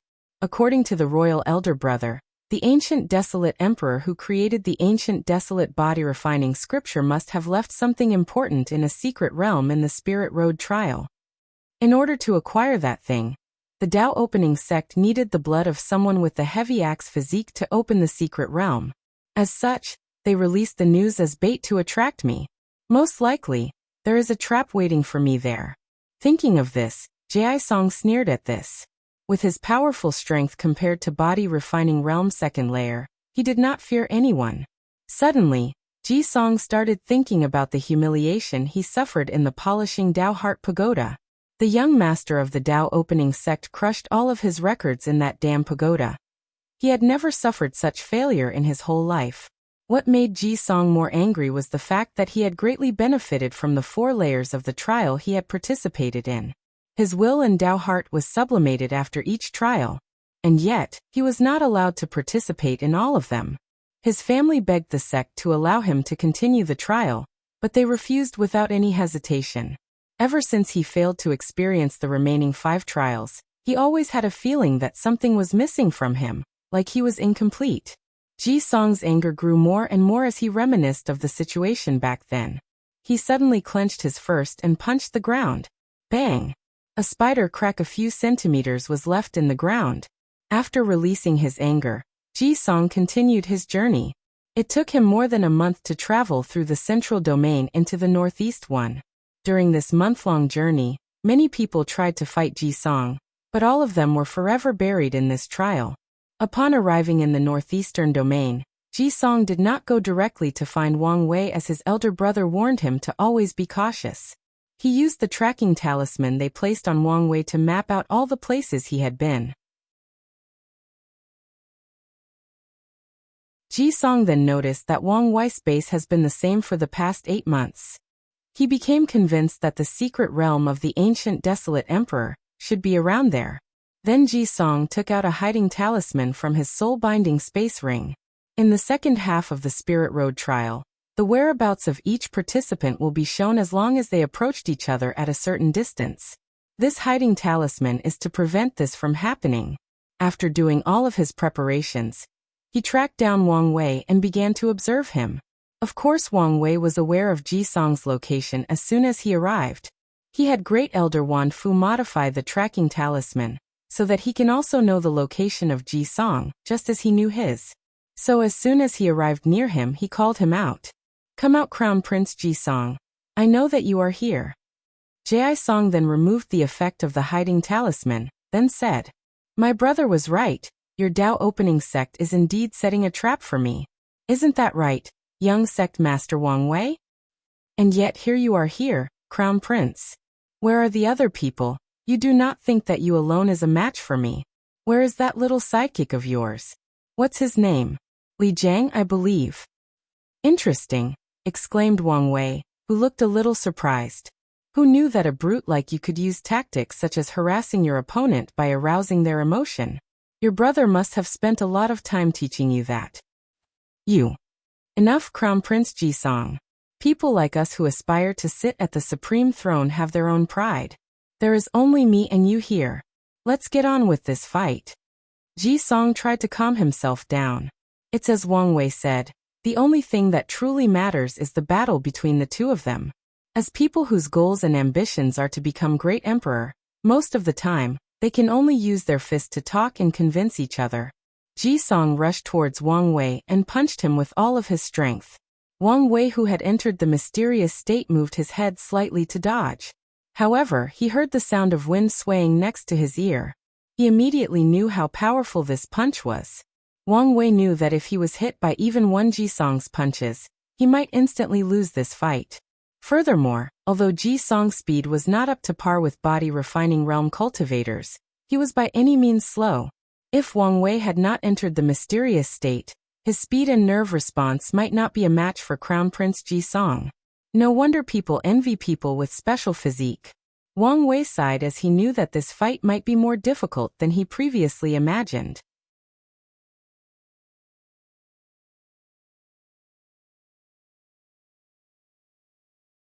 Chapter 57. Ji-song kept attacking with his powerful punches, while Wang Wei kept dodging them. Sweat was dripping from his forehead. These punches were so powerful that he fears that he might be destroyed if he is hit with just one of them. However, Wang Wei did not immediately attack. He keeps dodging the attacks in order to measure the physical fitness of Ji-song, then creates a battle plan best suited for his opponent. Meanwhile, Ji-song became increasingly more furious as Wang Wei kept dodging his kicks and punches. As such, he mocked. Is this all you're worth? If you are a man, why don't you fight head-on with me? Wang Wei smiled, took out his dagger, then said, You can take out a weapon too if you want. My fists are my weapons. I respect that. After saying that, Wang Wei lunges towards Ji-song. He ducked to evade a punch, then plunged his knife into Ji-song's abdomen. However, the knife did not do as much damage as he imagined.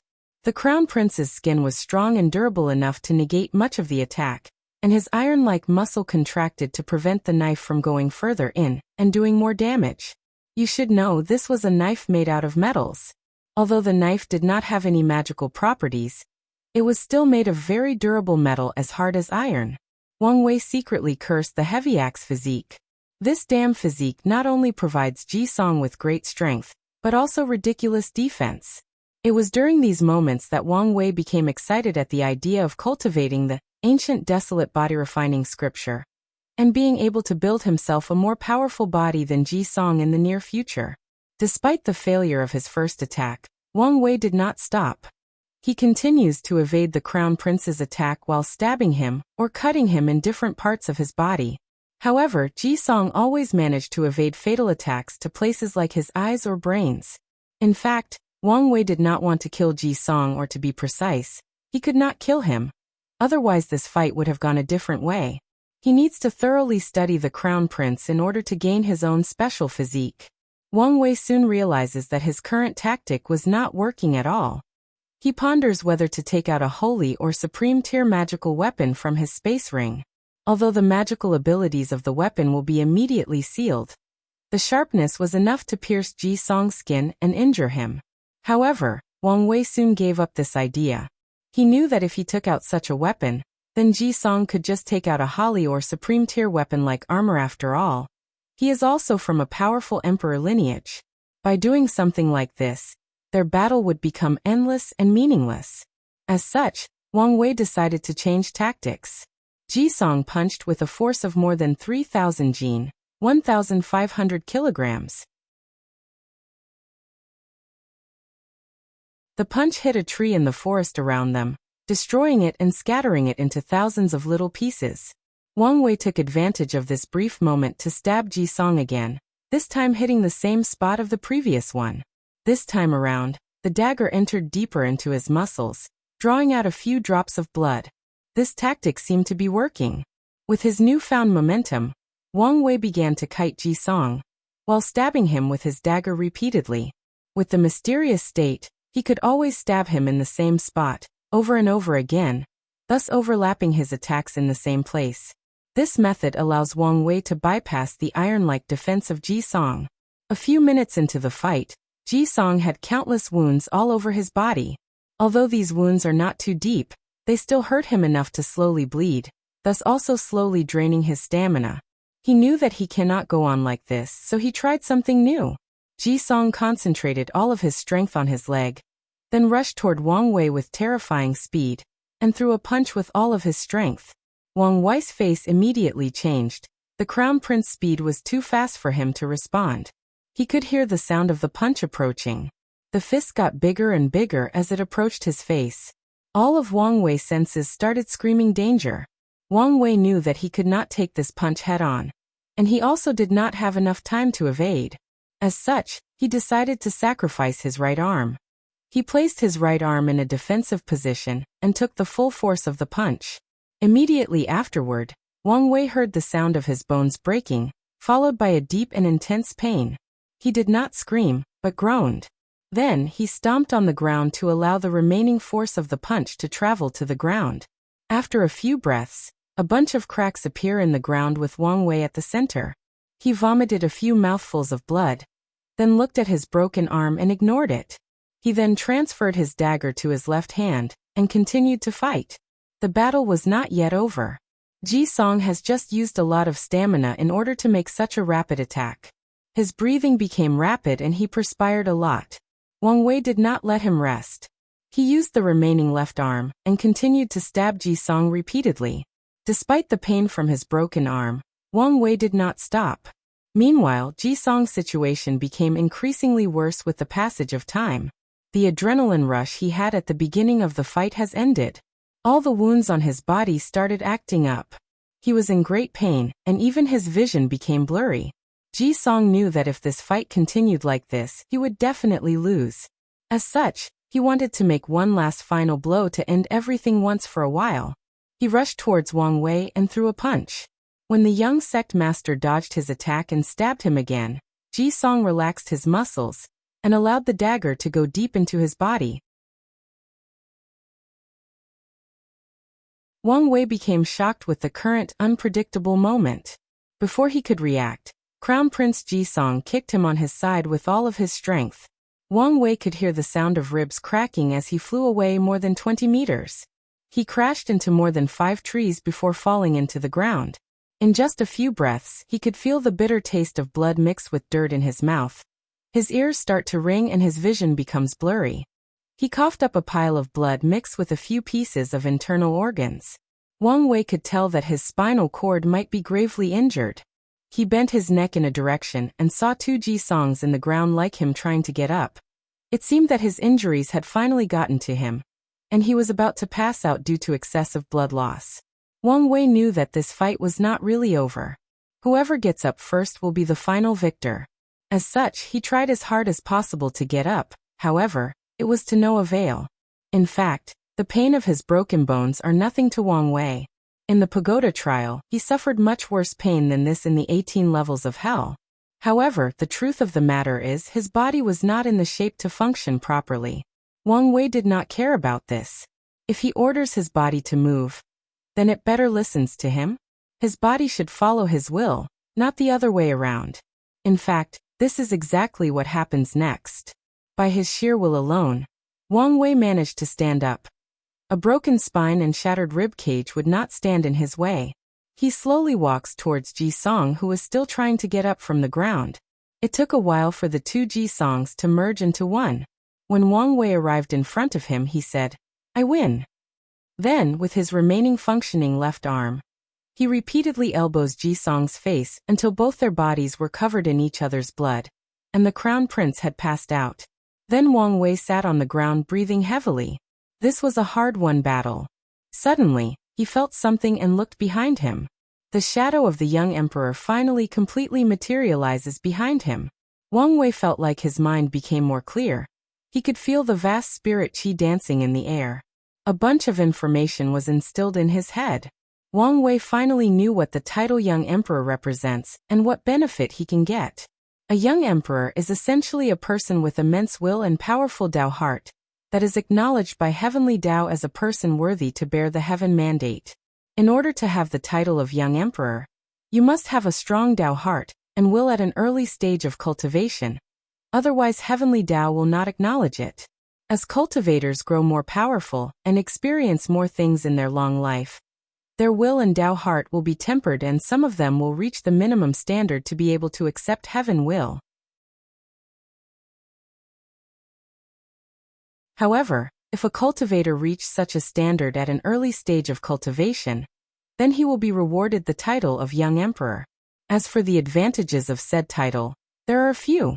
First, a young emperor will have a great talent for cultivation, followed by a peak purple dragon chi luck.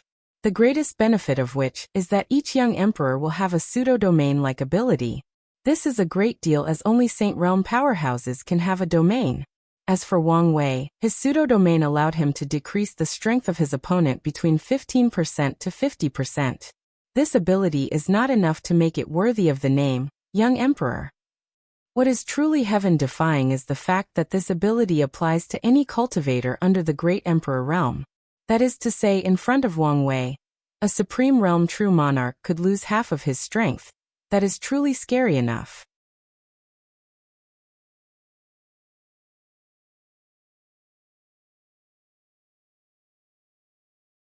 Chapter 58. Wang Wei spent a few minutes contemplating his new power as a young emperor. He became excited as he knew that he had another powerful card up his sleeve during his future cultivation path.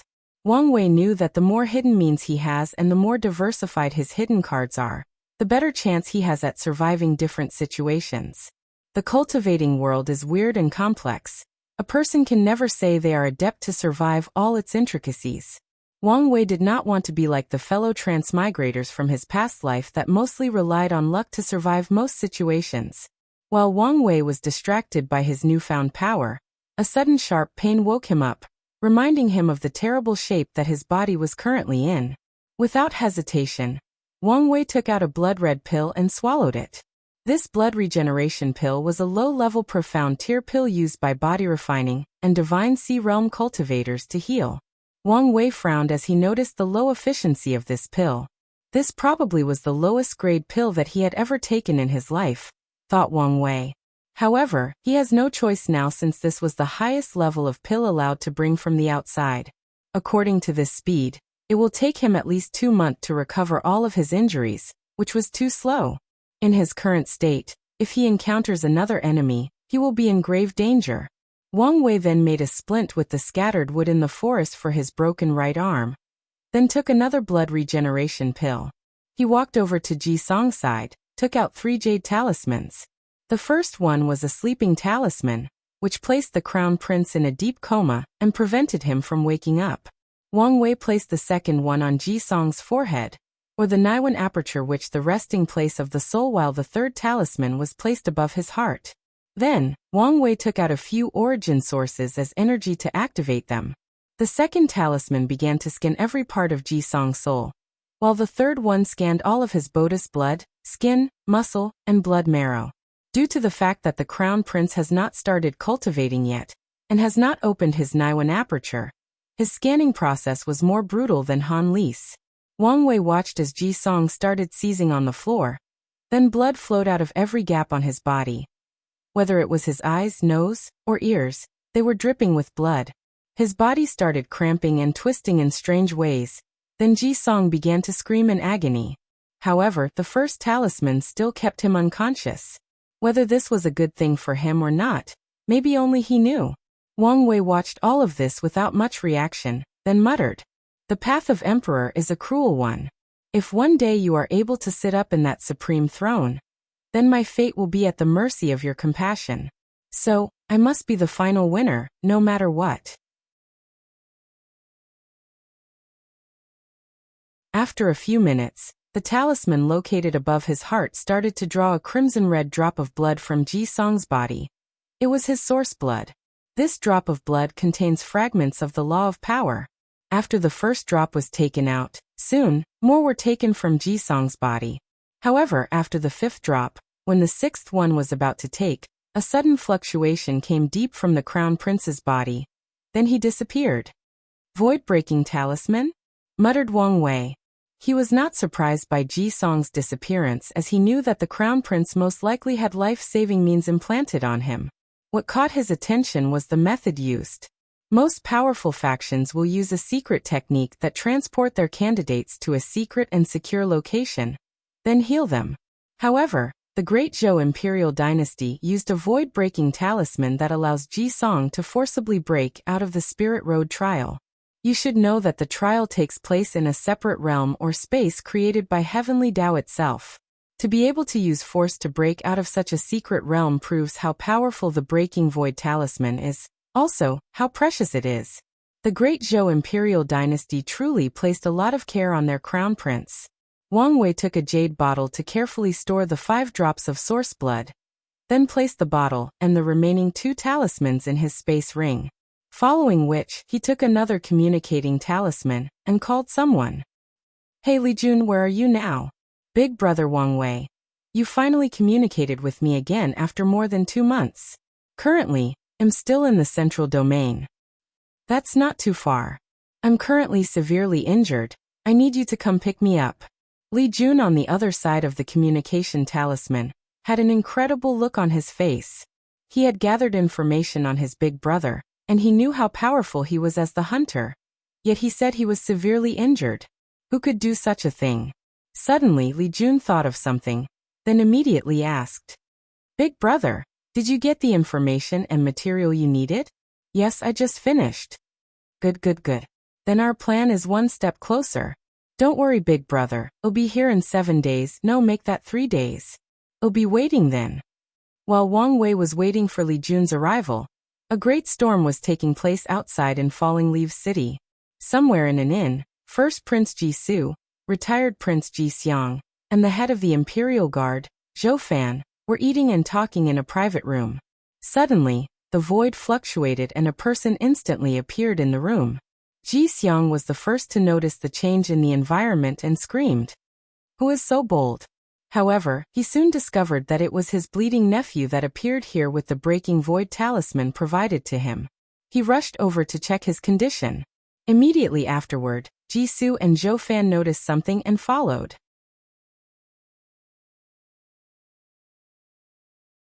Retired Prince Ji Xiang scanned Ji Song's body with his powerful divine sense, frowned with a cold look in his eyes, then threw a pill in his mouth to stabilize his injuries.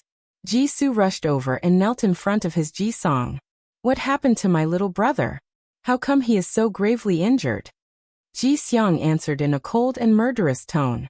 His soul has been forcibly scanned and searched, and more than 5 drops of source blood have been taken from him. Great uncle, what does that mean? What is going to happen to my brother? It means that Songer is basically crippled. Not to mention the heavy axe physique, even cultivating will be extremely difficult for him from now on.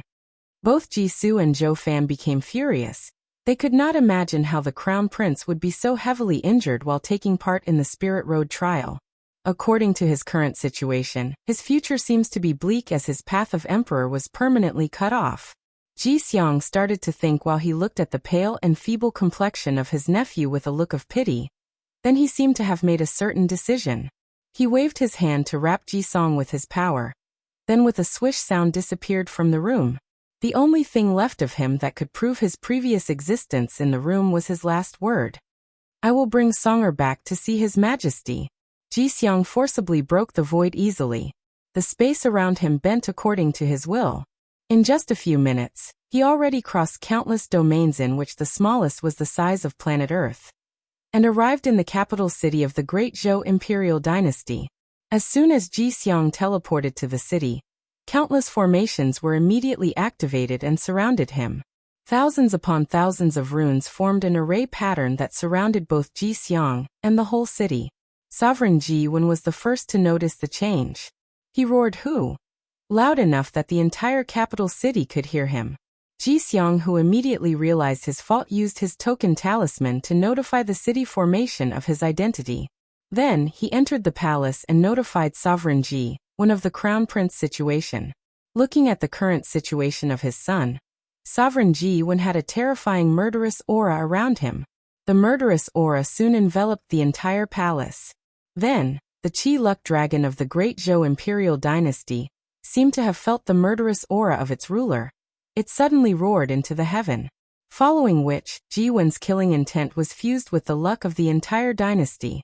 All of the billions of citizens of the Great Zhou dynasty scattered throughout countless domains suddenly felt an intense murderous aura covering them. They felt an immense pressure covering them, so they immediately knelt down in worship and fear. They immediately knew that their sovereign was furious, and someone was about to usher the wrath of the Great Zhou imperial dynasty. Of course, not everyone knelt down. There are many cultivators that are not Great Zhou citizens living in their domain.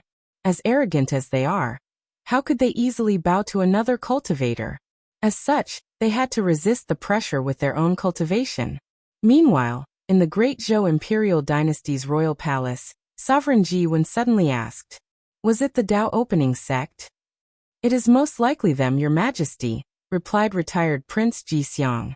"Do they fucking want an Emperor Dao war? If that is what they want, I will gladly give it to them." Ji Xiang's face immediately became ugly and hastily said, "Your Majesty needs to calm down. This is not the time to act rashly and out of emotion.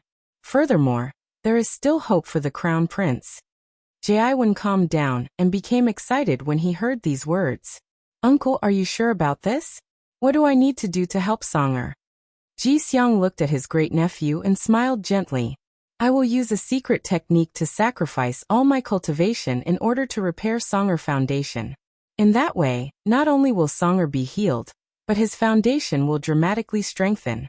It is possible for him to have one of the most powerful heavy axe physique in history." Sovereign Ji Wen's face immediately changed and became gloomy. "Uncle, if you do this, you will also die afterward." "Haha. It's all right. This old man has lived for a long time. It is about time to leave the future for the next generation." Sovereign looked at Ji Xiang with complicated eyes.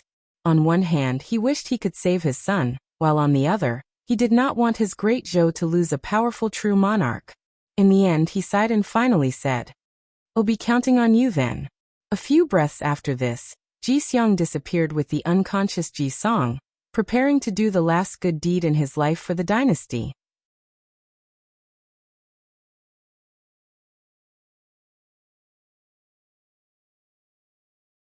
Chapter 59.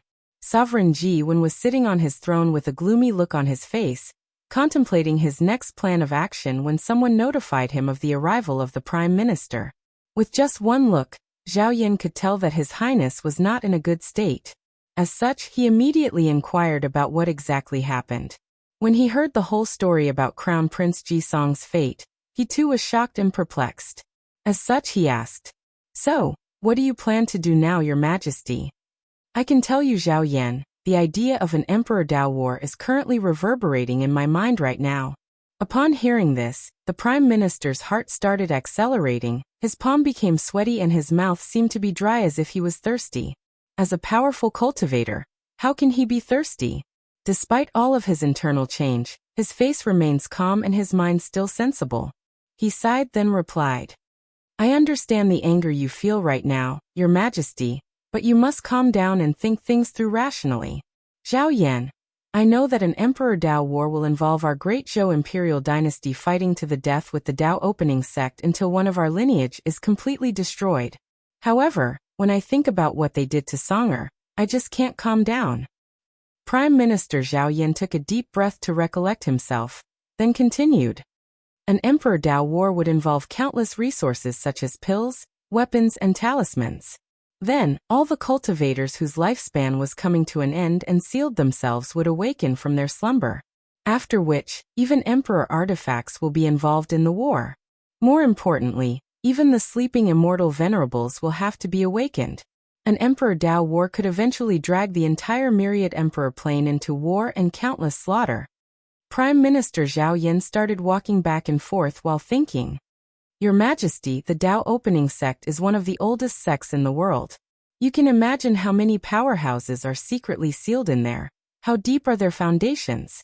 Although the Emperor Enlightening Academy claim to have a deeper foundation than them, we all know that it is actually not true. Sovereign Jiwen clenched his hand so hard that his throne, which is made of supreme tier material, started to deform a little. I know all of this, Zhao Yan. I'm just a little unwilling. The Prime Minister sighed, then continued. Your Majesty, based on recent events, we can tell that the Dao opening sect is willing to go to extreme lengths for this generation's Heaven Mandate battle. A few months ago, they even woke up one of their immortal venerable and almost destroyed the Heaven Mystery Pavilion. From the information that we gathered, they wanted something from the pavilion so badly that they were even willing to break the Immortal Avenue Pact and involve the Immortal Realm powerhouse in the world. Sovereign Jiwen also sighed as he understood the Prime Minister's meaning. The Dao opening sect can easily break the Immortal Avenue Pact. They will also not hesitate to start an Emperor Dao war. And with the deep and unfathomable foundation, they will most likely be the final winner. Although unwilling, Sovereign Jiwen knew that he had to swallow this bad breath. While Sovereign Jiwen was lamenting his helplessness as a ruler, First Prince Jisoo and Imperial Guard leader Zhou Fan walked into the hall. Immediately after entering the hall, Zhou Fan knelt on one knee and said, Your Majesty, as long as you order, I will lead our army in a crusade against the damn Dao opening sect. After saying this, he gave a slight look toward Jisoo. Noticing the strange behavior of Zhou Fan, Jiwen could already guess what happened. He looked at his oldest son and said, Sewer, you did the right thing not to let Zhou Fan attack the Dao opening sect in Falling Leaf City. Now it is not time for war. Jiwen then looked at the unwilling Imperial Guard leader and said, You do not need to be angry. Crown Prince Jisong will be fine. After saying this, Sovereign Jiwen dismissed everyone else without much explanation and headed deep in the royal family tomb to wait for his son's return after experiencing nirvana. Meanwhile, in the Spirit Road trial, 3 days went by smoothly. Wang Wei, who was waiting, heard the sound of animals galloping. When he exited his little wooden house, he saw Li Jun and a bunch of people riding a bunch of weird four-legged animals. These animals seemed to be the combination of horses and bulls. They had legs like horses, 2 horns, and a robust body. Wang Wei frowned when he saw all of these people. He then used the communication talisman to warn Li Jun to stop at a certain distance so that they are not harmed by all the traps laid around the base camp, then told him how to navigate through the traps safely. After successfully stopping at an appropriate distance and finally personally meeting with Wang Wei, Ji Jun rushed over and asked, Big brother, how are you doing now? I'm fine. Well, I'll live. Why did you bring so many subordinates? Li Jun seemed to be aware of something, then answered promptly, You do not need to worry, big brother. I have experienced life and death with these people.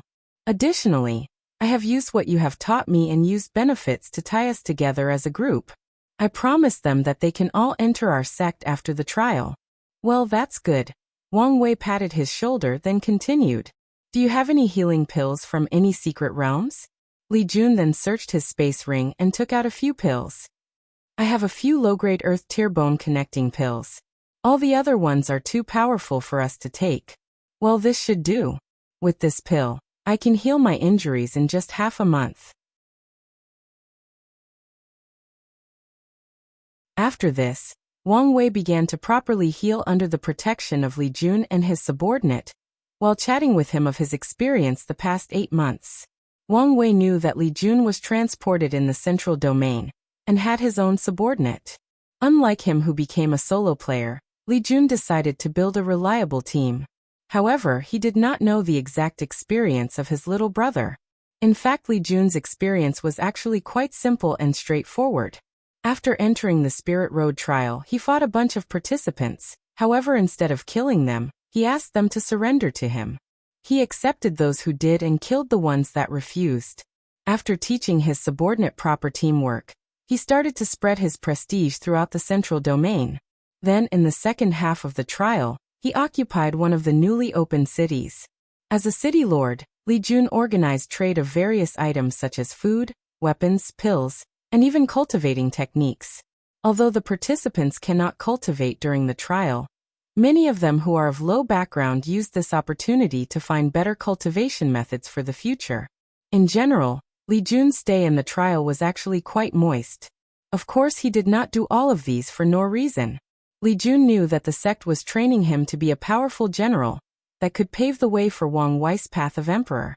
In order to be prepared for the future, he started training troops and also learned how to be a good leader or commander.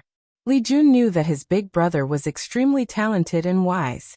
As such, as he grows more powerful, many people will want to follow him and be the vanguard to his army. If he is not able to keep up with his big brother's step, although he knew that he would not be replaced on account of their brotherhood, his position will become quite awkward. Furthermore, his big brother might not say anything about him if he cannot keep up, but the sect will have no such scruples. The motto of the Tao opening sect has always been that they do not raise waste. Soon 7 days passed. Wang Wei had removed the stint on his arm and was doing some light exercise with his hand. In just a few days, his broken arm had already healed, and his ribs were already grown and reconnected. The only trouble left was his injured spine, which will take some time to heal. While Wang Wei was doing a punching routine, Li Jun ran towards him with some information. "Big brother, do you remember the guy you told me to look out for?" Wang Wei was briefly confused before he realized that Li Jun was talking about the kid he met in Falling Leaves City that made his chi dragon act weird. Wang Wei then motioned him to continue. "Well, we found him in the eastern domain through the tracking talisman you placed on him. After which, just like you asked, we secretly tracked him. Just now, I received the information that this kid was lucky enough to enter a secret realm."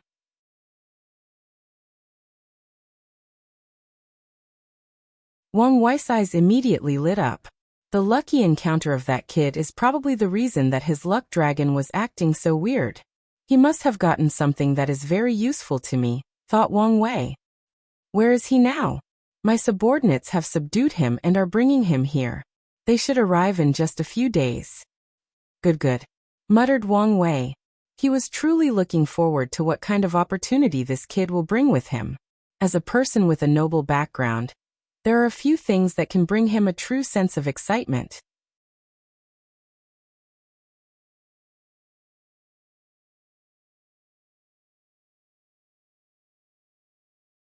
Chapter 60. Wang Wei spent a few days continuing healing as he waited for Li Jun's subordinate to bring the kid named Wu Ming to him. Luckily, he did not have to wait long, as 5 days later, a new group of people arrived at his base. What surprised Wang Wei was the fact that the leader of this group was actually Yan Liling, the niece of great elder Yan Mei. Wang Wei then gave Li Jun a weird look, who then proceeded to smile wryly without saying anything. Since Li Jun did not mention it, Wang Wei ignored him as this involved his privacy. However, given the complex political situation in the sect, Yan Liling's presence was in fact no accident, and Li Jun should be aware of this. Soon, Yan Liling brought Wu Ming in front of Wang Wei and Li Jun. The kid was tied up with rope. Various friction marks could be seen all over his body.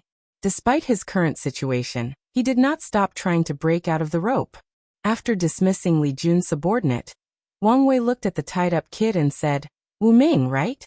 You could either take out all of the things in your space ring, or we can kill you and take it out ourselves. You have 5 breaths to decide." After saying this, Wang Wei, Li Jun, and Yan Liling looked at Wu Ming on the ground without saying a word. It only took him a few moments for him to succumb to the pressure and emptied out his newfound space ring. Then, the 3 of them started to look at the materials taken out. There were countless jade bottles, a bunch of rusted weapons, and a thick book. Li Jun opened a few bottles to check the medicine inside. However, all of them were either rotten with a pungent smell, or turned into powder the moment they were exposed to the air. Suddenly Yan Liling said, "This is a body strengthen pill, this one a sea expansion pill, and a soul nourishing pill." After that, she continued to name most of the pills in the containers simply based on the smell alone. Wang Wei frowned as he had never heard of these pills, as did Li Jun, so he asked, "Liling, what kind of pills are these?" The majority of these pills are very old, and are in fact prototypes of current pills such as the Blood Chi pill, or the Divine Sea expansion pill. And the recipe for some of these pills have been lost for countless years. Wang Wei noticed how these 2 people were talking so intimately and casually as if they had known each other for many years. He just gave them a look, then proceeded to check the weapons. All of these weapons no longer have any spiritual energy in them, and the metals have been corroded by the passage of time. Moreover, the refining seemed very rough and did not use the full potential of all the materials. Li Jun and Yan Liling walked over to check the weapons on the ground. The three of them seemed to have forgotten poor Wu Ming. How long have these things existed? Asked Li Jun. Wang Wei picked up the book and responded. Let us find out. Wang Wei then opened the first page. The first thing he noticed was the fact the font of the book was extremely small despite the thickness of the book. Li Jun suddenly said, Ancient scripts? This has never been my strong point. Throughout the history of the world, the language has gone through many revisions. As such, there are countless variations of it. Of course, there is one exception, that is the Tao text. This language is used by cultivators when creating cultivation techniques or methods in order to properly explain the profound meanings or laws contained in them. As such, the Tao text is probably the oldest language in existence in the myriad emperor world. As part of their aristocratic education, both Wang Wei, Li Jun, and Yan Liling had to learn all kinds of language as a child. The language class is necessary as it is a way to enlighten young children of the ways of the world, and to prepare them just in case they one day enter a very old secret realm, and can translate the things they received in there. Wang Wei began to translate the text and read it out loud. If you are reading this, it means that you are my descendant and my plan has succeeded. From now on, our lineage finally has an heir. Before I begin to explain my story, I would like to curse all 18 generations of Shihai's family. I hope all of your relatives and descendants, both direct and distant, to die a painful death and never reincarnated. As for you, Shihai, I hope you are castrated, then raped by more than 10,000 men for 10,000 years. After reading there, Wang Wei paused due to being speechless. How much hatred does this guy have for this Shihai? Suddenly, Yan Liling said, Isn't Shihai the real name of Emperor Haiyuan, the formation ancestor? That can't be right, answered Li Jun. The formation ancestor was a great emperor from the ancient emperor era. Are you telling me this book is this old? Wang Wei frowned and started thinking. The history of the myriad emperor plane is very long, spawning billions of years. As such, it is divided into 9 eras: the Chaos Era, Primordial Era, Beginning Emperor Era, the Void Era, the Ancient Emperor Era, the Incense or Faith Era, the Devil Era, the Middle Emperor Era, and the New Emperor Era. Wang Wei knows that there is very little information left about the first 4 eras, except for the fact that there were countless powerful primordial gods and innate life forms in the Primordial Era. However, the majority, if not all of them, are now extinct. As for the Beginning Emperor Era, all the information available is that a human referred to as the Heaven-Opening Emperor became the first great emperor of the entire world, thus starting the era of the great emperor reigning supreme. As for the Void Era, Wang Wei knew that there is absolutely no information about it even from the secret archive of the sect.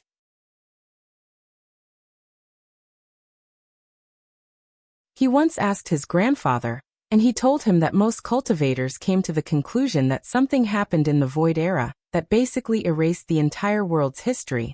The furthest information that still remains about the world's history started from the Ancient Emperor Era to the current New Emperor Era.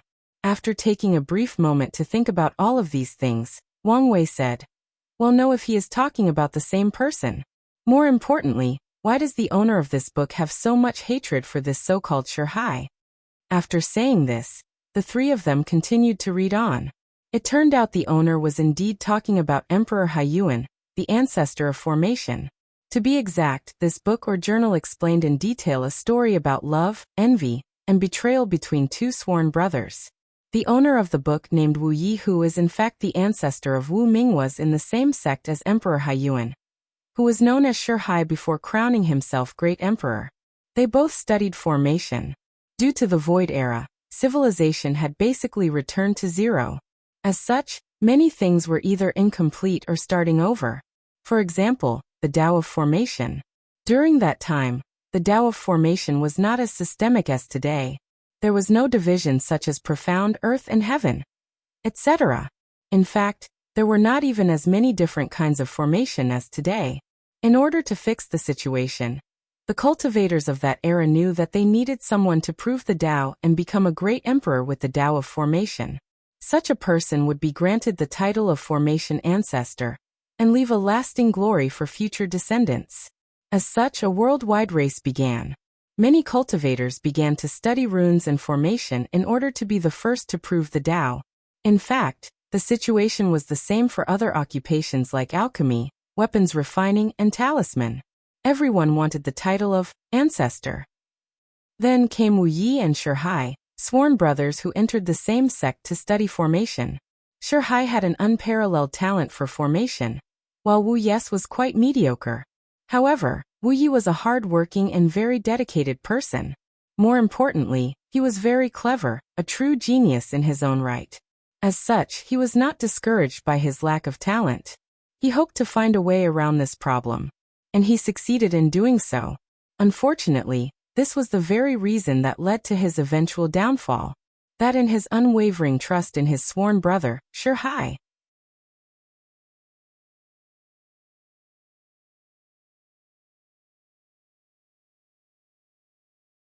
Chapter 61.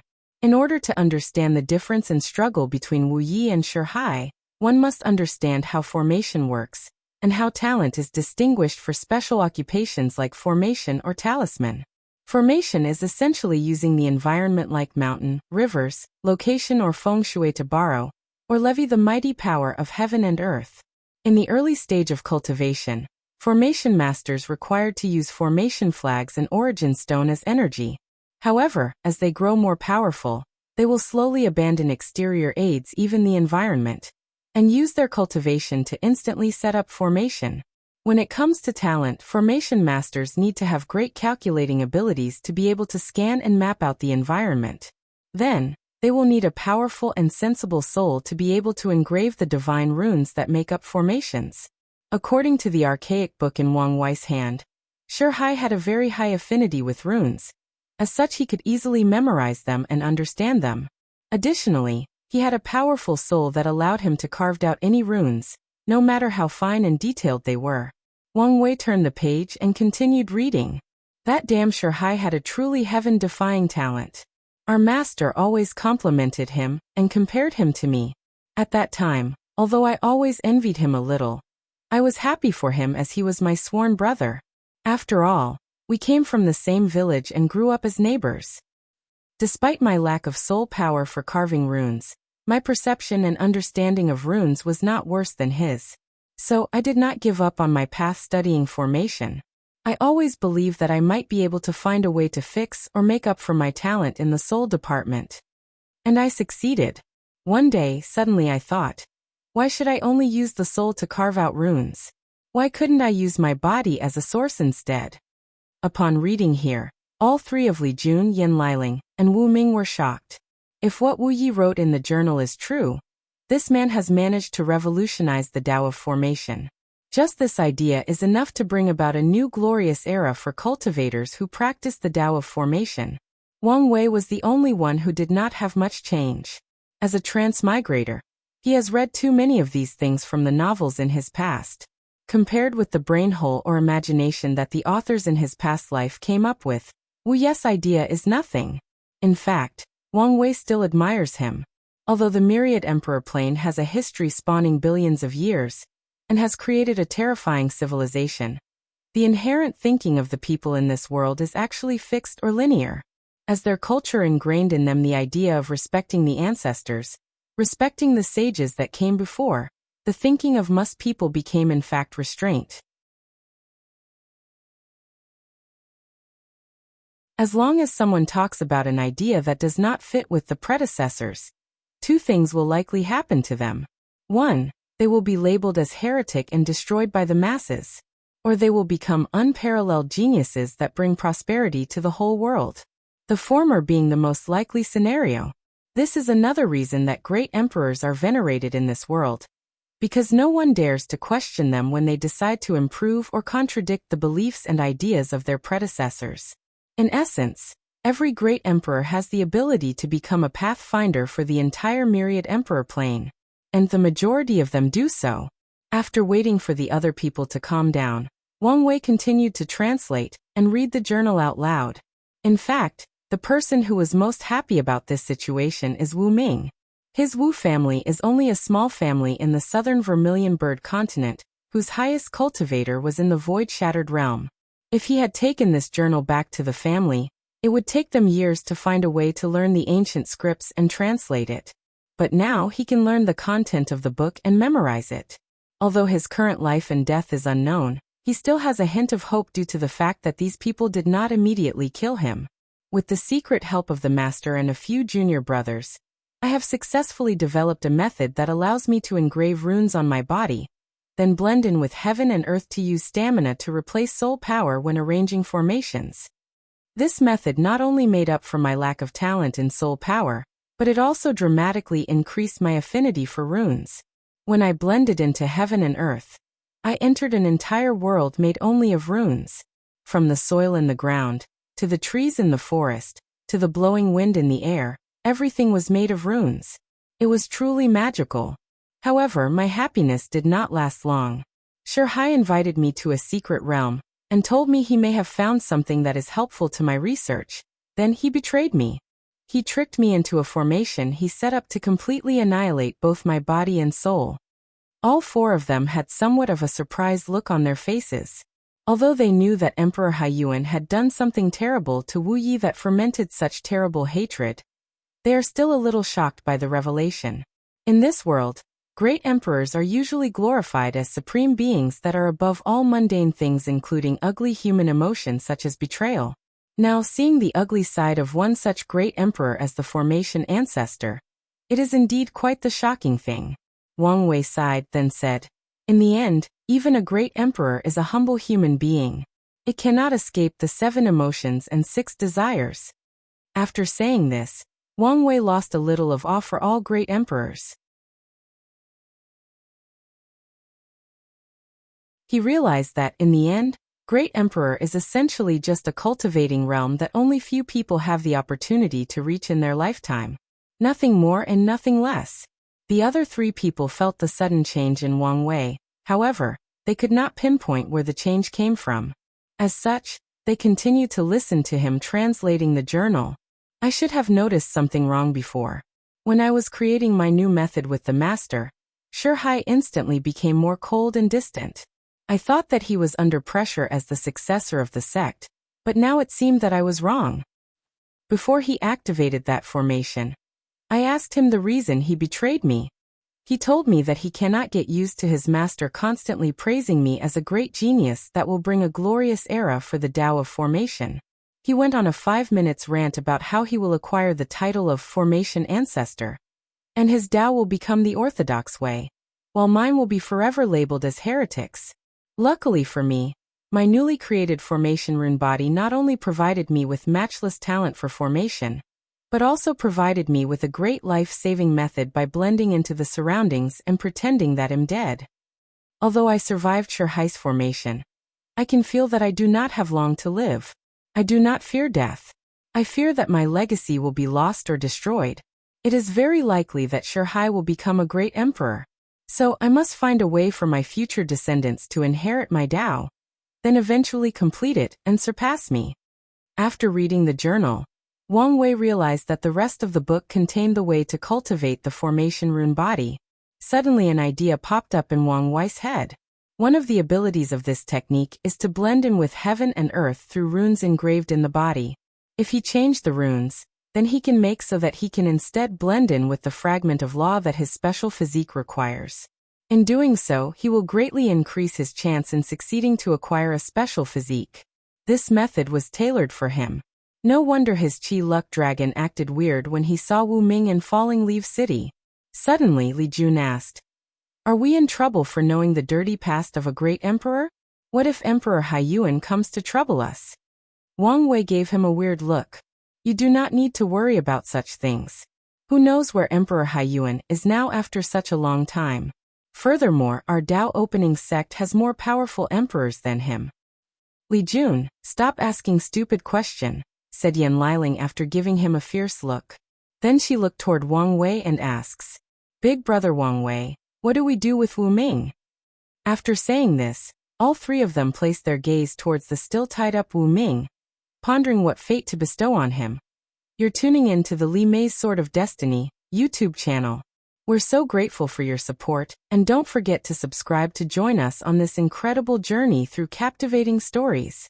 Your generosity through donations truly makes a world of difference, as it's the primary source of revenue that allows me to expand and enhance this channel for you. Thank you from the bottom of my heart for being a part of this adventure.